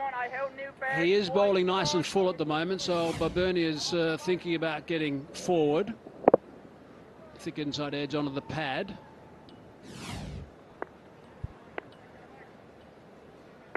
Surprised if Naveed just dropped one's a little bit a shorter one, just to make sure Balbirnie doesn't just rock onto that front foot. But he's in a nice rhythm right now. It's a half volley, doesn't want to bowl too many of those. Not intentional, of course, probably striving to get one underneath the bat. Give him a strike. Go on, boys, go on, boys, go on, boys. And Balbirnie, being a tall man, sometimes is quite upright when he plays on that front foot. So he's just got to be careful here with the amount of pace and bowling at the stumps that Naveed is doing, and just getting it to nip back in. Very easy for the ball just to slide past the inside edge onto the pad or through the gate if you're a little bit upright as a batter.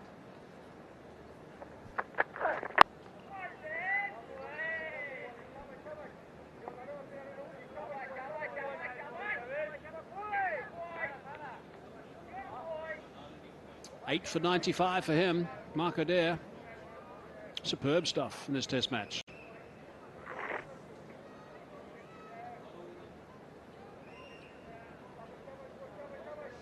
No, he's done a sterling job.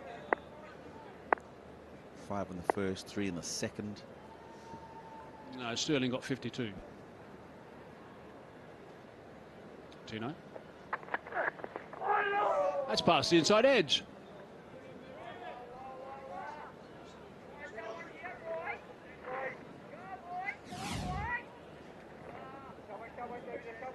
He's getting that ball to come back in again.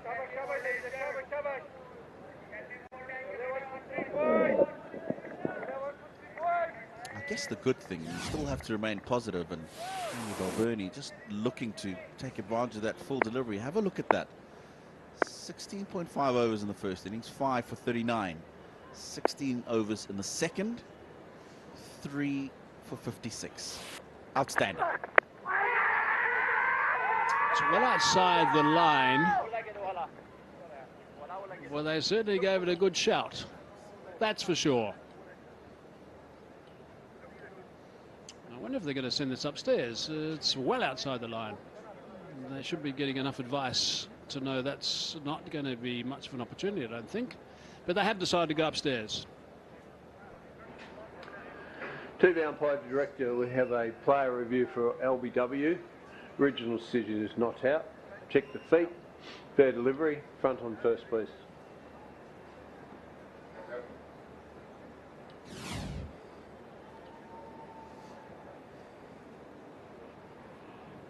Yeah, looks like it's missed the bat. I'll confirm that with Ultra Edge, please.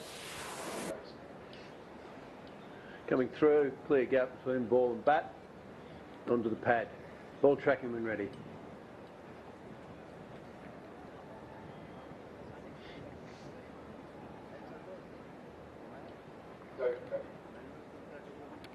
Okay, original decision's not out.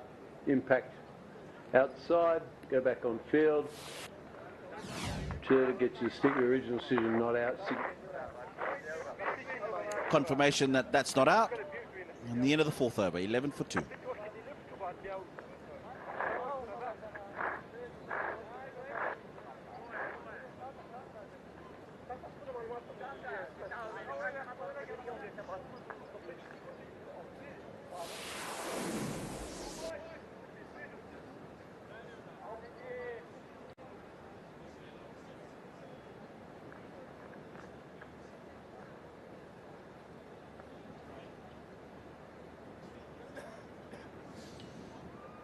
they do have 3 reviews, but one thing, well, they don't need more, they've only got 2, but one thing they need to make sure that they don't do is burn up the reviews.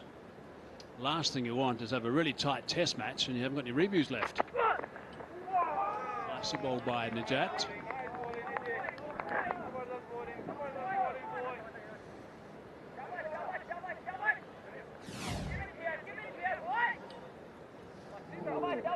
Really nicely bowled. What I like about that, though, from Harry Tector's point of view, is he stayed down the line that he's played originally. Hasn't flinched and followed the ball outside the off stump.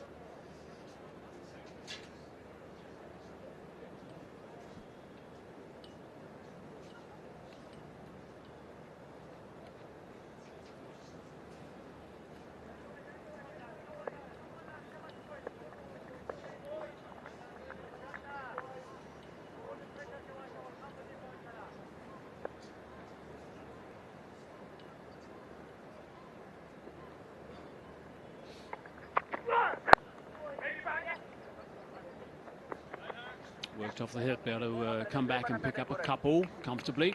So you've got to wait for the ones that you can recognise. Just turn away around that corner. Try and get the bowler to bowl to you. At the moment, the channels from both these bowlers have been really good so far outside the line of off stump. One's coming back in, one's going away a fraction. If you start leaving them alone, then the bowler loses a little bit of patience and will bowl a bit straight, and you can do that.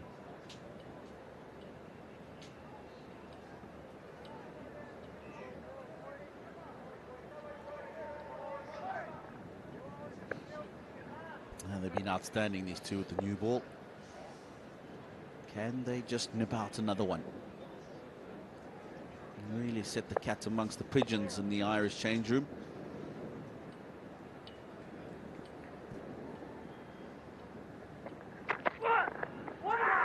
It's a very good delivery. Was there a tickle? They've gone up in a big way. I didn't hear anything through the stump, Mike, I must say. Afghanistan are certain. Now, this is going to be interesting, because if they lose this review, there might be some trouble later on, because they've already lost 1. I didn't hear anything. TV umpire to director. We have a player review for caught behind. I've checked both feet and it's a fair delivery. Original decision is not out. I'll go front on first, please.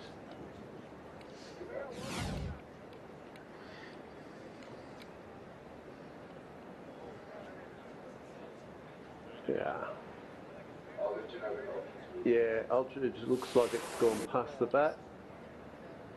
Confirm with Ultra Edge.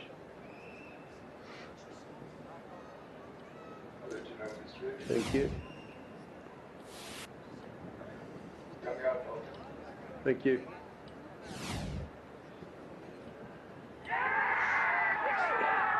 Just rock and rolling that. Just put one back. Yeah, thank you. I'll go back on field. I'll get you to change your original decision from.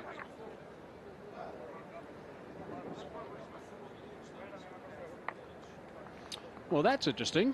That spike was before the edge.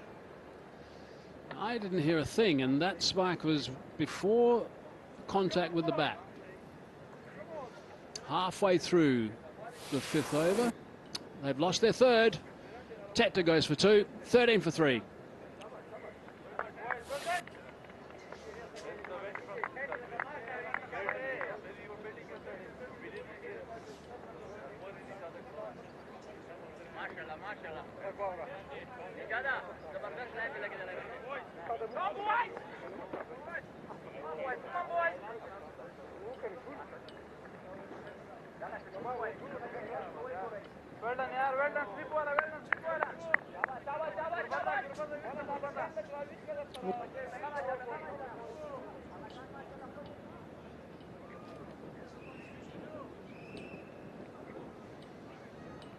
So 13 for 3 now. Paul Stirling now. 3 wickets down, inside 15 runs. Now this is spelling trouble for Ireland. Very experienced as Paul Stirling.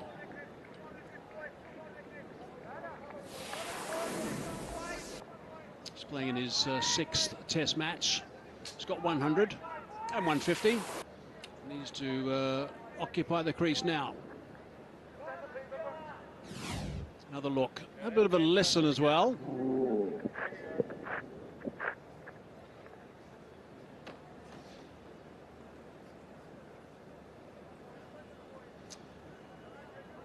Spike just before the ball hits the bat.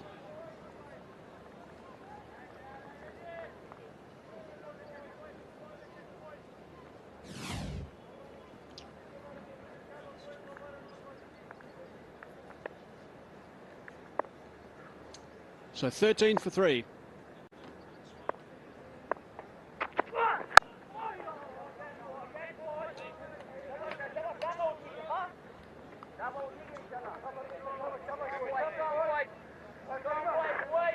Let's have a listen at that in real time to see if we can pick up a nick.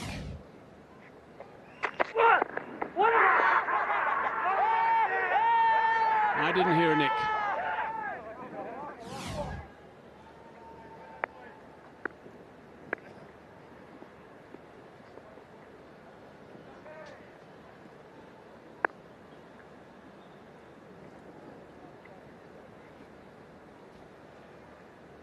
Two balls left in this over.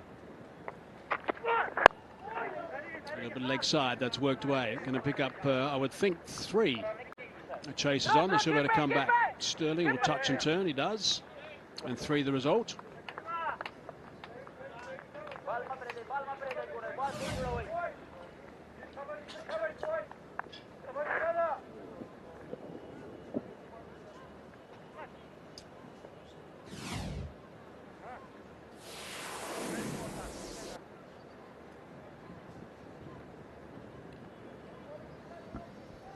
Yeah. Painful reading, 17 for 3. Ireland. 94 more runs to win. How this match has ebbed and flowed. Well, this game has now become very interesting.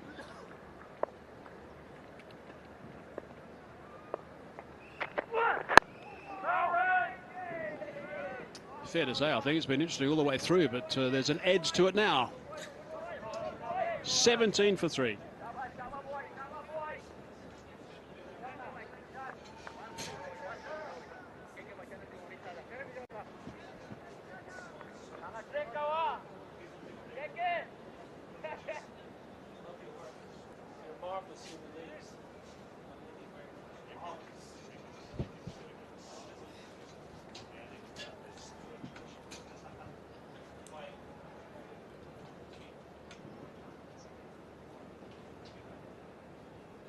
What a start to this Ireland run chase. Goodness me, you can't take your eyes off this.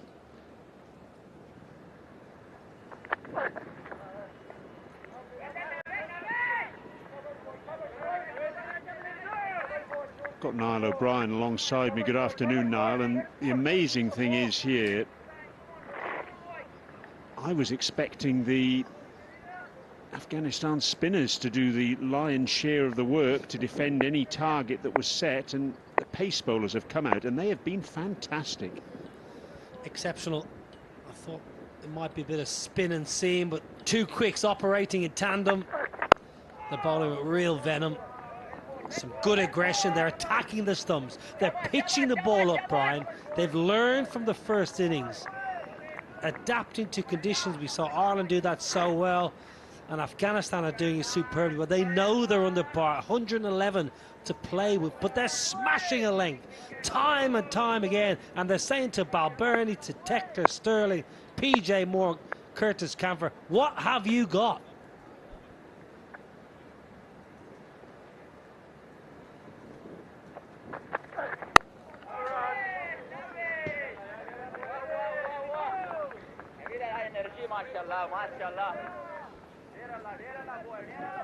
Interesting looking at that first dismissal of PJ Moore. He was going at the ball as well, wasn't he?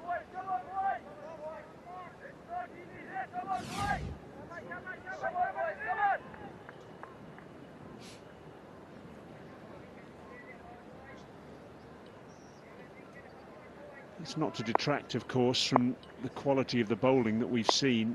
It really has been really fantastic. And again. How do you play that? With a little bit of fortune, says Balbirnie. That is a seed, yeah. You're right, Andrew Balbirnie. There's nothing you could do. That's an absolute cracker. Good pace, standing the seam, it's a whisker away. A bigger bail and you might have your fourth.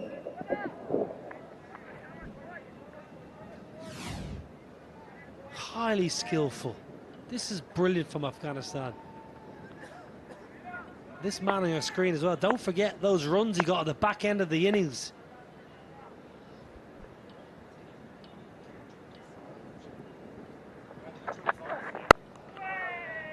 Yeah, it's very interesting you bring that up. 25 he got. Let's have a look at the wickets.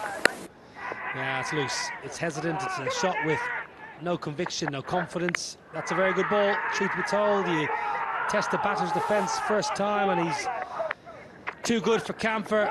And this is a judged caught behind. There wasn't much of a reaction from Harry Tector. There was a little scratch. We felt maybe the scratch was slightly before edge, but Afghanistan were convinced. They sent it upstairs. They got the rewards, and they're not far away from 4 or 5 right now.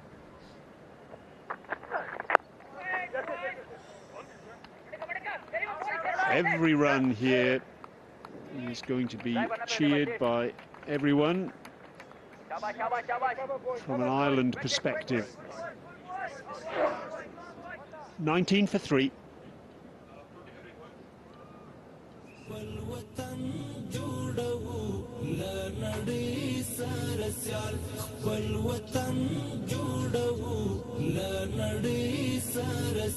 Nur samsur bayikdo, nur samsur bayikdo, the jannat pe misal, the jannat pe misal.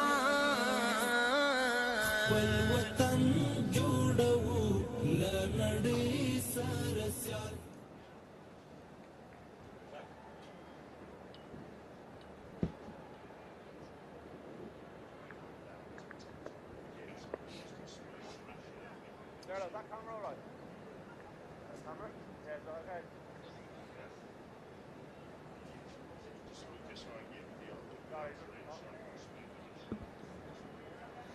Some beautiful scenery there in Afghanistan. That looked absolutely sublime.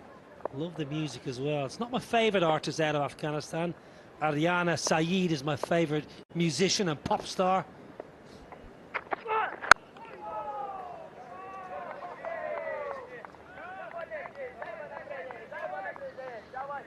Let's have another look at that wicket of Tector.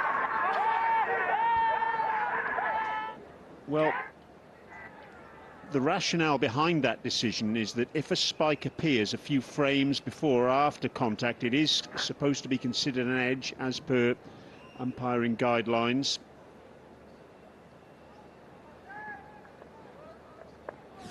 That's the rationale behind Paul Rifle's decision.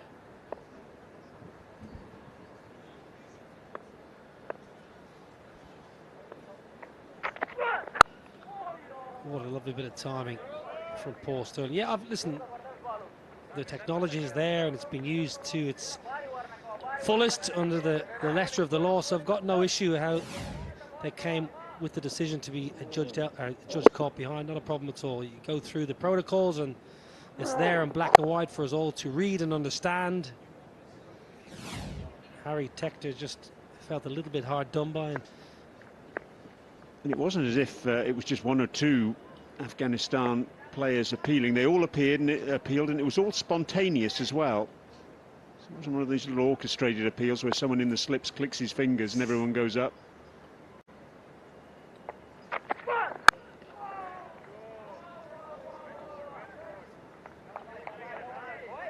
I'm just keeping a close eye on Andrew Balbirnie. This is on the left. Is look at that for a straight bat through mid-wicket. Straight bat through mid-wicket. That's really important. First innings LBW. looking to clip it or whip it a bit more. Look at the bat face when he connects with the ball.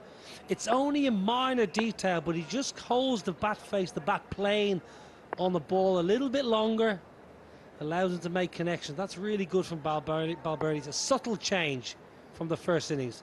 Well done, that's lovely. You're on fire today, you lot. Love your work.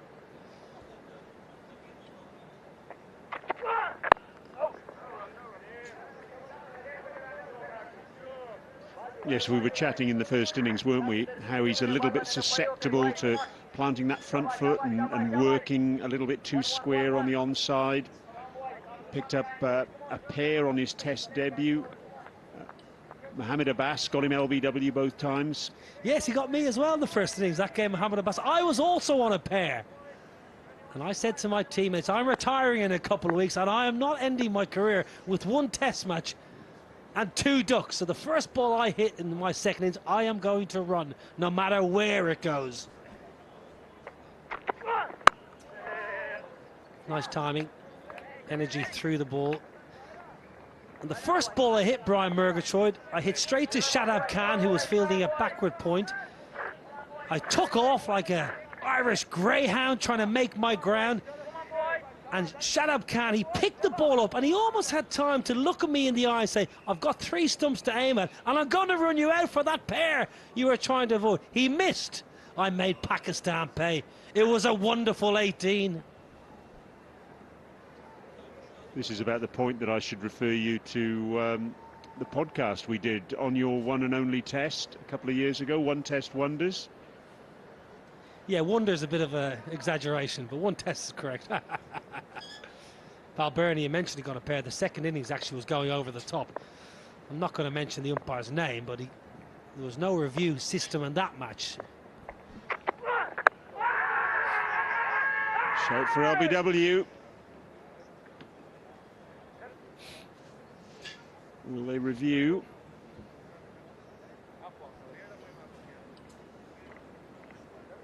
No real interest there. The end of the over. Ireland 21 for 3.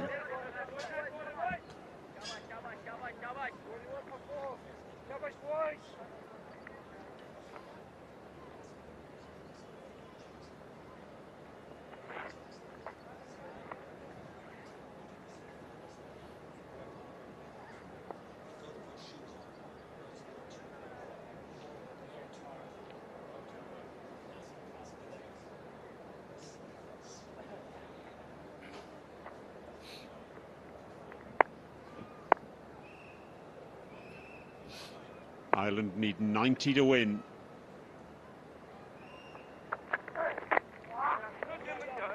Well, we've spoken about Andrew Balbirnie getting a pair on debut.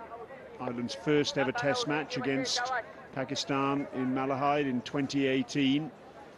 Gosh, I bet he would have felt terrible about that, and I'm sure his teammates, yourself included, Niall, all got round him and cheered him up. Yes, we cajoled Andrew Balbirnie. Tim Murtagh, our teammate at the time, he was a right prankster. At the end of the day's play, after Balbirnie got a pair, Tim Murtagh put 2 pairs in his shoes. So when Balbirnie went to put his shoes on at the end of the day after getting a pair, very down and out, feeling sorry for himself, he had 2 pairs in his shoes. Oh, that is gorgeous, Paul Stirling. In the first innings, you played many drives but found the fielder. On that time, your placement was exquisite. Don't know about a pair, that was a peach. Lovely shot there from Stirling, his first boundary, and exactly what Ireland needed. They need to try and wrest the initiative back from Afghanistan here. Have a look at this. It's his favourite area there, extra cover. It really is. And that was vintage Paul Stirling.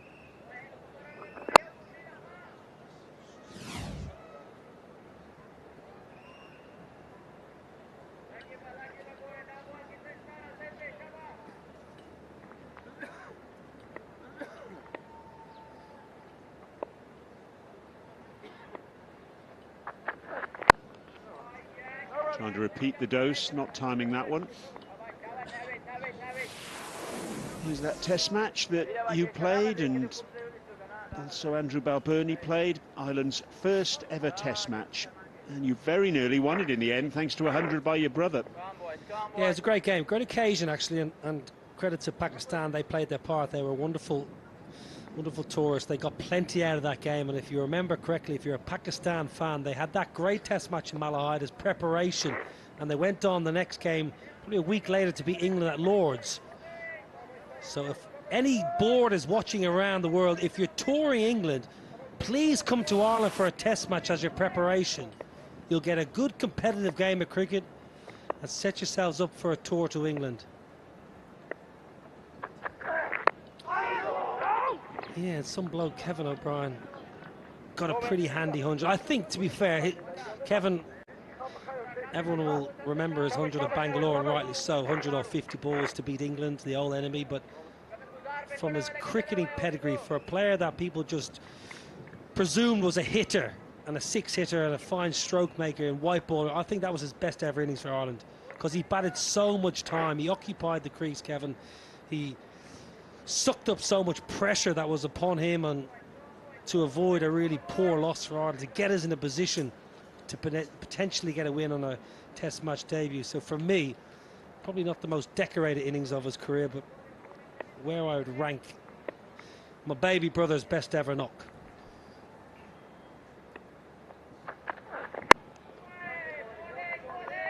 Yes, he batted for almost 6 hours in that match. 344 minutes, 217 balls, 12 fours. And Stuart Thompson as well, 53, good support from the lower order. It was a terrific performance to set Pakistan what turned out to be quite a tricky fourth innings chase. Yeah, he batted so long. He was so tired. I remember Kevin seeing him in the hotel bar that night with his wife Ruth Ann. He was so exhausted that the next morning, I don't know if you remember, so early in the next morning, he got a really floaty wide one and had such a tired wave and wafted the bat and nicked the slip. It was just fatigue. Of course, Paul Stirling has joined the club there with hundreds in all formats for Ireland. 2 of them have done it. End of the over. 8 overs gone, 26 for 3.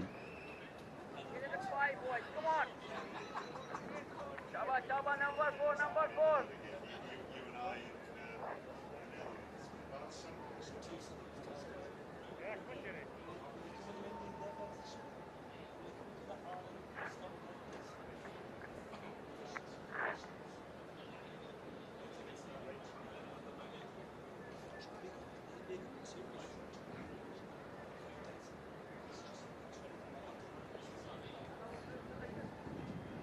85 to win for Ireland, 7 wickets for Afghanistan.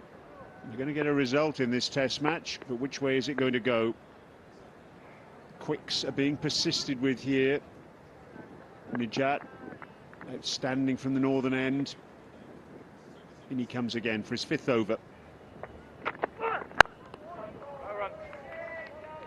Once again, Andrew Balbirnie, full face of the bat for that on drive. Yeah, I had a good chat with Gary Wilson, the assistant coach, this morning about Andrew Balbirnie and his technical flaw maybe in the first innings, and it has been an area of his career that's troubled Andrew Balbirnie, just playing around that front pad. And Gary said that Andrew's working extremely hard. Even you could just see on your screen there, just working that top elbow, making sure that top hand, his left hand, is really dominating proceedings. Getting that head down the pitch, not collapsing. His tall man, Balbirnie, head down the surface. That's even better. I know it's a thick inside edge, but his head is in such a good position there over the ball, so he's able, Mergers, to adjust to the ball that nips back. As soon as your head gets a little bit outside and offside of the ball, you start scrambling and searching and trying to find the ball. That's when you start playing around your front pad and playing too square. So Balbirnie will keep telling himself, head down the pitch, head back towards the umpire. He wants to keep that badge of the helmet going down towards Adrian Holstock, the umpire.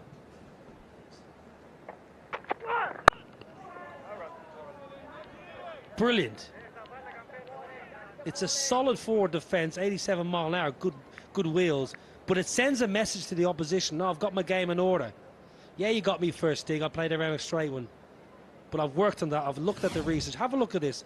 Top hand, left hand doing so much work there. Not overcommitting. That's pretty good. You're going to do well to get past that.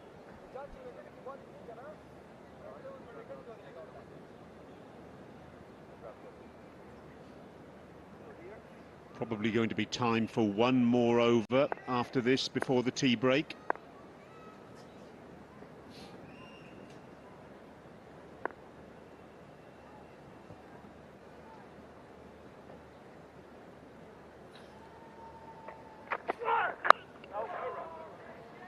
Just wondering, Niall, Ireland needing 111 to win. Goodness me, in the final analysis, both sides are going to be reflecting on the end of that Afghanistan innings, aren't they? 44 runs added for the last 3 wickets. And those 44 runs are looking absolutely priceless for Afghanistan at the moment, aren't they? Yeah, and that's the modern way, Brian. Even tail-enders, they're expected to contribute in their own unique way, because Naveed, he played well with the bat. Certainly technically not sound, but effective. It's so important that all batters from 1 to 11 can get the head down the nets and hold an end up or pick up 5 or 6 singles. I don't necessarily think Ireland bowled poorly at that stage. I think Ireland, over the 2 innings, is probably as well as I've seen an Ireland team bowl in a long format game for a very, very long time.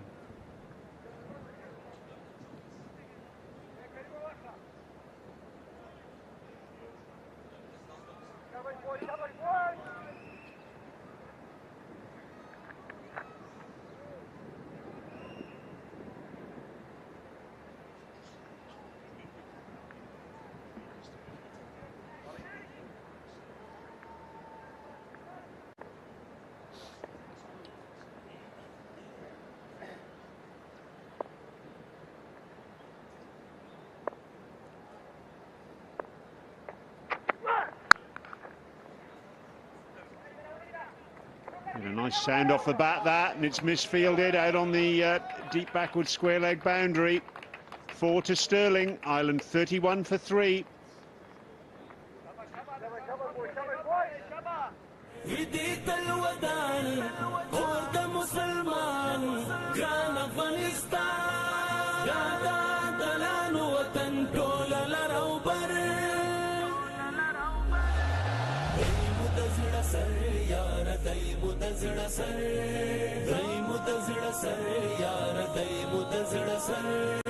خير كواخس تيغي كسر لمبو تورا يبزاكنا لسيتمو تورا يبزاكنا لسيتمو.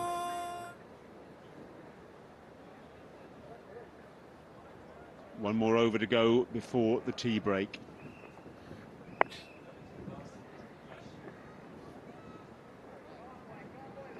It's going to be bowled by Naveed. Lorcan Tucker padded up, ready to go, hoping he won't be required before the break. Oh, that's so unlucky. That really is Andy Balbirnie. Lucky boys, come on. It's exactly what Niall O'Brien's been talking about, playing with the full face of the bat. It was beautifully timed, straight, but too straight. Yeah, beautiful shot. And have a look at Balbirnie. No, what are you doing there? Get out of the way! You gotta love a bit of raw emotion.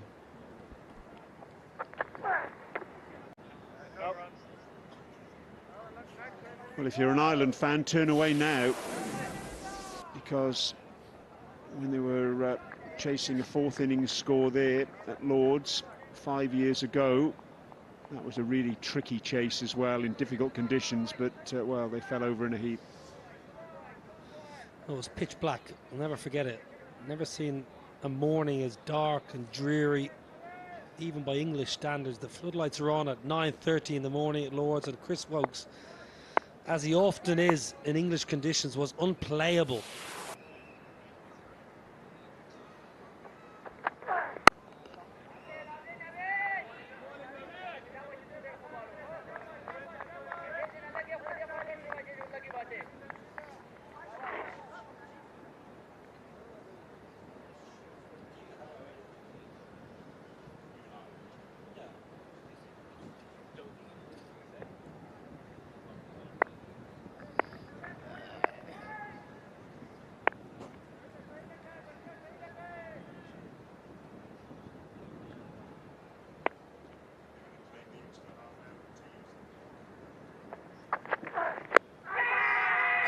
Shout for LBW. Didn't look quite right, that. And Richard Kettleborough agrees. Just looked at, is it a bit too high, maybe? Potentially high. Andrew Balbirnie's a tall man. Was he just outside the line? The ball was angling in, so pretty sure it was good for the line. It was just whether it hit Andrew Balbirnie slightly too high. I think it hit him on the back leg above the pad. Inside edge potentially as well, and outside the line, and maybe a bit high, and Richard Kettleborough knows what he's doing. Yeah, but apart from all those things, it was a very good shout. Well bowled, though. Very well bowled indeed.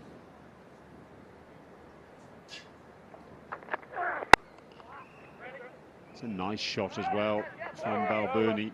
He's looking in very good order here. Captain's rising to the challenge. Leading from the front. This, you feel, is an absolutely crucial partnership. Yes, there's batting to come after this pair. These two senior players.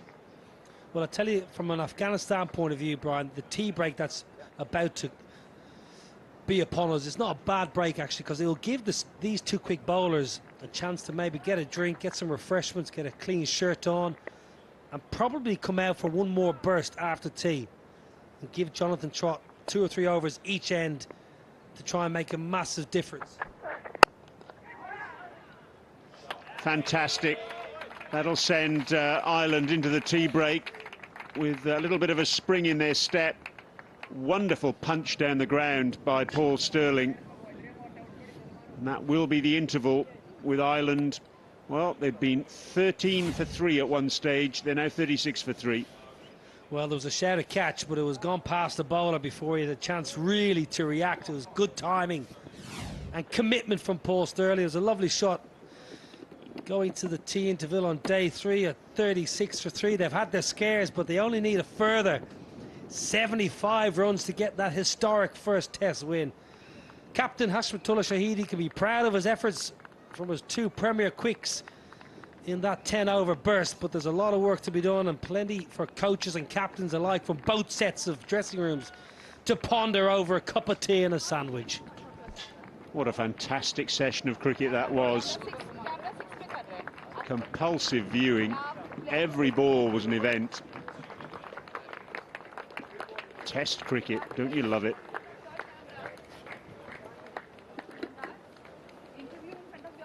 The match absolutely still in the balance.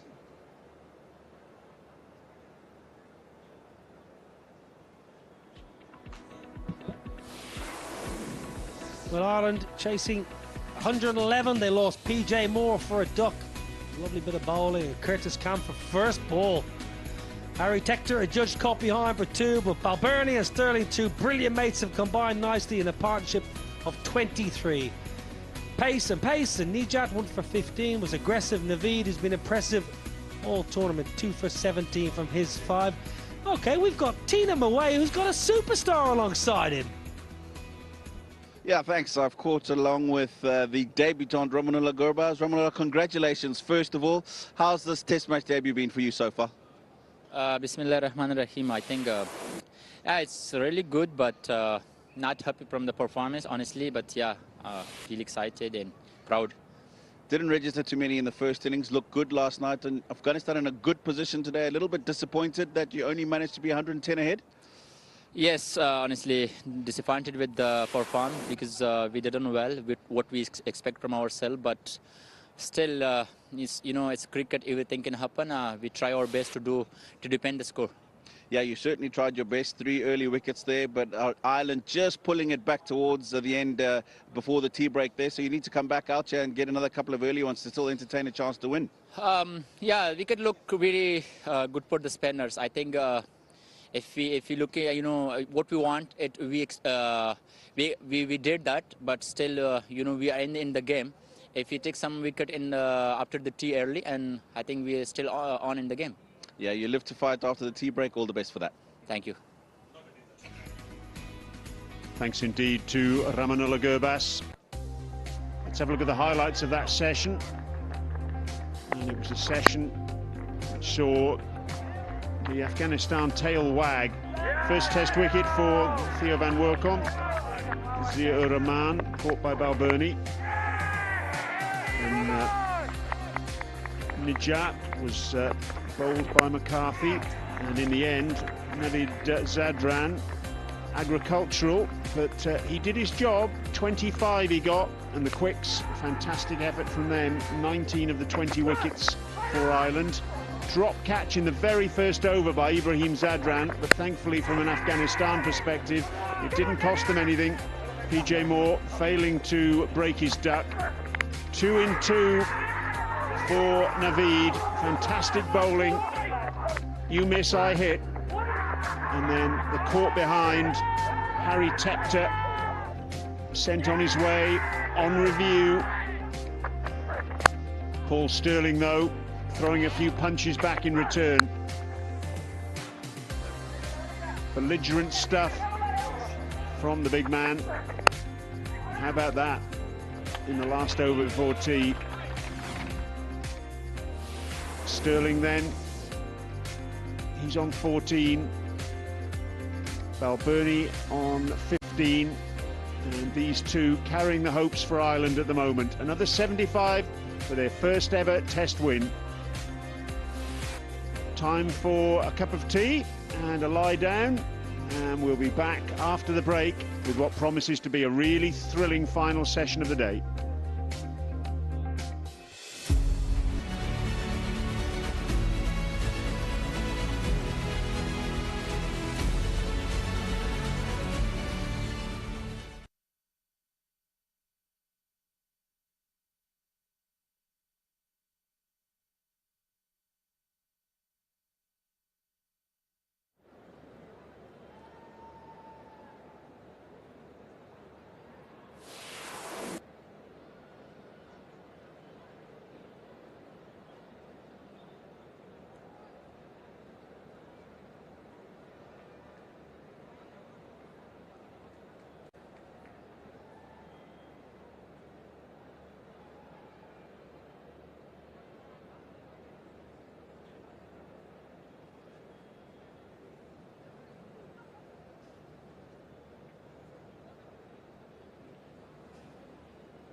Welcome back. We have potentially 39 overs left in the day's play as we end day 3, so a couple of hours to go. Before we do go any further, we're just going to have a look at some of the sights of Afghanistan.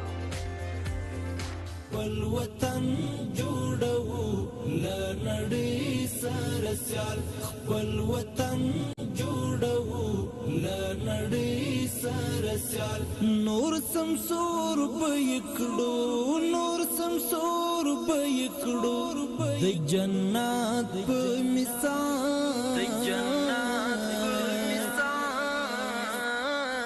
ول وطن جوړو لنړې سره سیال.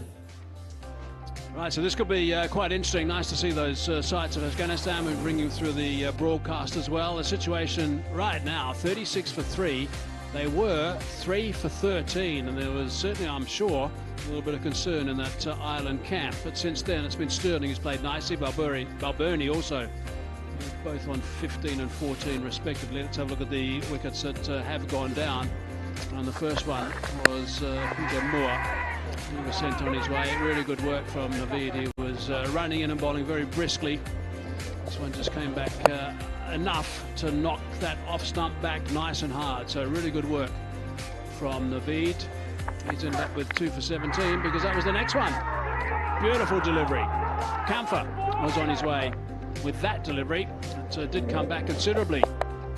Just a little bit of an inside tickle, I think, onto that middle stump and middle and off stump. So really good work. 2 and 2 for Naveed. And that was the final one. It was given out on review.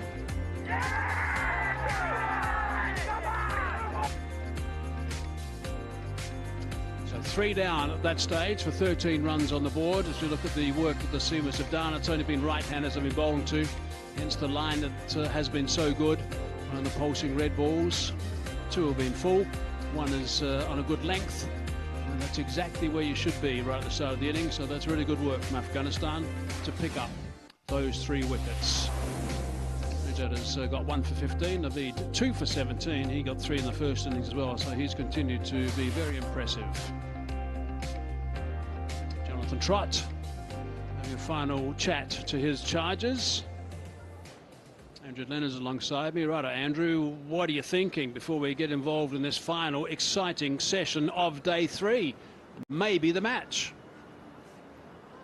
Well, I can tell you what every Irish fan is thinking back in Dublin, in Derry, in Belfast, in Cork and in Galway. And they are watching on the very edge of their seat. They know that Ireland don't have a pedigree of chasing down totals in Test match cricket. They've only attempted to do it once, and it was, well, a disaster. 38 all out. And when it was 13 for 3, there'll have been a few jitters sent across the country. There's snow back in Ireland right now, and those who are having a lazy mid-Friday morning are going to be gripped to this action. I think Afghanistan seamers have been exceptional. Just wonder how long before we see some spin, which is another style of test. Ireland still control their own destiny, their own fate, no doubt. History is there for the taking. I'm not sure they'll have it all their own way through this, what is surely going to be the final session of the match. There will be another twist and a turn yet, but Ireland could yet do it. Yeah, they could indeed. They have played 7 and haven't got a test victory yet, so this will be historic if they do get up. And Afghanistan will be trying their utmost to make sure that doesn't happen. Interested to see what they start with after the break. I would suggest that they'll have Azil Rahman into the attack straight away, and Balbirnie is 15 not out at the moment, so he's doing a good job, a solid job right now. A couple of good drives from him also. Nice pull shot from Paul Sterling, and a nice drive straight down the ground. Last ball before tea. And these 2 guys are key. These guys have got to play really well, I would suggest, for about an hour. I think that's got to be the name of the game. They've got to really get stuck in and make sure they get a good stand together to ensure that they can get them fairly well on the track to victory. 75 to win it is. That's what's required now. And that is a beauty first up from Zaire Rahman. What a ball.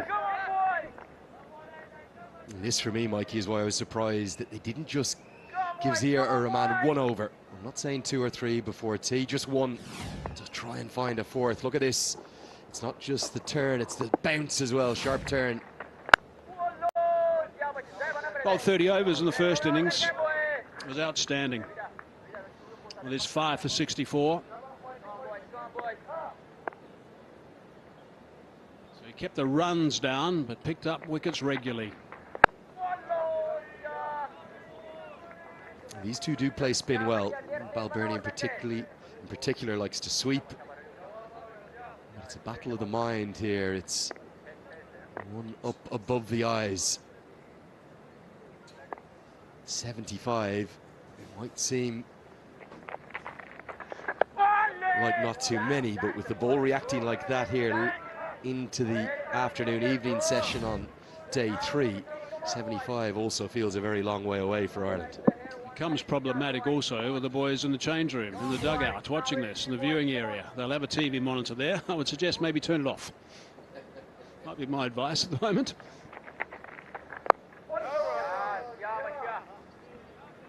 He can afford occasionally to bowl that sort of line around about leg stump when he's getting this sort of turn, hoping that the batsman plays too early and provides a leading edge, an opportunity for a catch back towards the bowler perhaps. Slip in the gully. Just a half prod, but importantly he's got it away for a couple of runs.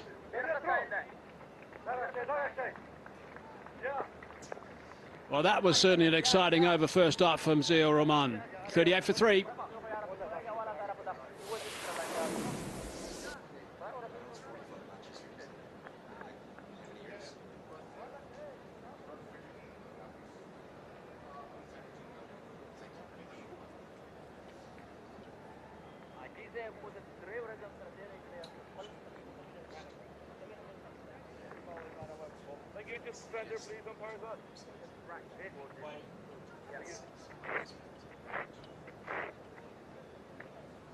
It's beautifully poised, isn't it, Mike Haseman?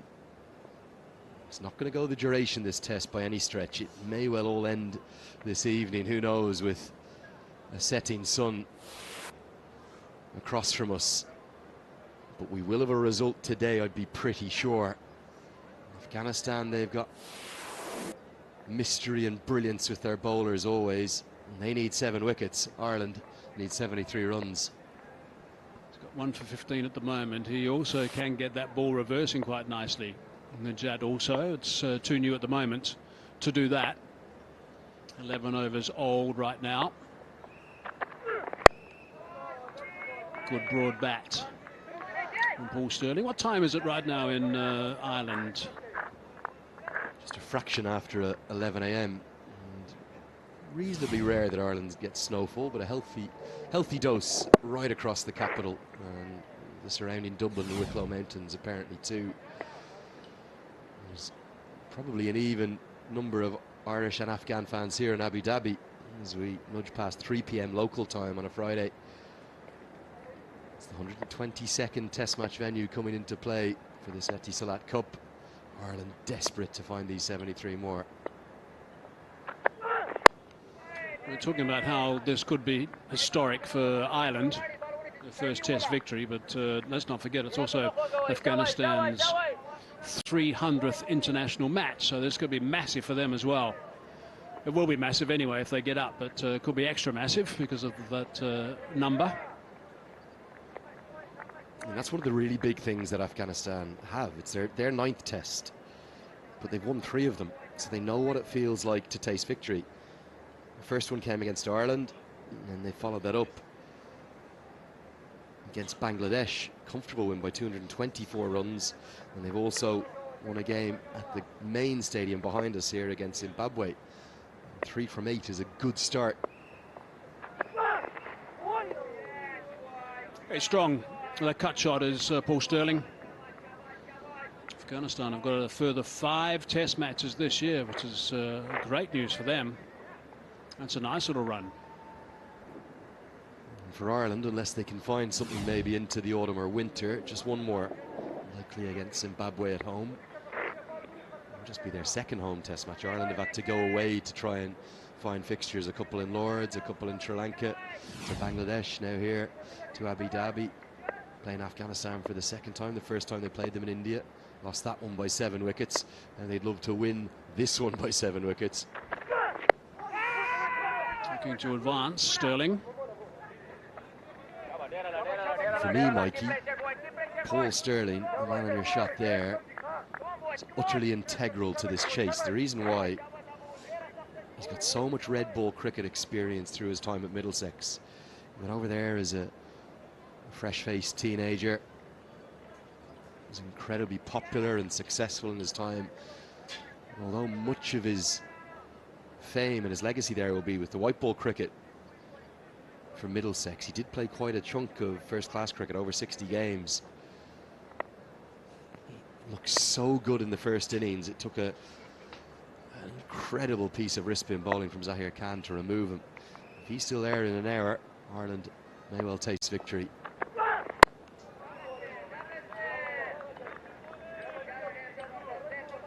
The thing about him is that Afghanistan, and our viewers I'm sure will know, that if there's anything that's loose, he will put that away quite easily. He's one of those guys who's got a little bit more time than most. It separates the very good players from the others, from the hard grafting players. And there's nothing wrong with those players, believe me. Those guys who get stuck in and get runs and accumulate in this sort of situation are extremely valuable. Bernie, for example, 38 balls now for his 17. He's played a couple of nice drives. He looks extremely determined.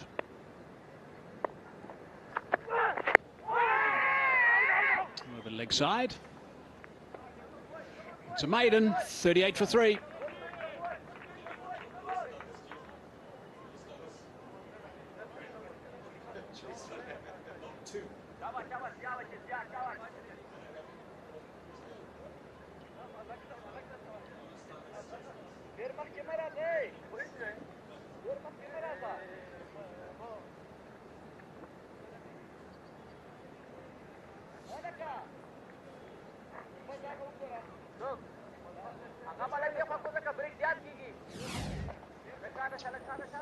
Let's look at the first over bowled by Zia Rahman. Actually, the first innings. He picked up all those wickets. Slip involved in the first one. LBW the second. The third was extremely plumb. He did get 5 in the end. Icy bowled. He was outstanding with his 5 for 39. And Mikey, the reason he can get success bowling that full is the difference in pace and the trajectory of those deliveries in comparison to Ireland's Theo van Workum. He's bowling oftentimes 10 miles an hour quicker through the air than Van Workum. You can see the deception, McCarthy in particular. He went back to a delivery that he really should have been full to. So it's the batter trying to assess that trajectory, and trapped on the crease. Bowled, LBW, slips into play. The other thing about Zia Rahman is he's got a real swivel in delivery. So that enables him to get more revolutions on the ball as well. And that's why he's getting a bit of extra bite as well. There's a look at the lowest targets defended in Test matches. 85 in Australia. Winning against England, the Oval, in 1882. West Indies number 2. India, the winner on number 3.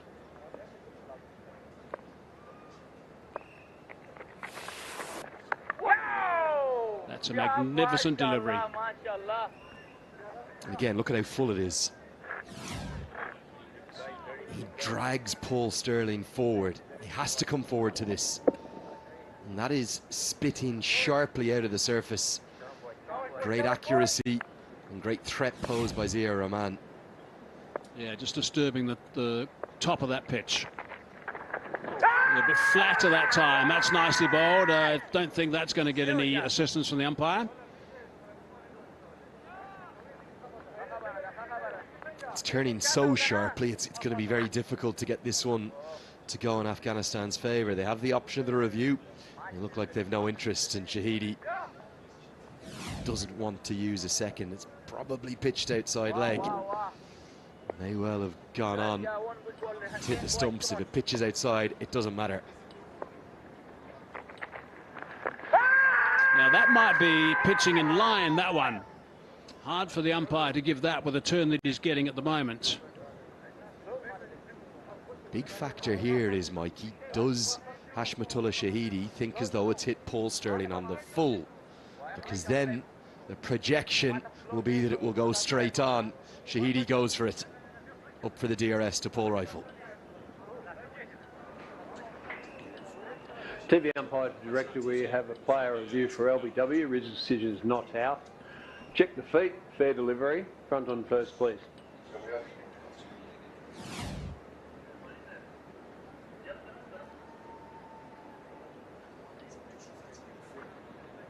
Yeah, touch tell with that. We'll go to ultra edge, please. Thank you.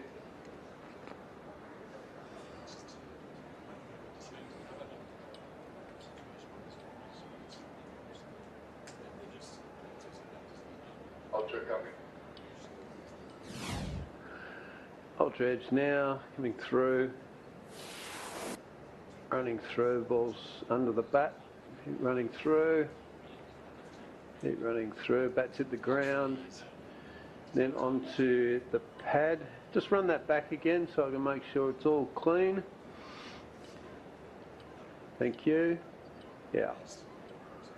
Yeah, and then forward. Thank you, yeah, it's under the bat.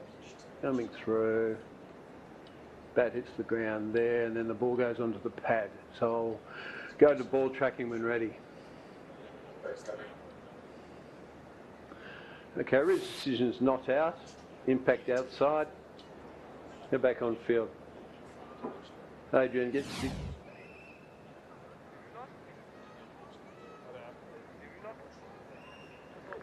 Not out's the call, so they lose another review. They've only got one left now, so they're getting into dangerous territory a little bit. They don't want to be towards the end of this innings and be out of reviews. That's something right at the start they needed to consider, and they burnt the first one. I don't mind that being sent upstairs. I think that was perhaps a reasonable shout, but the first one I think was definitely wasted.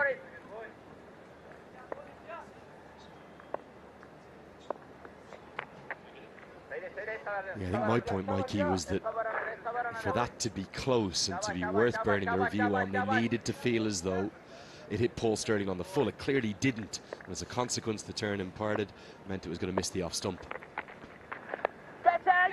There's a catch. Sterling's gone. Catch has been taken. Sterling turns around, has a good look. He sees that it was taken, and Sterling's out of there. So they've lost their fourth now, and Sterling being dismissed by Zia-ur-Rahman is a massive, massive wicket. We got a test match in our hands now in a big way. If you thought that the partnership between Balbirnie and Sterling was just bringing the game back towards Ireland, Zia-ur-Rahman's entrance has turned it again. Excellent low catch held by Ramit Shah. This man, well, he's having quite a test match. Sterling, he's caught for 14. Ireland in trouble, 39 for 4.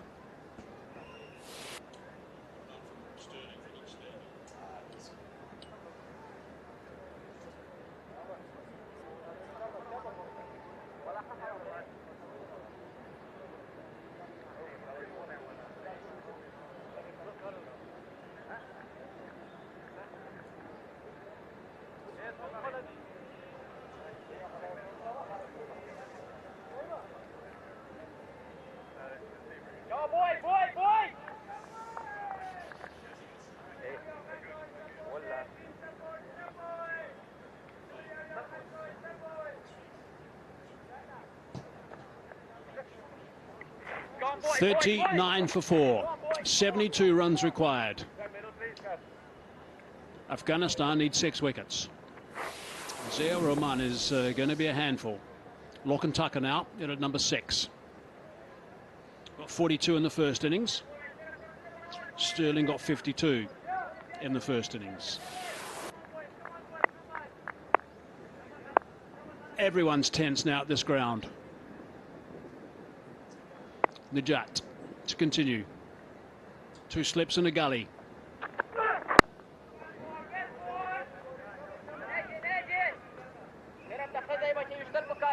Well, spin posed the primary threat in Ireland's first innings of batting.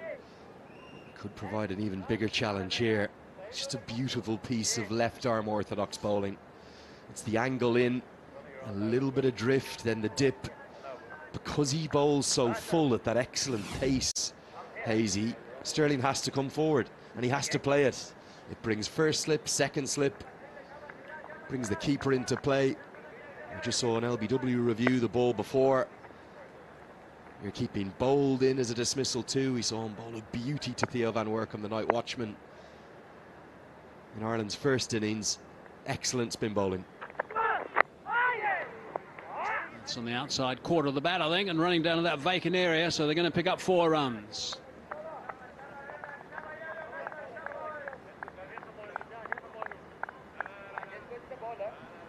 Well, not in control, but Ireland's captain, he's now only in charge of this team, just the test match team. He just lost his teammate who's captaining Ireland's white ball sides, Paul Sterling. He's made a big call. He left out James McCullum and he said, I'll go up and open for the first time in my test career. Not convincing, but effective enough. He probably just opened the face in it to squeeze it away between that second slip and gully for 4. 68 more. Ireland will be trying to count them down run by run.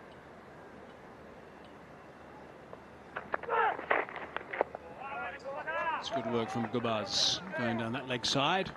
Had to move pretty briskly.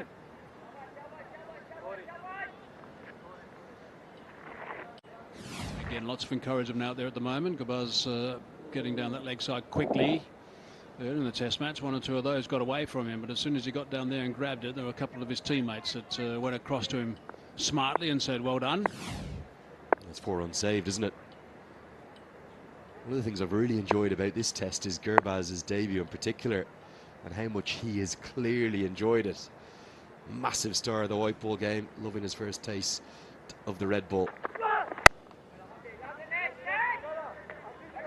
And for me, that allure, that grow, that beauty of test cricket is still there.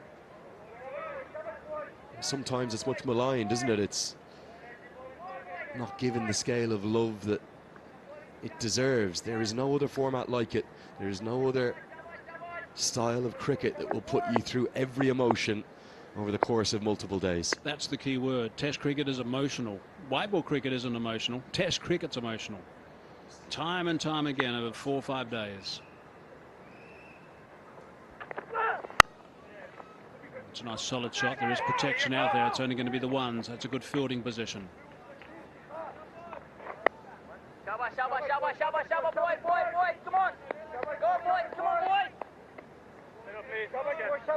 Well, there are 2 of Ireland's players for the white ball series. Gareth Delaney on the left and Neil Rock with the fancy new slim shady hairdo on the right. Keeper batter on the right, leg spinner, big hitting all-rounder on the left. They've probably just landed today, I suspect. We've got 3 ODIs and 3 T20Is to follow. And even though they're not involved in the red ball setup, they'll be as nervous as any Irish man or woman in the ground. Looked to me like they've just got off a flight. 2 very fine cricketers. We'll see them in the white ball action.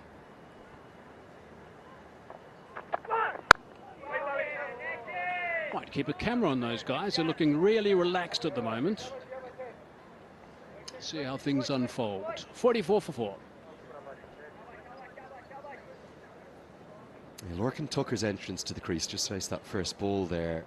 Mikey, with his naturally quite positive game, I just wonder, a little bit like Gurbaz's innings for Afghanistan, whether or not that could either create opportunities for scoring or also a chance for the 5th wicket for Afghanistan.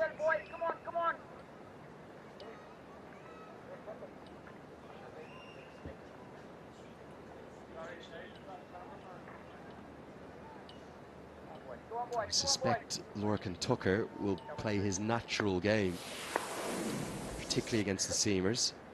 And look at that for a start to his test career. Marvellous. Yeah, terrific. These are the non-strikers in at the moment. Bernie on strike. This is probably a good thing right now, the way that Zia Rahman's going. Get an opportunity. See if you can just see the pivot, the rotation in the delivery stride of Zia Rahman. It really is quite impressive. That's why he gets that over-the-top turn and bounce, like a tennis ball, like a top spinner in tennis.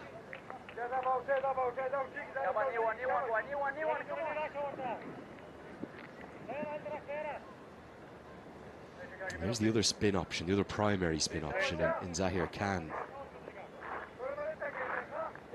Problem is for Hashmatullah Shahidi as he decides when to get his left arm wrist spinner into this fourth and final innings. And was that propensity to bowl a boundary ball basically every over he bowled in the first innings. And I just wonder whether or not, so few runs to work with, he's going to maybe stick predominantly. I think we'll see Zia Rahman almost bowl unchanged now, possibly for the rest of this test match from the far end, alongside the two primary seamers from the near end. Yeah, that's what I'll be doing. I'll be very surprised if that's not the case. Nice sweep shot, well in front of squares. Hit it solidly as well. Couple more. And I'm not certain for Afghanistan the field is right here. I like all the men around the bat putting pressure on Tucker, but there's too many scoring options for someone who's so naturally aggressive. Because the only man out on the leg side is a deep backward square.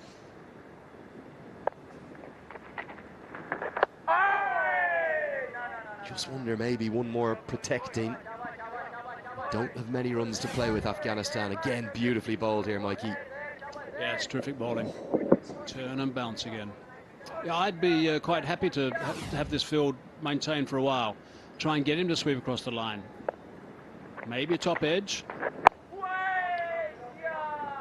He'll do that for a couple of overs, because he's not going to hit too many in a couple of overs, I don't think. 47 for 4.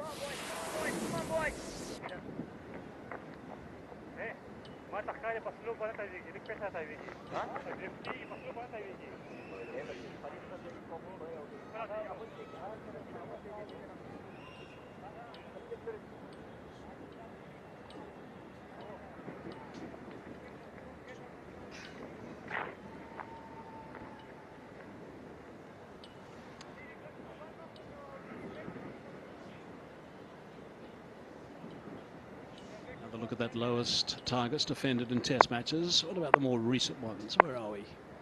2004, number 3 on that list.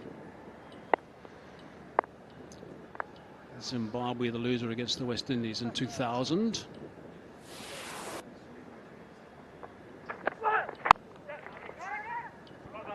Seven runs only, that first one. 35 the second. I think the graphic that the Irish fans will prefer to see is the list of how long it's taken each of the other 11 test nations to win their first test. They don't want to see that one again, Mikey. They want to know, can they join the list? There's 12 test nations in the world. Only one of them is yet to win a men's test. Remember, Ireland have won a women's test. Only played one, and they won one. It was in College Park in Dublin against Pakistan. So the men are trying to almost catch up to the women. Remember, it took New Zealand 45 attempts and 26 years, 9,560 days before they finally won one. Ireland are trying to do it within about 6 years.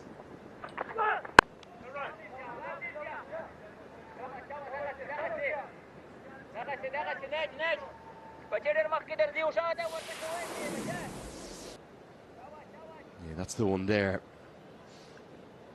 Glad to hear the graphics team are listening. Certainly Bangladesh took a long time too, didn't they? 35 test matches, but that was actually only across 5 years. India, even the modern titans of the game, 20 years, 25 test matches. That's how difficult this is. I was going to ask you about Australia, but I don't have to now. 1877 that was. Quick single, good running, no hesitation at all. All these runs are counting a lot at the moment. Just keep churning things over. Don't go trap down one end. Make sure you just share the pressure out there in the middle. There's a lot of interest last night back home in Ireland. Got a call myself from RT, the national broadcaster, asking could I come on the radio last night, prime time in the evening, to explain what was going on. Were Ireland actually on the brink of potentially winning their first test match? What would it mean? How massive would it be for the game in the country? How big an achievement is it? Oh, it's a nice shot. That's a beautiful shot. Just straying leg stump, and that's put away easily. Nice work from Balbirnie. And the 50 comes up thanks to Ireland's test match captain. It's a real strong zone for that, for Balbirnie. Angled in right out of the middle, and look at the way he picks this. Picture perfect. And finds the gap, beats mid on comfortably, and races away for 4. Ireland nearly halfway there now.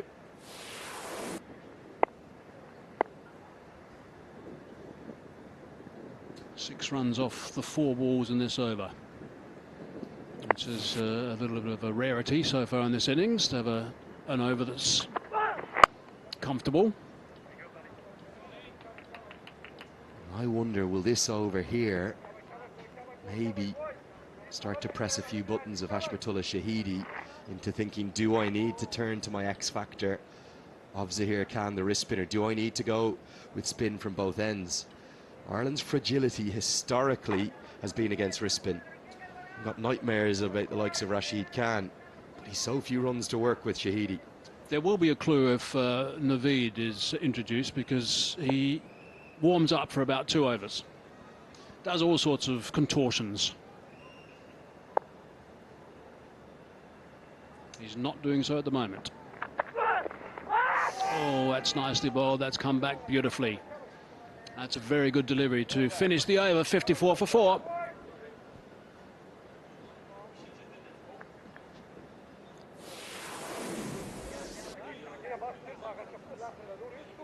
Oh, 30 not out for Balbirnie. If he can double that, Ireland surely will get home.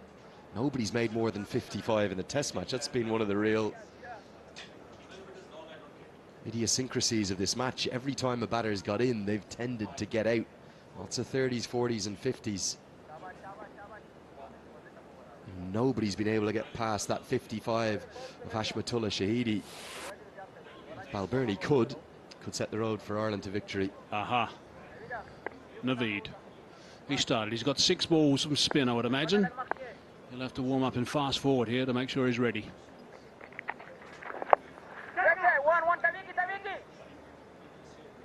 Just going to be the 1. Look at the last delivery of the last over. Came back beautifully. Some extra bounce as well. Maybe just as well there's a bit of extra bounce. Otherwise I might have just canned into that stump. I think that's missed on height only, Mikey. Probably gone over, off, middle and off. Lovely piece of bowling. Still something there for the bowlers. It's just been a surface no one's ever felt fully comfortably in on. And that's why Tucker's natural aggression might be the way to go. Fielders scurrying everywhere. Silly point's going to come back in, as will second slip. 4 men crowd around the bat of Lorcan Tucker. There's an extra twist to the warm-up saga. Zahir Khan's warming up also. So they're both warming up now. Who will it be?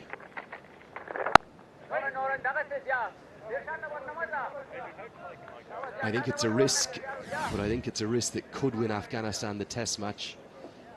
You pick a wrist spinner as your X-Factor player. I know Naveed has been outstanding throughout his efforts so far in the test. I just wonder, is it maybe the only way back in to go to your mystery, your X-Factor player? You can turn it both ways. I'm going Naveed. I go Naveed because you just don't want a loose couple of balls. That one just stood up a little bit, also just going through the top of the pitch. A loose couple of balls, couple of boundaries, and suddenly it's close to 40. The only reason I go against you is, you know, Ireland's You don't like me. Fragility against wrist spin. Nothing else, Mikey, I assure you.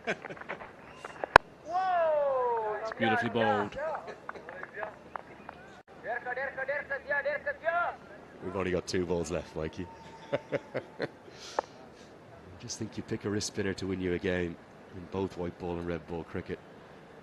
Zahir Khan at some point will be given his chance. It's tucked around the corner. That's going to go for 4.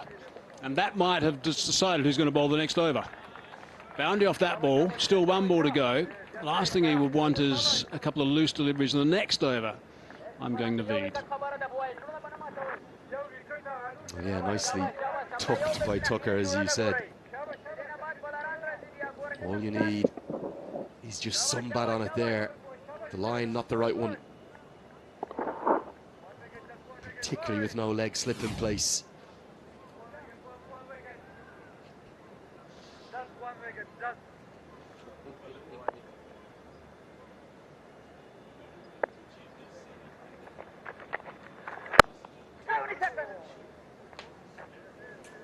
Five off that over.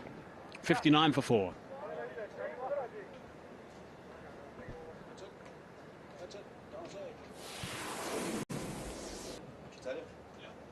Thanks, Easy. Really appreciate it.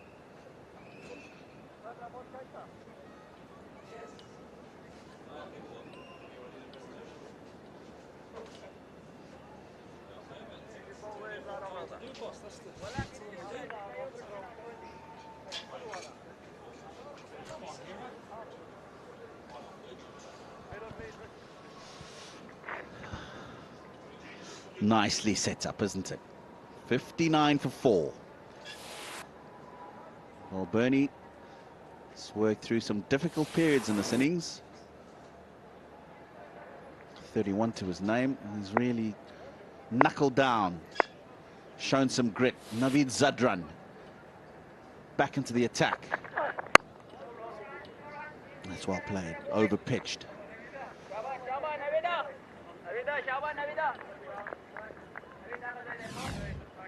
He's taken a couple of wickets. PJ Moore, 1 ball through the gates. And one of the top batters in the first innings for Ireland, Curtis Camphor, through the gates. Next ball. Afghanistan at the time had their tails up. Ball was talking. Newhart seemed proud. Not quite the same now. Good afternoon, Niall O'Brien. See you now, my old buddy. How you doing? What a game of cricket. Gotta love a bit of test match cricket. Gotta love a man with a hat as well. Look at this. Fashionista, aren't you? Head of Harare, the king of Harare. No, I wouldn't quite say that, Niall. That's Eddie Rainsford. No, that's Eddie Rainsford. I'm the prince, the crown prince of Harare. Nicely set up, really, this test match.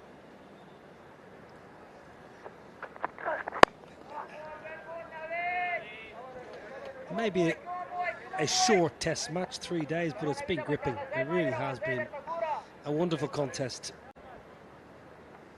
Just think back to 3 days ago in Afghanistan. They won the toss. We'll bat first, and there was a cock-a-hoop Afghanistan team. Yes, we're going to bat first on this surface. We've got a chance to bowl last, and a slightly dejected Ireland team went off to get their bowling boots on and their whites on, but I think Ireland showed some real character to bowl Afghanistan out, and then Afghanistan have showed real character.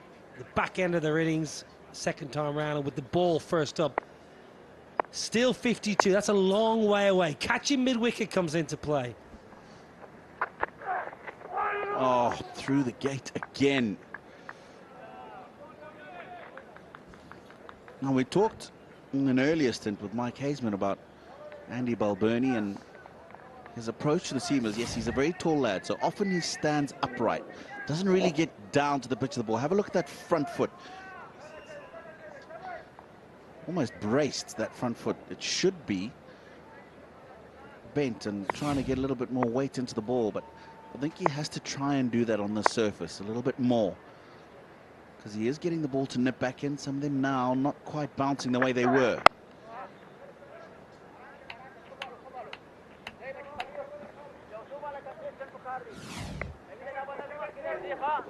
Have a look at that, Niall. Now, it'd be nice if we could have just had it slow down a little bit there. Now, if you're playing on the front foot, then that knee shouldn't be braced like that. It should be bent. Now, if the ball keeps a little bit low, you've got an opportunity to be able to adjust to it. Well, one thing he's got to be careful there, Balberry. That ball went past his bat, his foot was outside the crease, and Ramanullah Gurbaz on that particular ball thought about doing the Johnny Bairstow, the Alex Carey. How can we forget that incident at Lord's? Caused uproar in the members' long room. 18 overs done. Ireland 61 for 4.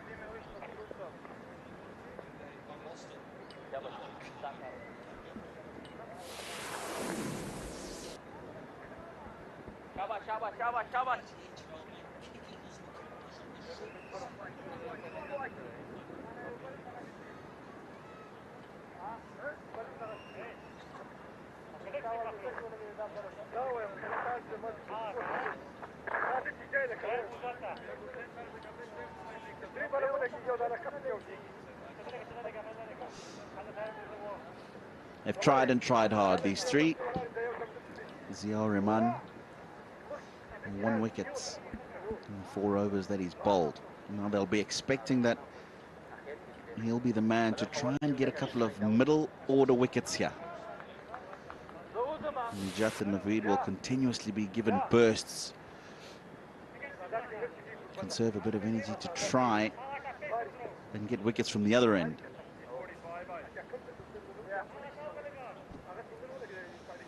Well, Ireland have a long batting lineup.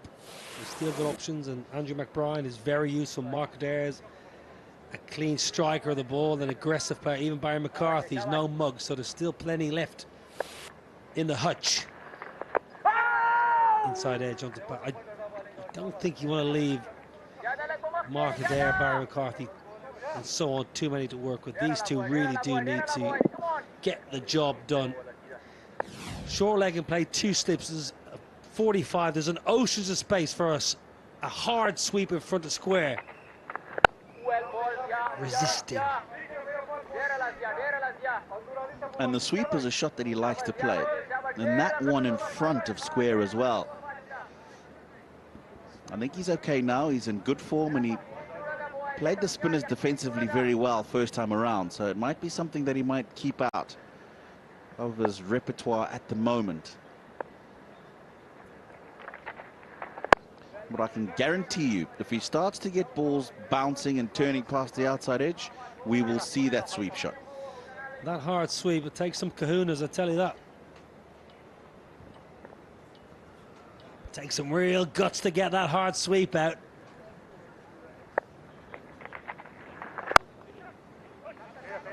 Nice. I don't think it'll go all the way. It'll just be the single. Hashmat does the chasing. Just moving along steadily. Ireland, 23 now. The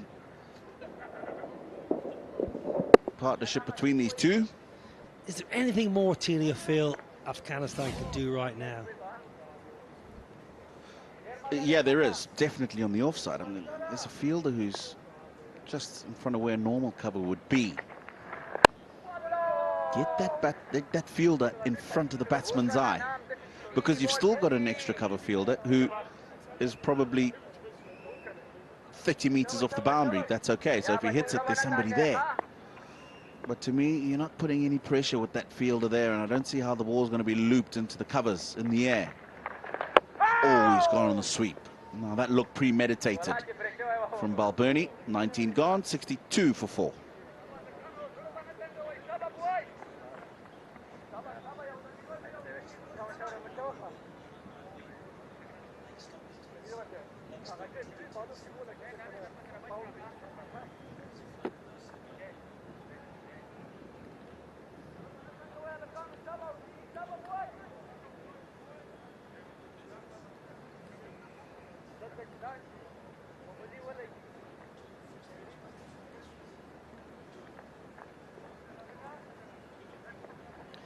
Sub 50 for Ireland to win their first ever test match. 49 to win.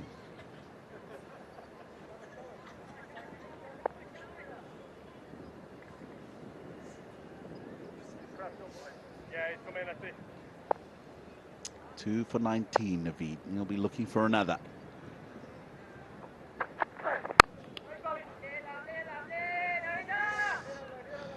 Niall, you know these two at the crease at the moment. What would be their thought process? What will the discussions be as to how they're looking to get closer and closer to this target? 49 more. Well, Andrew Balbirnie will just be setting a stall out to be there at the end. Lorcan Tucker will look to be more expansive. And I think that's a decent mantra for Lorcan Tucker. He's an aggressive batter. He's got lots of shots. He's slightly unorthodox in how he goes about scoring his runs. Even there, you saw that one there, back deeper in the crease. Sometimes he's down the pitch, Tino. That ball there, he was slightly deep in the crease, so he's always trying to upset the bowler's rhythm, trying to be one step ahead, yeah. You very rarely see him practice a defensive shot. Look, deep in the crease, goes right back. Last over, he was down the surface. Nervous. I feel your pain. I'm hearing you.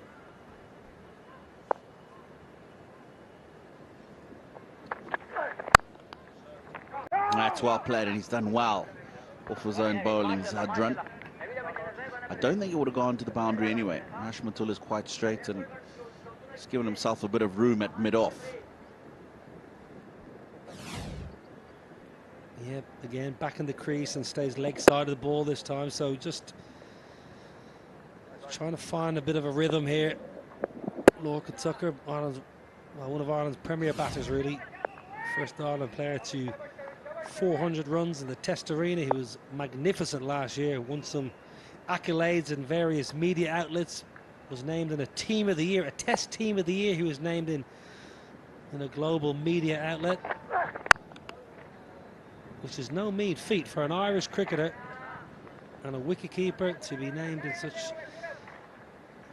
high regard. So Lorcan Tucker, mainstay on this side. He's looking in good touch here. Played well the first innings, Tino. Thought his rhythm and his template was nice. Always looking to score, always looking to be aggressive.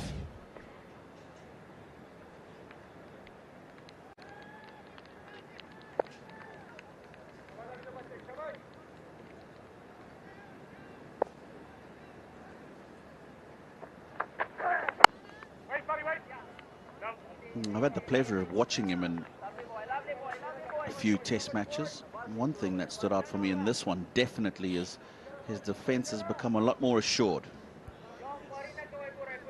He had a tendency, Lorcan Tucker, to play a little bit out from in, and what we mean by that, play from second or third slip and come across the ball, because he did favour the leg side. But just watching him over the last 3 days, he looks a lot tighter. His hands look a lot tighter to that back hip. And he's certainly playing straighter. He's hitting more balls down the ground and through extra cover than I've seen before. That catching man at mid-wicket, though, on the prowl. That's pulled away, but fielder back. 20 overs gone, 63 for 4.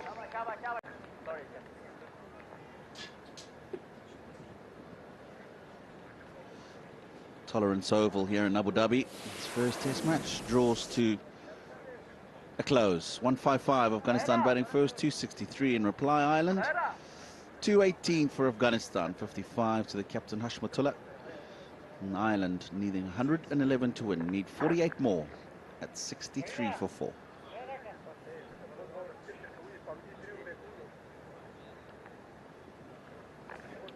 Rock solid, Andy Balbirnie. 32 not out. Just 48 more required for Ireland, with 6 wickets in hand.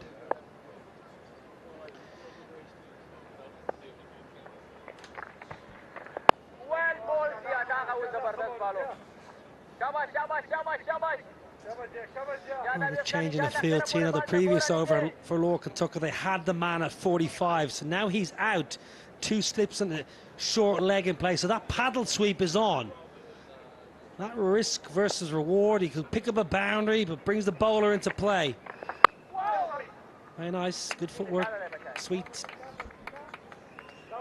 Yeah, the other change is that the man we were talking about in the last over at cover has come a lot tighter. I like that option better. Yes, he's managed to maneuver the ball into the offside and get a single. It's just the single. But just a man in your face sometimes just gives you a bit of hesitancy.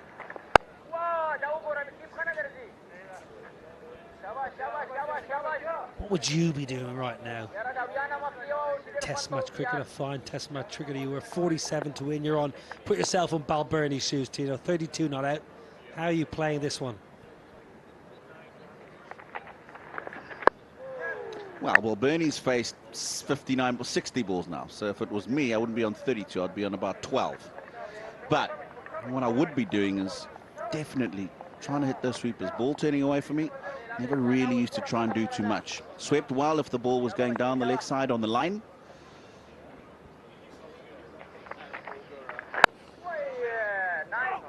I would definitely be looking to get myself to the other end.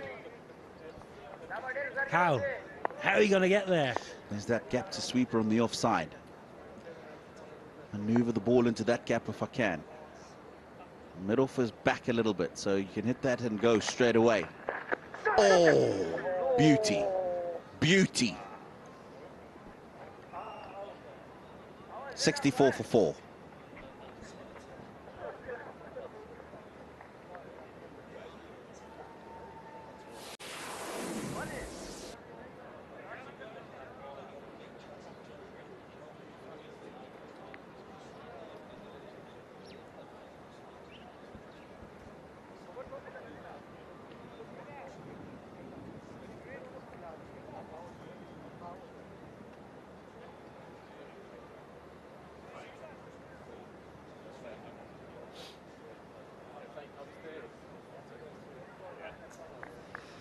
.47 to win. Captain Balbirnie's looked fairly assured. He's had a couple of moments that were close to costing him his wicket. Probably this is as close as they come recently against Andrew Balbirnie. This is a cracker. Drifting, pitching on middle and leg, and Balbirnie beating all ends up, nearly beat Gurbaz. That's how good it was, and that's how close you are. Afghanistan, that is how close you are to a 5th wicket. Now, left arm wrist spin, huge play in this game. Zahir Khan, expensive in the first innings, but take yourself back to that dismissal of Paul Sterling, and he has got a wonder ball in him. Ireland historically against Afghanistan and wrist spin and mystery spin have had their woes. This could be huge, because Ireland, if they can get a couple of bad balls and put them away to the fence, can nearly put this game to bed. On the flip side, Zahir Khan, if he can get a couple to turn and get his googly working nicely against 2 right-handers. Do not turn off your TV set, because this game is not done and dusted. Plenty of cricket to be played. 47 runs is a long way off.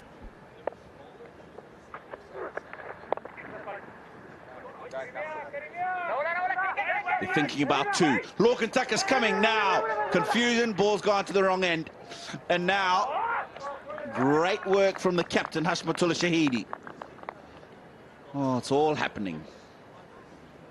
Oh, Tolerance Oval, on your debut test, you serving up a cracking encounter. Never going to be straightforward, this chase. Have a look. Lorcan Tucker wants 2. Right now he thinks 2. Balbirnie's not interested. Slightly better throw, and maybe there was an opportunity.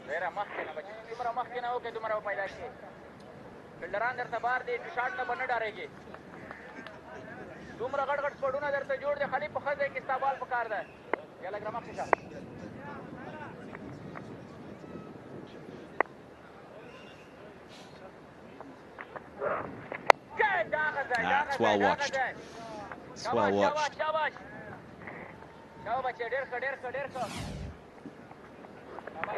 And this was the run-out attempt almost. I'll show you what the problem is here. Is that Lorcan Tucker's watching the ball. He's not watching his partner. And how often does ball watching cause run-outs? Because if he's looking at his partner, he can see that his partner's got his hand up and he's not running. The time he did look up at him, it was almost too late. Would have been too late if the ball had been thrown to the right end. Well, teammates both at club and domestic level. Oh, no ball. Spinner just striving for that. Gusty breeze blowing.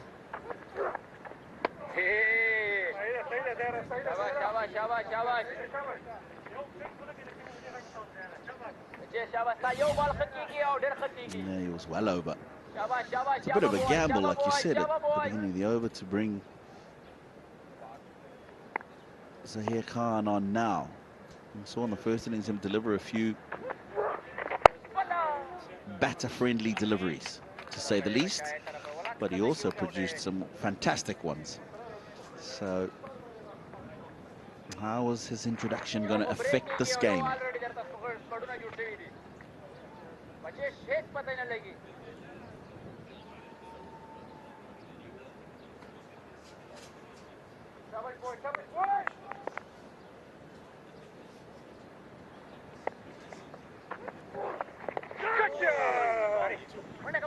Inside edge. Where is this running away to? Will it go all the way? No, it won't. Not enough momentum. And this time, Lorcan Tucker not looking for any extra runs. 22 gone. Creeping along slowly, Ireland. 69 for 4.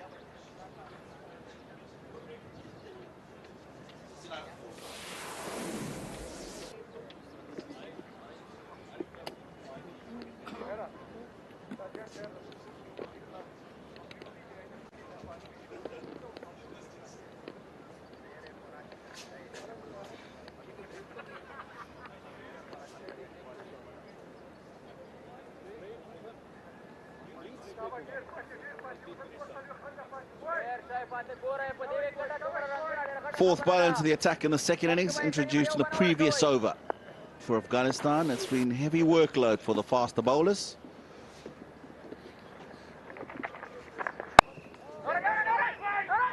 Cuts away, fielder at backward point.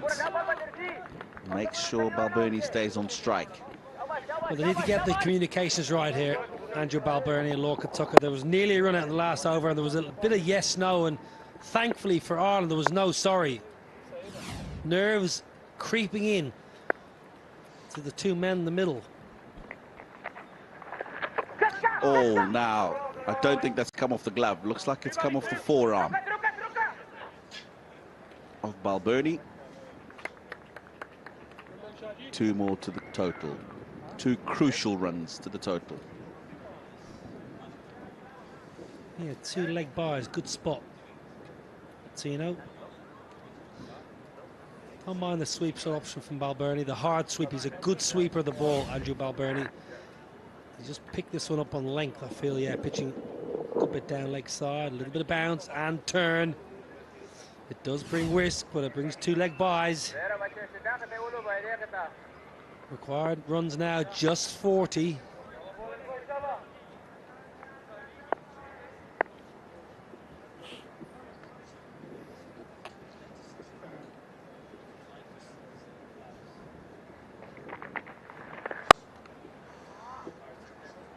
In your description, just 40, Niall, I think is for you and me sitting in here. Not quite just for the 2 men in the middle. I reckon the best place to be, Tino, is the 2 men in the middle from an Ireland point of view, because Lorcan Tucker and Andrew Balbirnie have some kind of control over what's going to happen. The worst place to be, from my experience, is in the dugout, either if you've been dismissed or you're still to go in. You're absolutely right. Adrenaline coursing through your veins and nowhere for it to go and be used effectively. One of our, well, probably I'll say our best ever coach for the Irish national team, Adrian Burrell, who's had wonderful success all around the world, was an awful watcher. He was the most nervous man. He had to take himself away from all the players because he was so worried about his nervous energy and tension affecting the next men in. What a ball, good pace, really good pace. Because you don't want that, your feelings to be portrayed onto the players that are potentially going to have an impact on the game. Great man, A.D. Burrell, wonderful coach, bad watcher.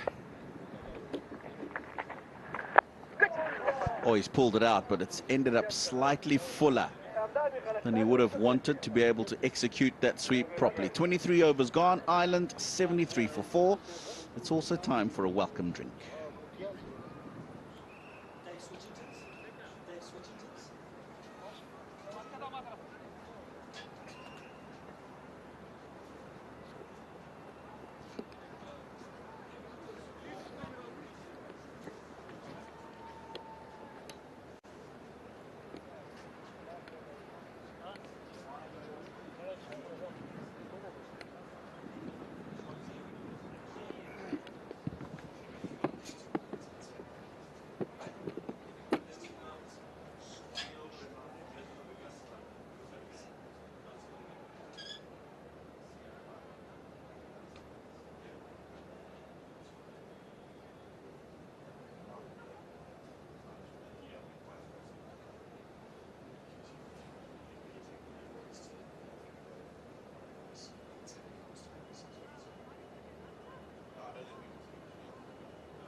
विदित الودان قود مسلمان ګران افغانستان دا دلان وطن ټول لروبر دایمو د زړه سر یار دایمو د زړه سر دایمو د زړه سر یار دایمو د زړه سر خیر کو اخستای غیږ کې سر لمبو تورای پزاکړه لسیتمو تورای پزاکړه لسیتمو. Drinks break then, coming to an end on day 3, the final session, or what will probably be the final session of this test match. Ireland chasing 111 to win. They've lost 4 wickets. Mike Haseman's alongside me. These are the 4.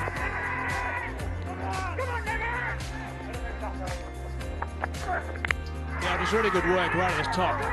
Very good stuff from Nijat and also Naveed. They had to pick up some wickets nice and early. Nijat got that one reviewed and was sent upstairs and was given out. That was Sterling. Big wicket that. Zia Rahman into the attack, so he's continuing his fine form from his fifer in the first innings. But 2 to Naveed right at the top. Then Nijat 1 for 27 at the moment. And Zia Rahman's been a threat throughout this entire game. So here just the 1 over that went for 5. The countdown has started. There'll be a lot of people in Ireland right now getting very excited. 38 it is to win. Come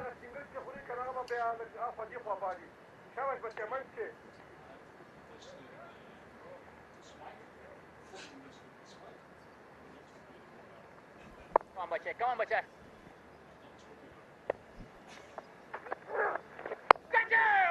Oh, goodness me, that wasn't far away from being snaffled at short leg. Thing about Zah here, he does get some sharp turn, gives the ball quite a rip. How close was it? A foot or so, I'd imagine, in front. It went to the ground pretty quickly.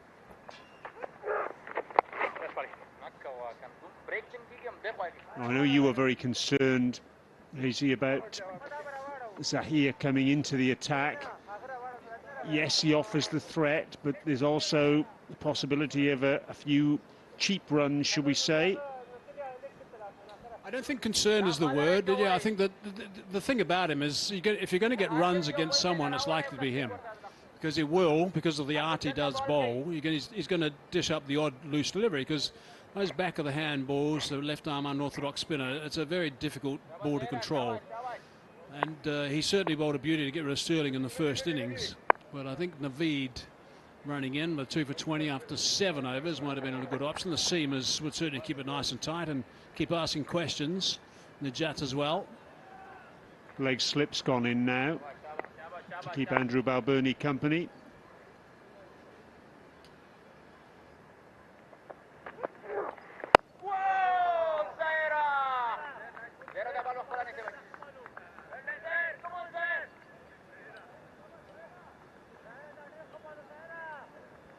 Jonathan Trott on the right of screen there, the Afghanistan head coach. He'll be living every ball. Oh, that's beautifully bowled. That's the threat that he poses, Zahir. And so far this over, all the deliveries have been very good. So he's only given away the 1 run at this stage, and that was a beauty. That is terrific. That's not far away from that off stump, that's for sure. Look at the expression from the skipper. Come on, boys, come on. Balbirnie, that is.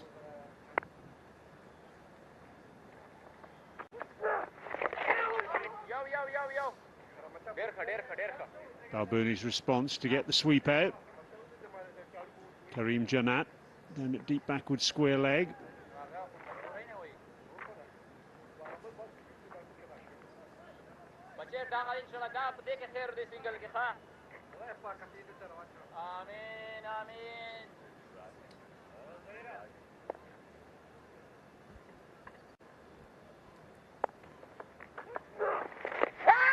Oh, there's a big shout for LBW there.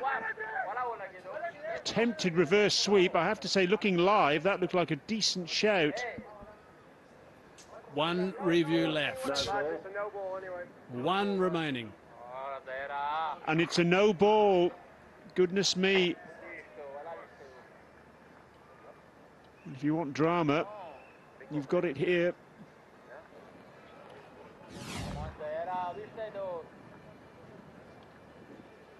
Got to get that foot behind the line.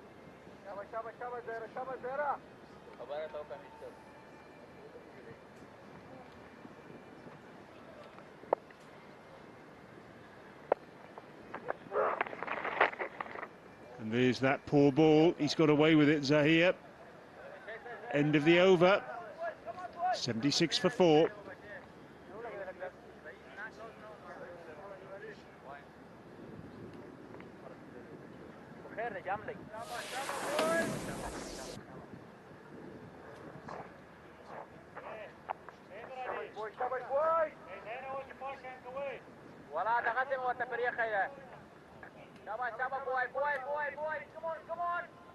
Come on, boy, get ready, get ready.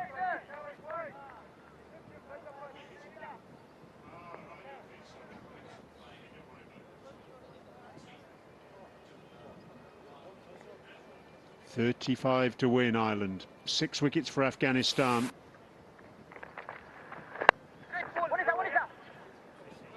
Oh, and it's gone past Zahir and down to the boundary for 4. Look at the enthusiasm there in the Ireland dugout. 4 more runs drip into the bucket. That's a really important boundary. First ball the over to squeeze that out and get it past backward point for 4. Really does make quite a difference. Just relieves a little bit of pressure for the rest of the over.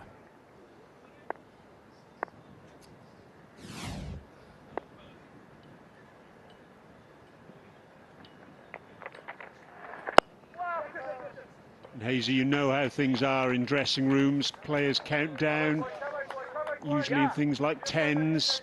They've moved out of the 70s into the 80s now. I won't say everyone will be relaxed in the dressing room, far from it, but just these little landmarks. There's a man who's certainly not relaxed on the sidelines, Jonathan Trott.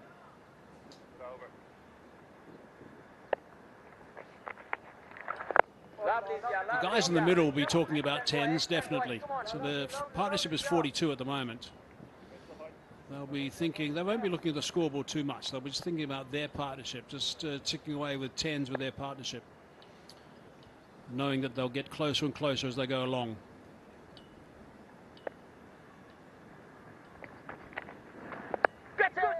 Oh, the edge is just short.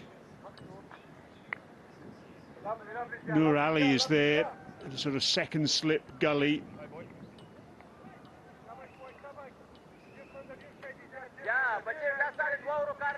It went very quickly, that one.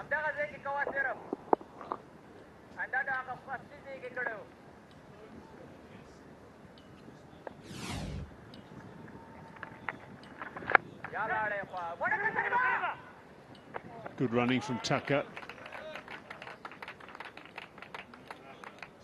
Yeah, you've got to trust your partner. You call for one, your partner's going to be backing up and he's going to be supporting you as well. It's interesting, Nur Ali there. Quite often the modern way of fielding in that position is to almost get on your knees and get as low as you possibly can. Marcus Trescothick has done it recently before he retired.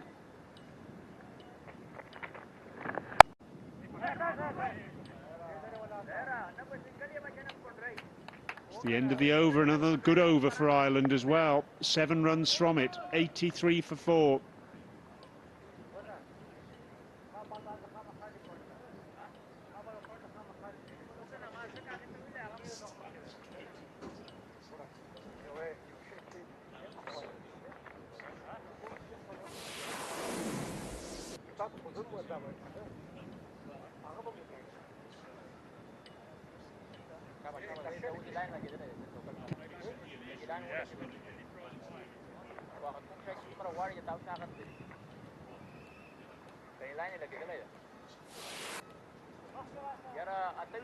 Zahir just remeasuring his run.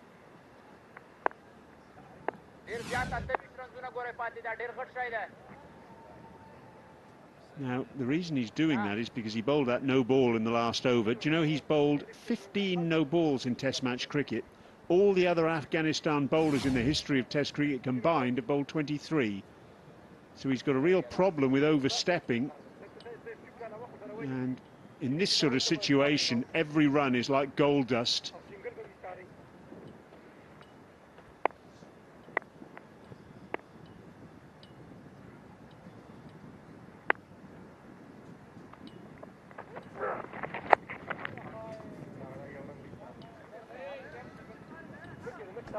These singles they're picking up fairly easily at the moment, boosting Ireland considerably. 27 now from this stage, 6 wickets in hand, so if they just keep picking up the ones, that's all they'll be concerned about. I see there's a boundary post being posted now at long on, which is obviously there to save a boundary if there's a loose delivery, a full toss, a nice juicy full toss delivered. That means that one or two of the catches have got to change a little bit, because they've just got to try and stop these little annoying singles to try and block it up a little bit.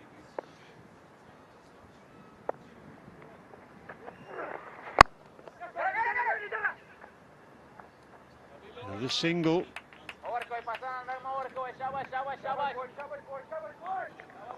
It's interesting, the idea with the long on, this sort of situation, I might be tempted to have the fielder up, and if it's a bad ball, it's a bad ball, but maybe give the batter the temptation to go over the top, go down the ground.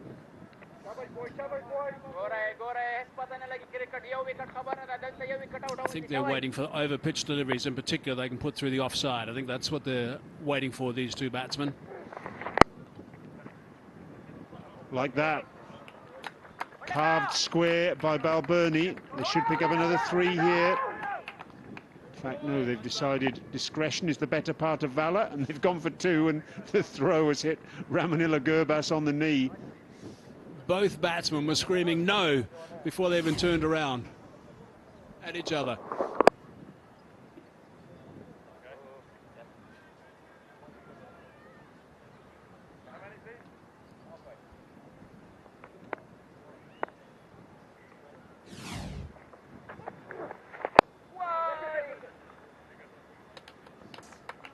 I think Hashmatullah's got to make a change here. In the context of chasing 111 for victory, Zahir in just over 2.5 overs, none for 13. He's going to have to go back to Naveed. Yeah, I think if he was going to introduce him, I think he introduced him too late. Unfortunately, it wasn't the right time to bring him in.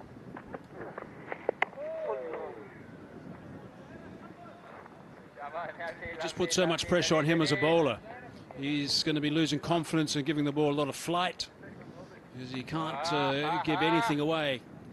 That's going to be driven, because they're going to pick up the odd ones and twos. The partnership now is 49 between these two guys, which is seriously good work for Ireland.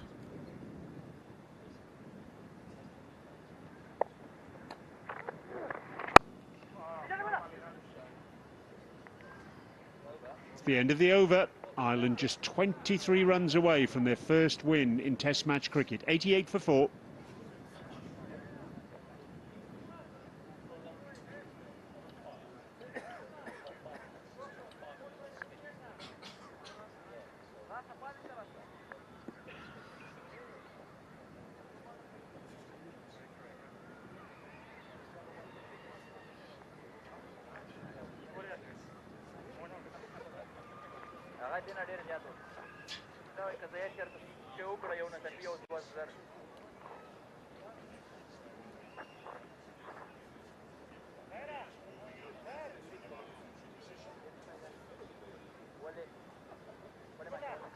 Ireland flag flying high at the moment. Naveed has just been going through some warming up exercises. Last throw of the dice, perhaps. It's a poor ball, and it's gone for 4. 50 partnership, and what a partnership it's been. Ireland now just 19 runs away from victory. Tremendous stuff by this pair. When they came together, it was 39 for 4.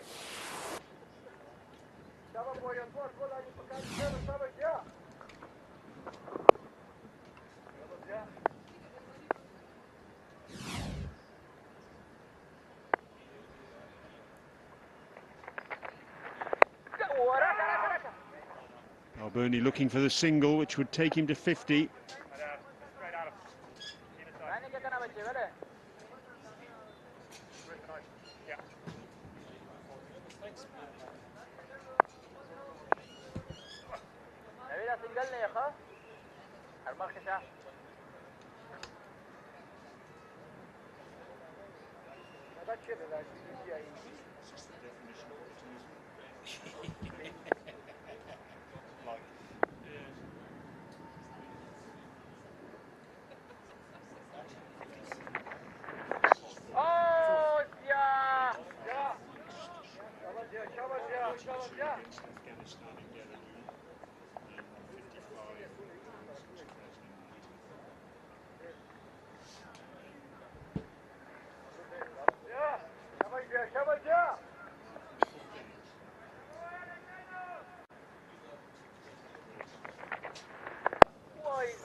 He's got all the time in the world here, Andrew Balbirnie.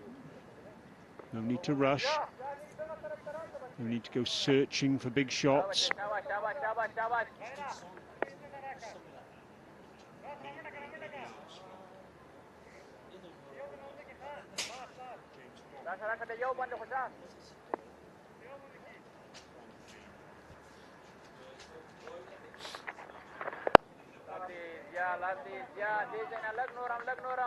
Niall O'Brien's slipped in alongside me.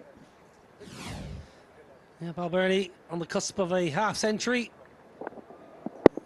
Welcome return to form after missing out first time round.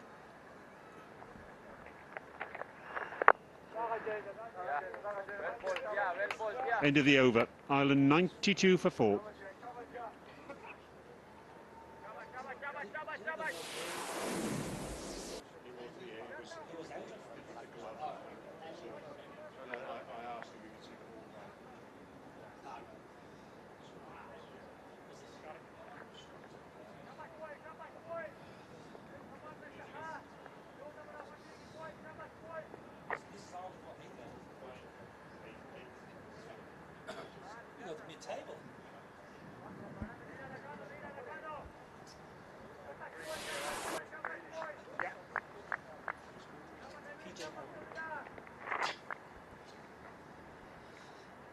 Always nice for families to have players have their families on site cheering them on.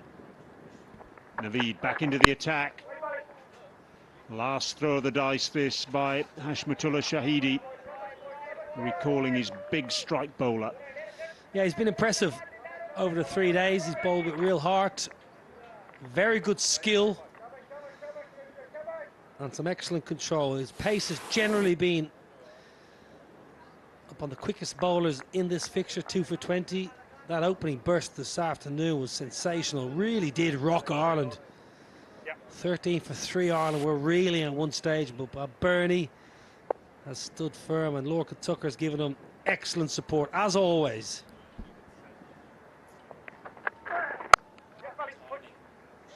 He's timed that beautifully to deep cover. Well, they'll scamper back for a second. It's good running as well. Good running, but the timing was beautiful. Yeah, good call, that's right. Because they've had a few moments, Lorcan Tucker and Andrew Balbirnie this afternoon, when the communication hasn't been quite so good. So you can just hear Lorcan Tucker saying good call to his captain. Beautiful punch, really, really nice. Back and across, and Andrew Balbirnie called his wicketkeeper batter through for a second. A little skip down the pitch there from Tucker.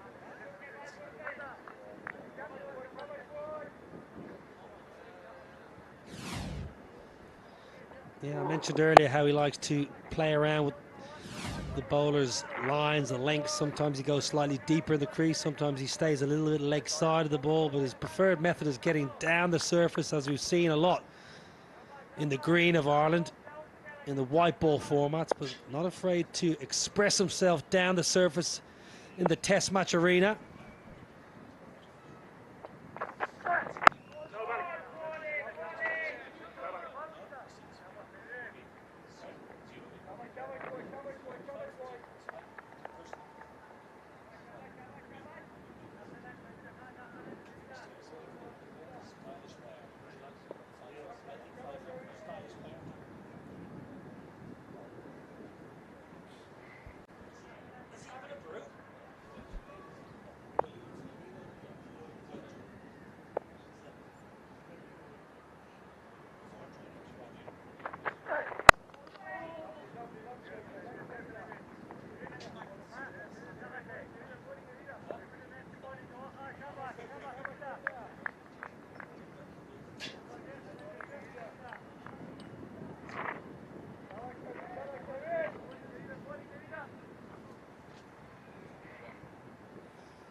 Tucker will keep the strike. 16 to win. Ireland 95 for 4.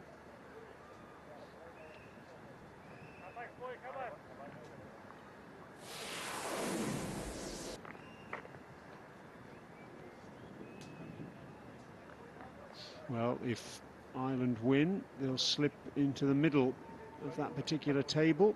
This is their 8th test match. It's a very respectable performance, that.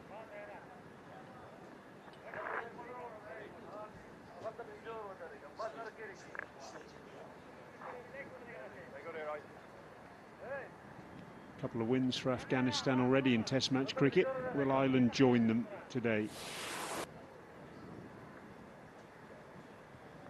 Well, if they don't, it's going to be one of the most dramatic collapses I think you'll have seen wherever you're watching. Yes is the call. And again, really good running from Lorcan Tucker. Little nod of the head there. He's so busy. Exceptional running. Straight away, Tucker wanted it. Really superb from Lorcan Tucker. Game awareness. Captain, 49 not out.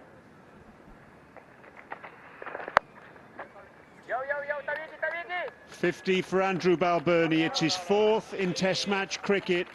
He's gone up to the top of the order for the first time in this format. It's his 2nd 50 in tests against Afghanistan. What an innings from the captain. Exactly what his side needed.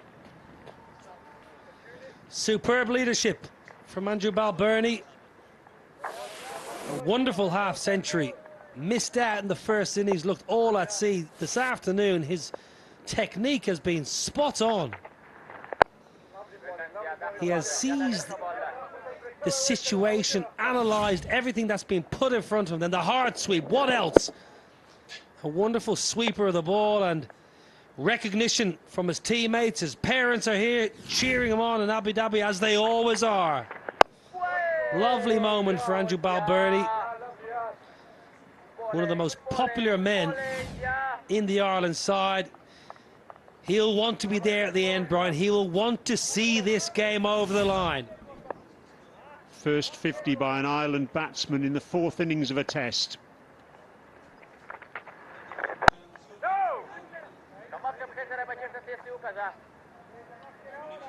Real pressure situation, and he's responded.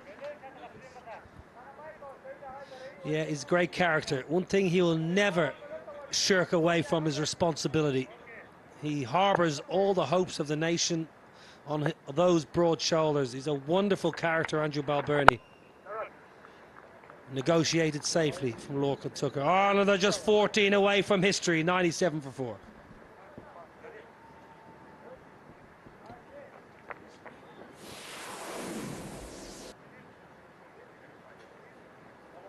Shabba, shabba, shabba, shabba, boys, boys, come on, boys!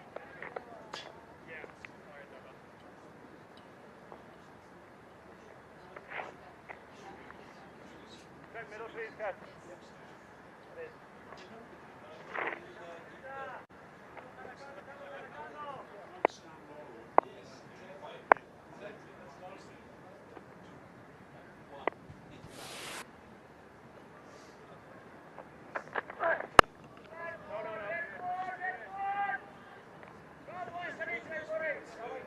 Just watching Naveed charging in here. The effort is certainly there, but I just wonder if well, this particular storm's blown itself out a little bit.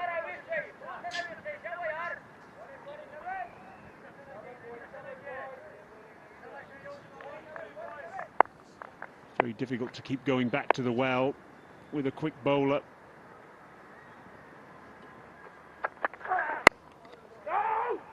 Bear in mind, this is the third day in succession he's had to strap his bowling boots on and charge in. Not easy conditions to bowl quick in these with the wind that's blown, particularly over the last couple of days. Well, there's been lots of notable bowling performances in this match. Pace and spin. Mark Adair's obviously the standout bowler in the pace department, and Zia-ur-Rahman in the spin department. But two quicks, Naveed and Barry McCarthy, for wholehearted effort. Flayed away through the offside. There was a shout of catch, but it just got to trickle into the boundary cushion. 100 comes up, 10 needed. Look at the Ireland fans there. Oh, the smiles are as broad as you can imagine. They can taste the Guinness.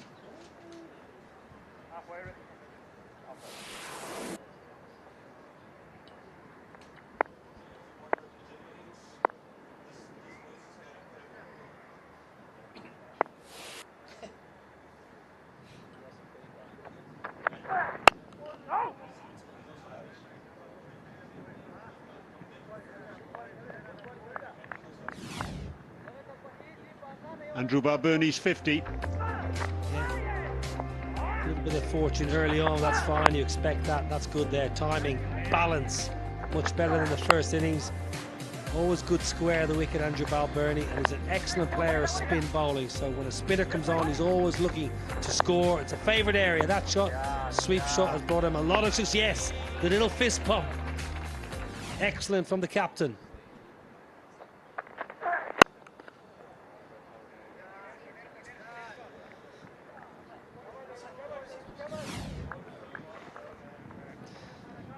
Nothing down the ground. Plenty in that point and deep third region. Leg side, lots behind square and through the covers. Nothing down the ground. I think it's more to do with the surface than how Balbirnie has played today. I think it's a really, really good half century.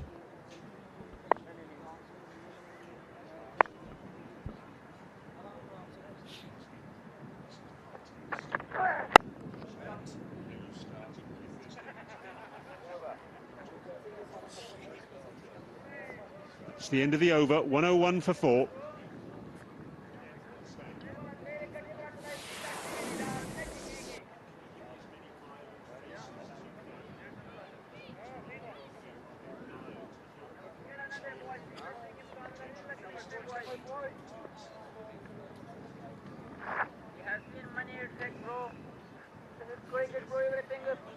It's possible.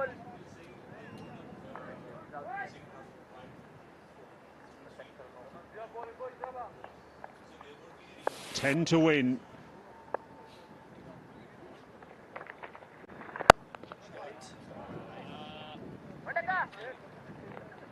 Fielder at deep square isn't quite sure it's gone. It's gone for 4. Ireland are 1 stroke away from victory. Just 6 required now.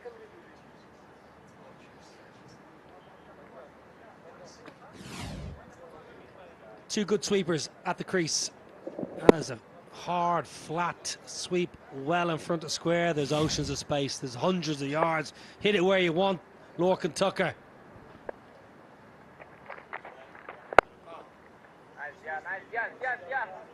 Niall O'Brien, just put this into context for us. Your first game for Ireland, I think, was against Denmark. Yeah, 2002, my debut, Denmark and Stormont. A handful of employees that was called the Irish Cricket Union back then, not Cricket Ireland. The wonderful John Wright was in charge. A terrific man, a stalwart for a long time of Irish cricket who basically ran the show. They entrusted Adrian Burrell to come in and coach and develop the team. Adrian Burrell took it by the scruff of the neck and turned a fairly amateur organisation and team into one with a winning professional mindset. The game evolved. Getting to World Cups was absolutely pivotal, and then winning on the World Cup stage, turning into a professional organisation with a large number of full-time staff, developing the game both on the field and off the field. Grassroots cricket is absolutely huge, so crucial to the future of the game. But without the progress through the early 2000s and into the 2010 era, the next generation wouldn't have had those heroes and those stars to look up to. Now a fully fledged test nation with a thriving club scene, participation numbers on the up year on year, and an abundance of talent coming through the underage systems. 31 overs done, 107 for 4.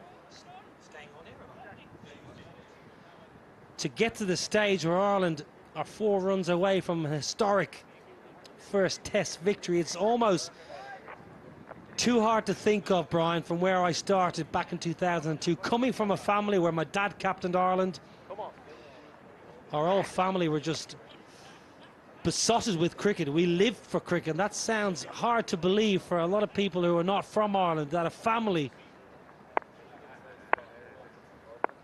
can think of nothing but cricket. And that's all that was in the O'Brien household, and many households like us.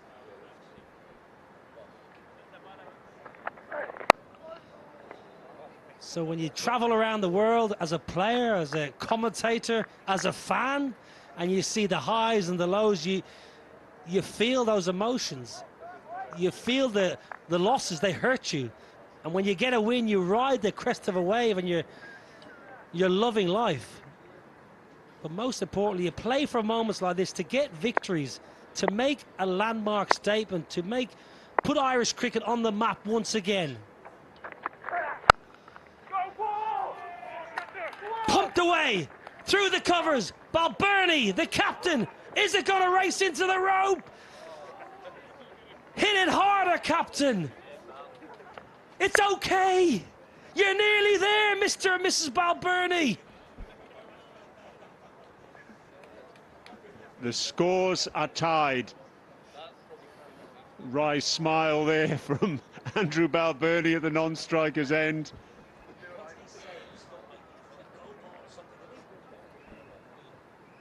All the fielders coming up now, as you'd expect.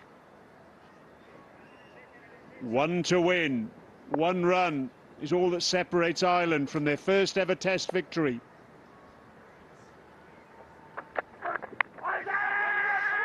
There it is! Historic landmark for Irish cricket and everyone that has worn that proud jersey. Andrew Balbirnie and Lorcan Tucker have got the job done here at Tolerance Oval. It's an amazing moment for everyone all around the world, Irish fans, former players, administrators.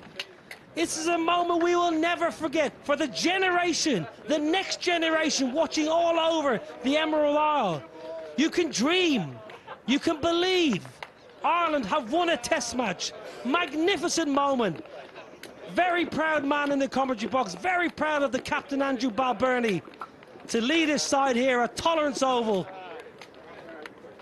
A venue that's never hosted a test match before. We've seen history and a wonderful game of cricket.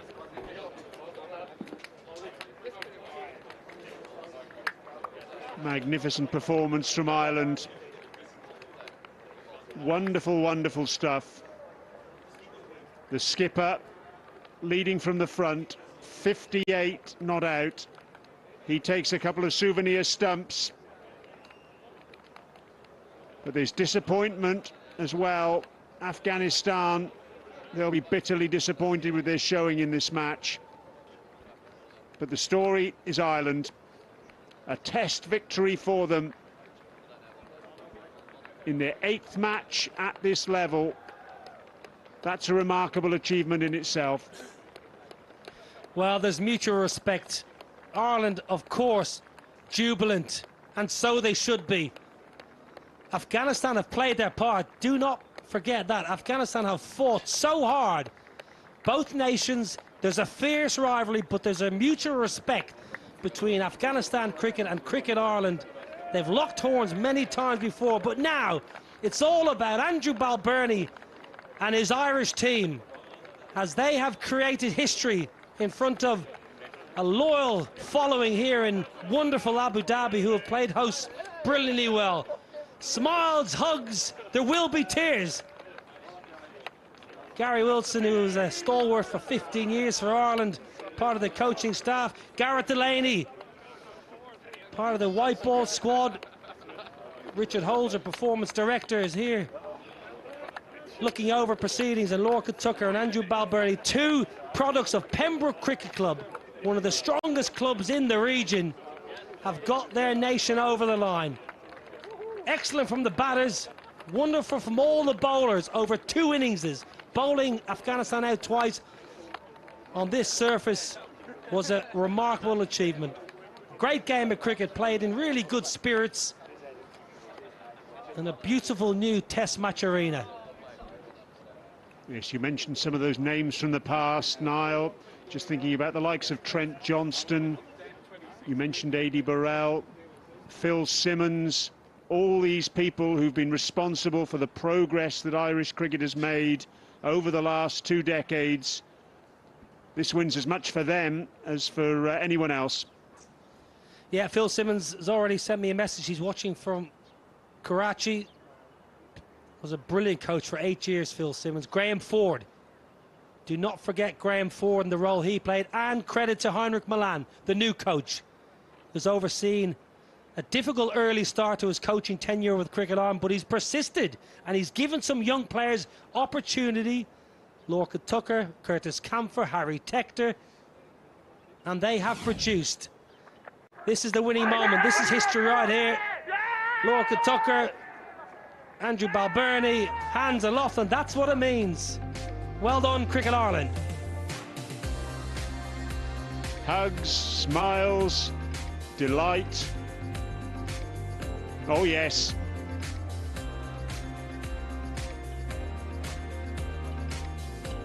Magnificent.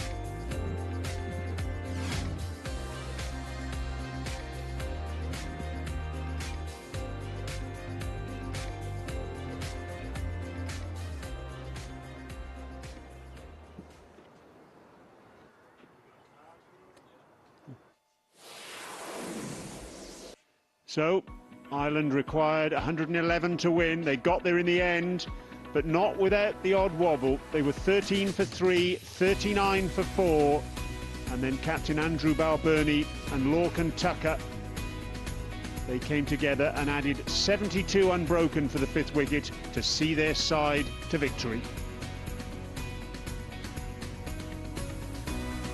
Bowling figures. Magnificent opening spells by Nijat and Naveed. They really put the jitters on the Irish top order, but in the end they simply didn't have enough runs to defend.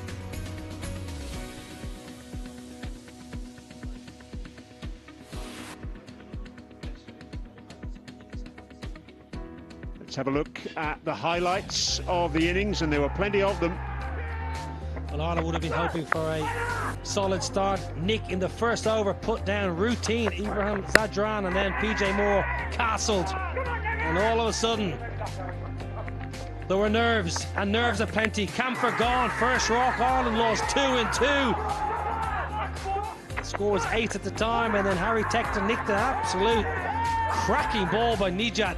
Just a feather through to Gurbaz, and at 13 for 3, Ireland were rocked. Paul Sterling, one of the best players Ireland have ever produced, came in and showed a level of composure, assurance, and most importantly, some good stroke play before he got a good ball.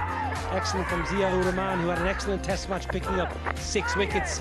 Andrew Balbirnie, a lot rested on the captain's shoulders. I thought today Balbirnie really got his technique in order, his balance and his stroke making right on point, and a little bit of luck along the way. You're always going to have, or need, a little bit of luck on the 4th innings of a game, and it was the sweep shot that brought Balbirnie his 4th test match, and maybe his most important test match half-century.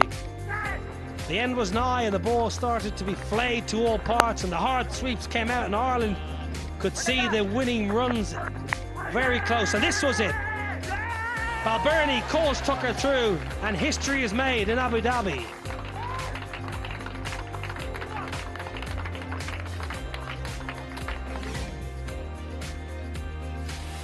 Three days of fantastic test match cricket at Tolerance Oval. A game that swung one way, then the other, and in the end, it swung towards Ireland decisively. They've won by 6 wickets.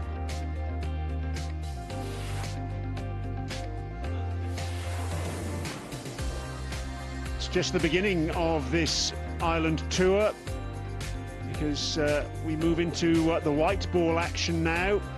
We go north to Sharjah, 3 one-day internationals, followed by 3 2020 internationals, so still plenty of top cricket to come. We'll take a break now, and when we come back, please be with us, because we've got the presentation ceremony.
Okay, 1 to 1 to, yeah, it's coming.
Yes, hello and welcome to this post-match presentation for the Etisalat Cup, Afghanistan versus Ireland, the OneOff Test Match 2024. And what a fantastic occasion for cricket we've had, a brilliant Test match that has ebbed and flowed across every day of play, with Ireland ultimately running out winners by 6 wickets and taking a historic first Test match victory here in Abu Dhabi. Firstly, please allow me to introduce you to my presentation party across to my left, starting with Dr. Ahmed Khalid Hatam, a board member of the ACB. Next to him is Mr. Aladat Nouri, also a board member of the ACB. He's next to Mr. Kefiyatullah Nabakil, the head of Marcom for Etisalat, Afghanistan. And then finally we have Mr. Ahmed Shah Suleiman Kel, who's a chief selector of the Afghan Cricket Board. Next up, a huge thanks to our sponsors, Etisalat Afghanistan, the title sponsors, joined by Super Cola, Bank Milli Afghan and Hedge Sachs for their valuable contribution to this test match and indeed this series. And before we get into our awards, we also have to give special thanks to everyone involved in making this event possible. Our sincere appreciation for the important and critical part that the ACB organising committee have played, given that the ACB are organising all of their events in a third country here in the UAE. And a big thank you to the wonderful hard-working people for their roles and all their efforts throughout the week building up to this series and indeed the 3 days of play itself. Also thanks to everyone in the Abu Dhabi cricket team, including the ground staff and all of our match officials, for all who made this test match such a success. Yeah, thank you very much. Round of applause for them.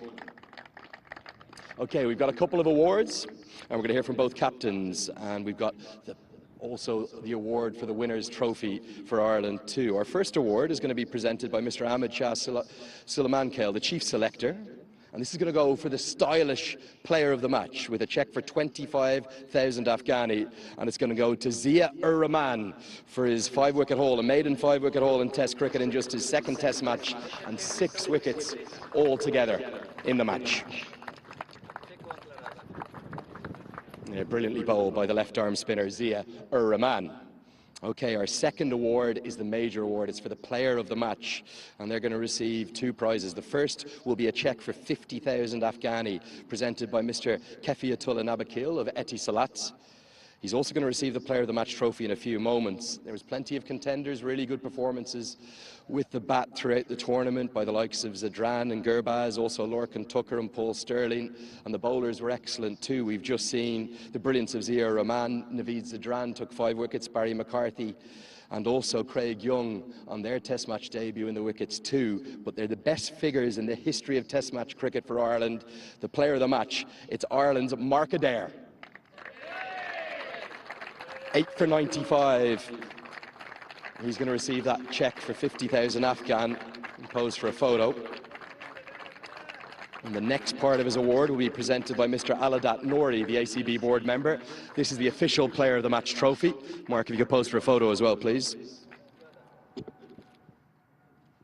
that maiden 5-wicket haul in the first innings, Sparky come over 5 for 39.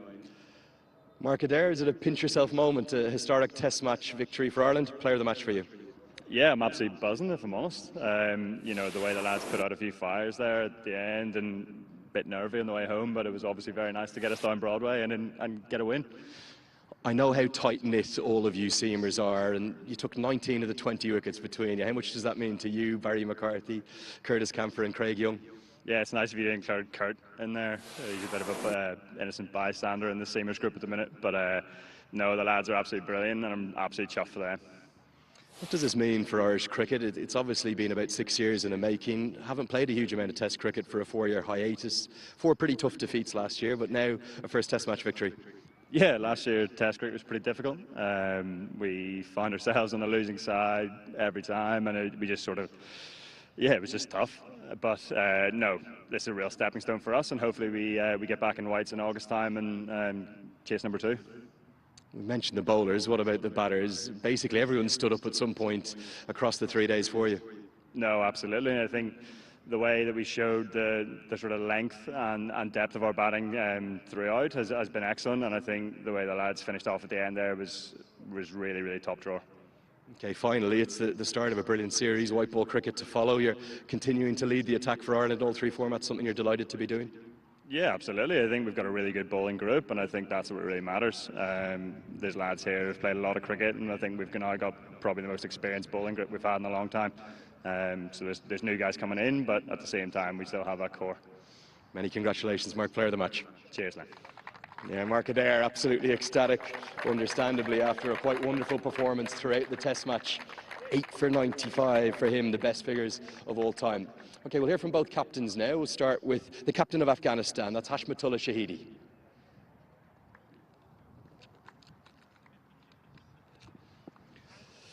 Hashmatullah, hard luck. Where do you process that match? Where did it quite go wrong for you? Bismillah ar-Rahman ar-Rahim. I think the first day when we were batting, so we let ourselves down, and Irish seamers was bowling very good, but we also, as a batting unit, we didn't accept the pressure and we threw our wickets. And did those conditions surprise you at all, given how many of the wickets fell to the Irish seamers?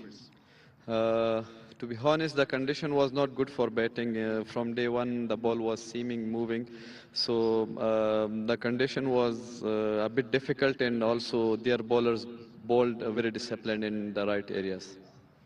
On the positive side, certainly with the bat, Ibrahim Zidran, 53, Ramanul Gurbaz, I thought looked really good in his test debut, and then some sparkling bowling performances, Zia Rahman and the youngster Naveed Zidran, outstanding. Yeah, we had some positive, like you mentioned about Gurbaz. He played in very positive in his debut, and also Naveed Zidran. He had a good test match against Sri Lanka, and in this game also he did very good. And Zia Rahman Akbar had a 5, so it was a good game for him also. You know what it feels like to win test matches. You've won 3 in your history. Maybe a word for Ireland, a special moment for them, their first in their history. Yeah, it's always special, and I congratulate them because it was a first win for them and for us. We must learn from this lose and move forward and work hard for the test cricket in the future games. Really looking forward to seeing you during the White Ball Series. Hard luck in this test match. Thank you very much. Yeah, understandable disappointment for Hashmatullah Shahidi. It will be the opposite emotions for Ireland's captain. Let's speak now to Andrew Balbirnie.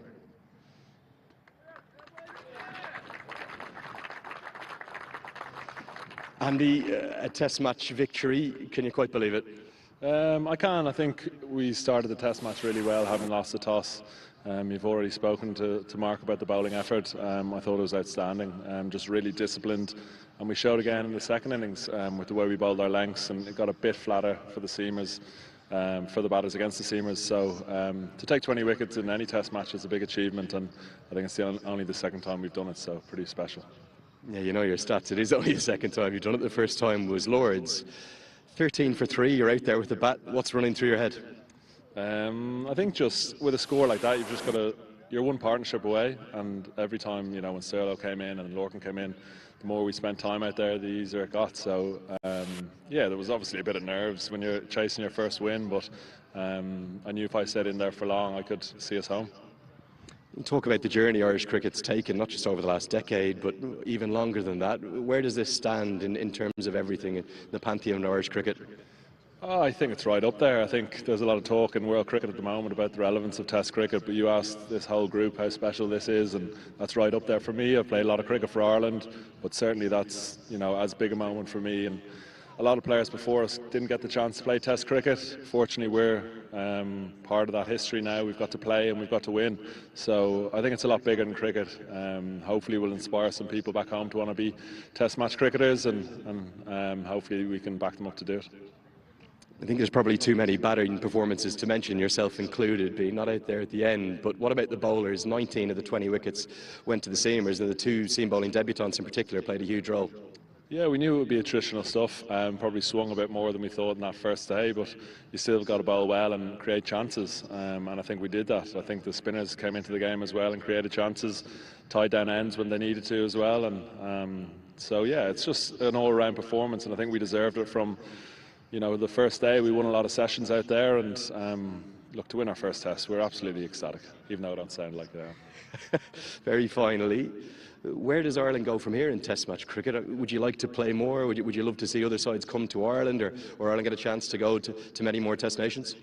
Of course, but like you have to look at how busy the schedule is. There's a lot of cricket in the world going on. We know that we're not going to get 10, 15 tests a year. That's fine, but when we do get that opportunity, we're going to do our best to create a result and create history. And we've done that now. It's nice to get the monkey off the back. There was the list coming up on the screen every few often about how when the first test win came. So very special to be part of the group to do that. Well, it took Ireland just 6 years, New Zealand 26. You are the winners, and it's now time to present this beautiful trophy. I'd like to call upon Dr. Ahmed Khalid Hatam, the ACB board member, to present this specially commissioned Etisalat Cup to the champions of the Etisalat Cup. It is Ireland. And the trophy will be received by their captain, Andrew Balbirnie. And Andy, my final act would be to ask you to go and join your teammates to spark those celebrations. Many congratulations. The champions of this one-off test match series for the Etisalat Cup, it is Andrew Balbirnie and his Irish side.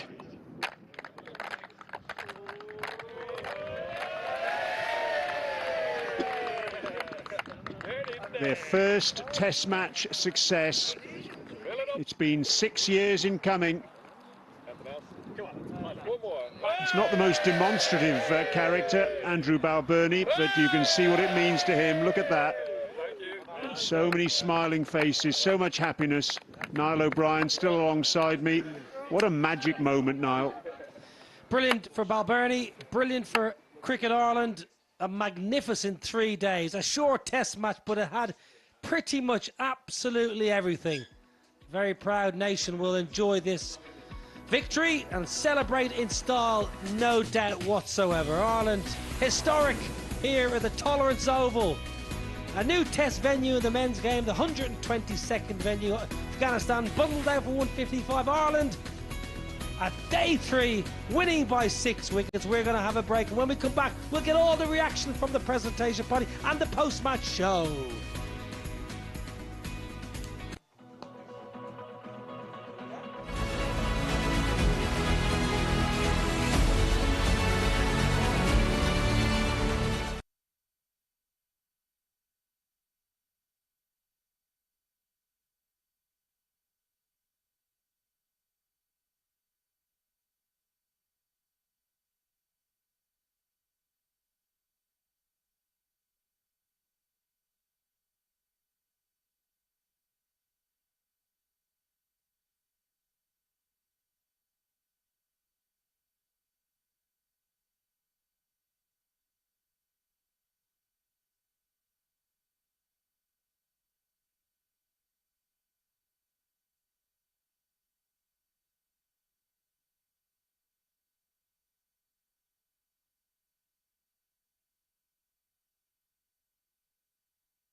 Right, well, let's have a look at the result of this historic test match. There's the match summary, the one-off test match in Afghanistan and Ireland. Afghanistan 155, Michael Dare 5 for 39. Terrific stuff from him for starters.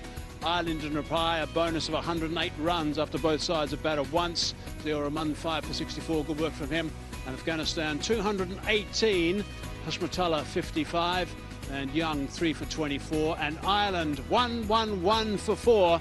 The skipper 58 not out, and Naveed picked up a couple, and Ireland winning by 6 wickets.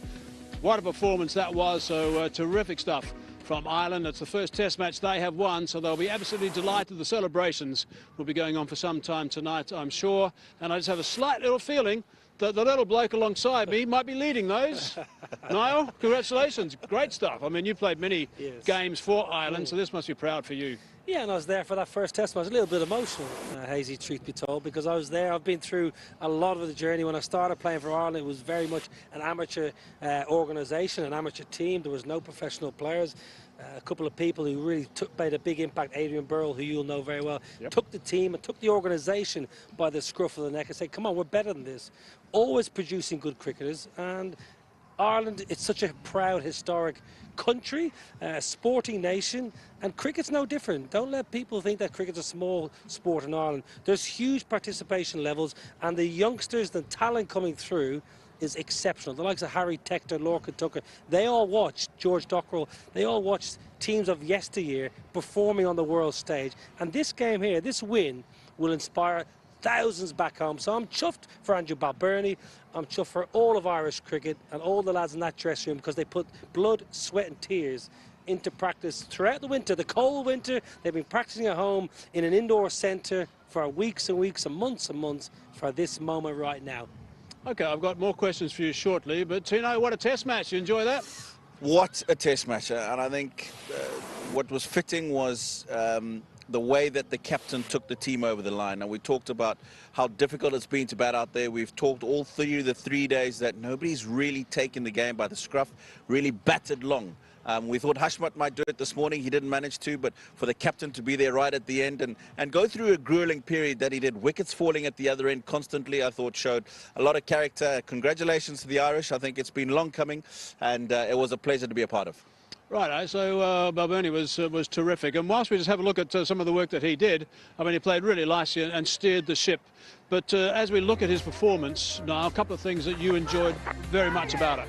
Yeah, very much so. The first innings, his balance and almost rhythm wasn't quite there, and it was something I spoke to some of the coaching staff about in the morning, and I think he's been working very hard. Very difficult, actually, Hazy, to correct something inside a game. You need to go back to the nets and work.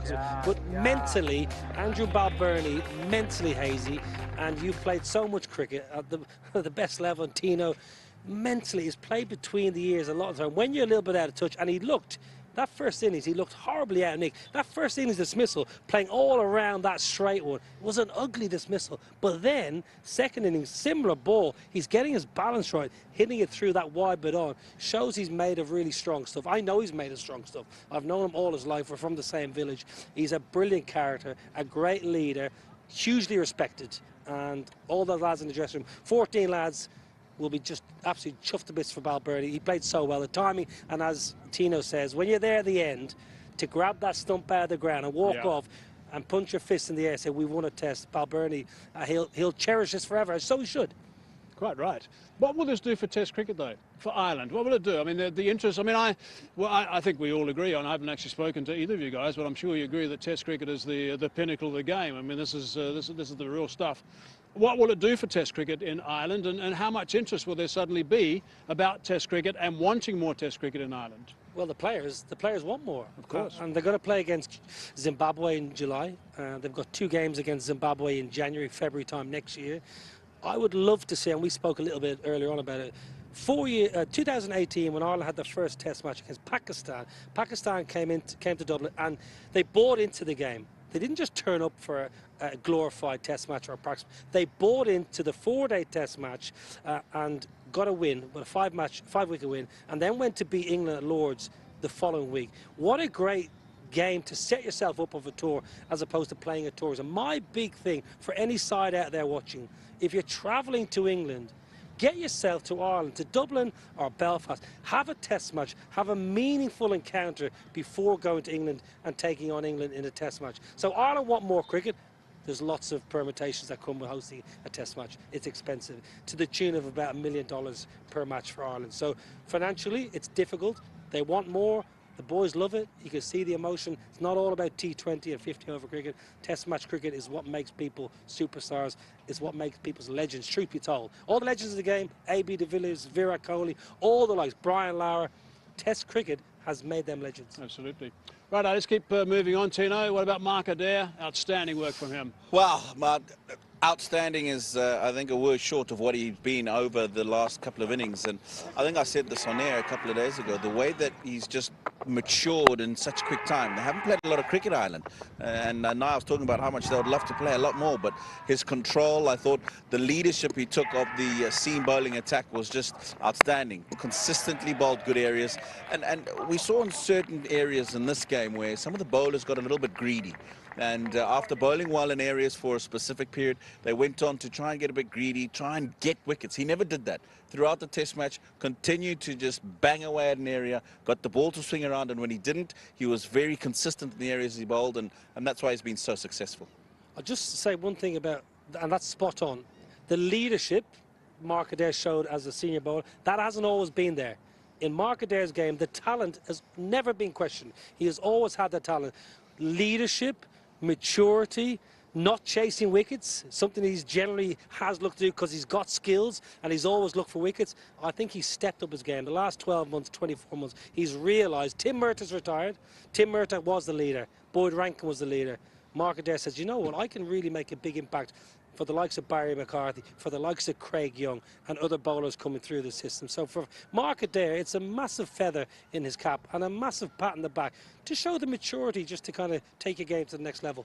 8 for 95. Best figures by a couple of quicks in UAE. 10 for 95, Mohammed Abbas, Pakistan, Australia, Abu Dhabi 2018. Second best now, 8 for 95, Mark Adair. So brilliant work from him. So amazing stuff, 3 and 5. 5 in that first innings, which set things up nicely. Now, you mentioned Barry McCarthy. He was impressive. Yeah, he was. He's a great character, really. He's a super... I call Barry McCarthy a superhuman being. And he's the kind of bloke you just want in your team, Hazy. You want that bloke who's just going to run in all day when nothing's happening on a flat surface. Give me something. Give me that emotion. Give me that commitment. He bowled superbly well. He's... I wouldn't call him a journeyman cricketer because that's not fair, but he's someone who was always easily dropped. And you've played with those kind of guys that always a little bit hard done by at times. That they're the one that gets left out because they don't kick up a fuss or they don't make a big noise. He has had that. He's had that time. He's been left out of the team. How has he been left out of the team? He had 50 ODI wickets in 26 games, Hazy. Remarkable. Nearly 2 wickets per every ODI, but he kept getting left out. He won't be left out much now. So that's the happy side of things. I mean, Ireland obviously delighted. The performances by some of those players who've just gone through were terrific. But Afghanistan obviously very disappointed about this one. But one guy who won't be is Ziaur Rahman. He bowled beautifully, Tino. He was outstanding. I think, again, the control that he showed on day one, he got turn on day one. It actually looked like the ball didn't turn so much as the test match continued, but very consistent in the areas that he bowled. And he didn't get tired, just kept going. When he came back the next morning, made sure that he continued to do what he did the day before. And again, I think the word that you can use here is he was very patient in the way he went about his business, and I think that's what's helped him to get those wickets that he got. But, you know, very early days for him in his test match career, but if he can continue to play in conditions like this, then he's going to be one of the top bowlers for Afghanistan for sure. And the one real positive thing for Afghanistan, I mean, they've got another 5 test matches this year, so that's wonderful for them. It's outstanding, and I think we were talking on air the other day again about how they've got so much multiple day cricket back home. They've got a 3-day competition, they've got first class cricket, 4-day cricket. So for them to be able to try and pick a side from the performances that come out of that and then come to international level and then have a number of matches to be able to see how well those people have performed domestically going into international cricket is great. And I mean, they lost this test match, but there were some good performances in there. Look at Ibrahim Zadran, the way he played in that first innings. Look at Hashmat in the second innings. The 2 seam bowlers I thought were really good as well. We've just seen Ziaur Rahman there. So there's a lot for Afghanistan to look forward to in Test match cricket for sure. We could also look at Gabaz. He played very nice in the second dig. He would have been so disappointed he got out when he did, but he was playing nicely. And it was a responsible knock. It was a nice thing. I just felt, the one thing I will say, Hazy, I just felt he went into his shell a little bit. Obviously, we heard from Jonathan Trott this morning, who said we do not want to curb his natural aggression, his natural game plan, enthusiasm for scorers. I just felt this morning, not long before he got out, he just went into his shell a little bit, especially against spin bowling, and not taking anything away. He played so well, Ramanullah Gurbaz, and an hour or two of him would have taken this game out of Ireland's hands. But he's a good cricketer. He's a good keeper. He's a good batter.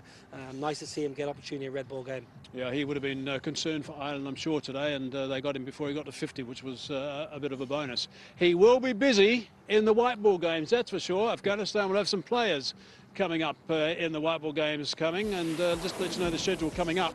The first one day is on the 7th. All these games in Sharjah, by the way. The 7th, and the second one is the 9th. Then the third on the 12th.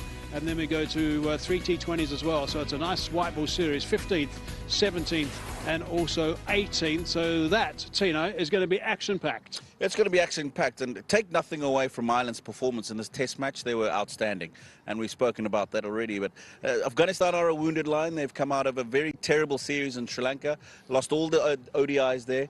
But the T20 performances got a little bit better.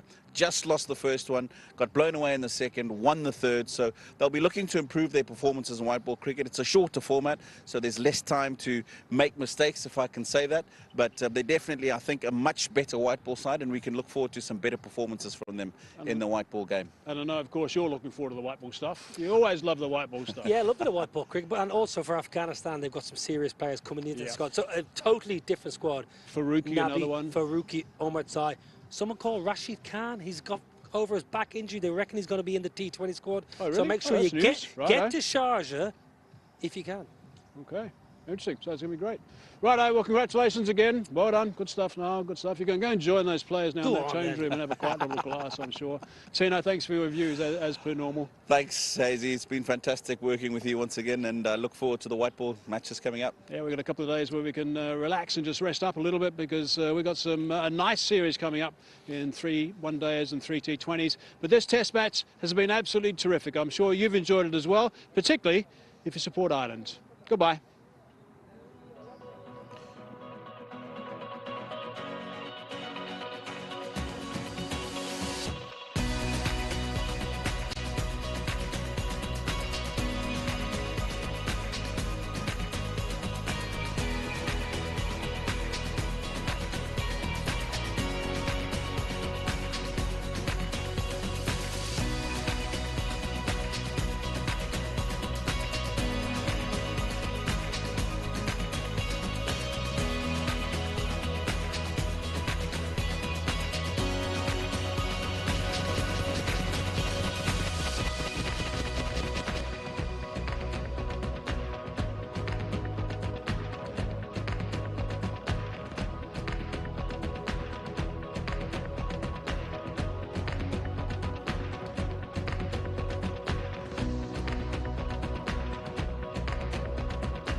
Thank you. Yep. 8 for 95, yep.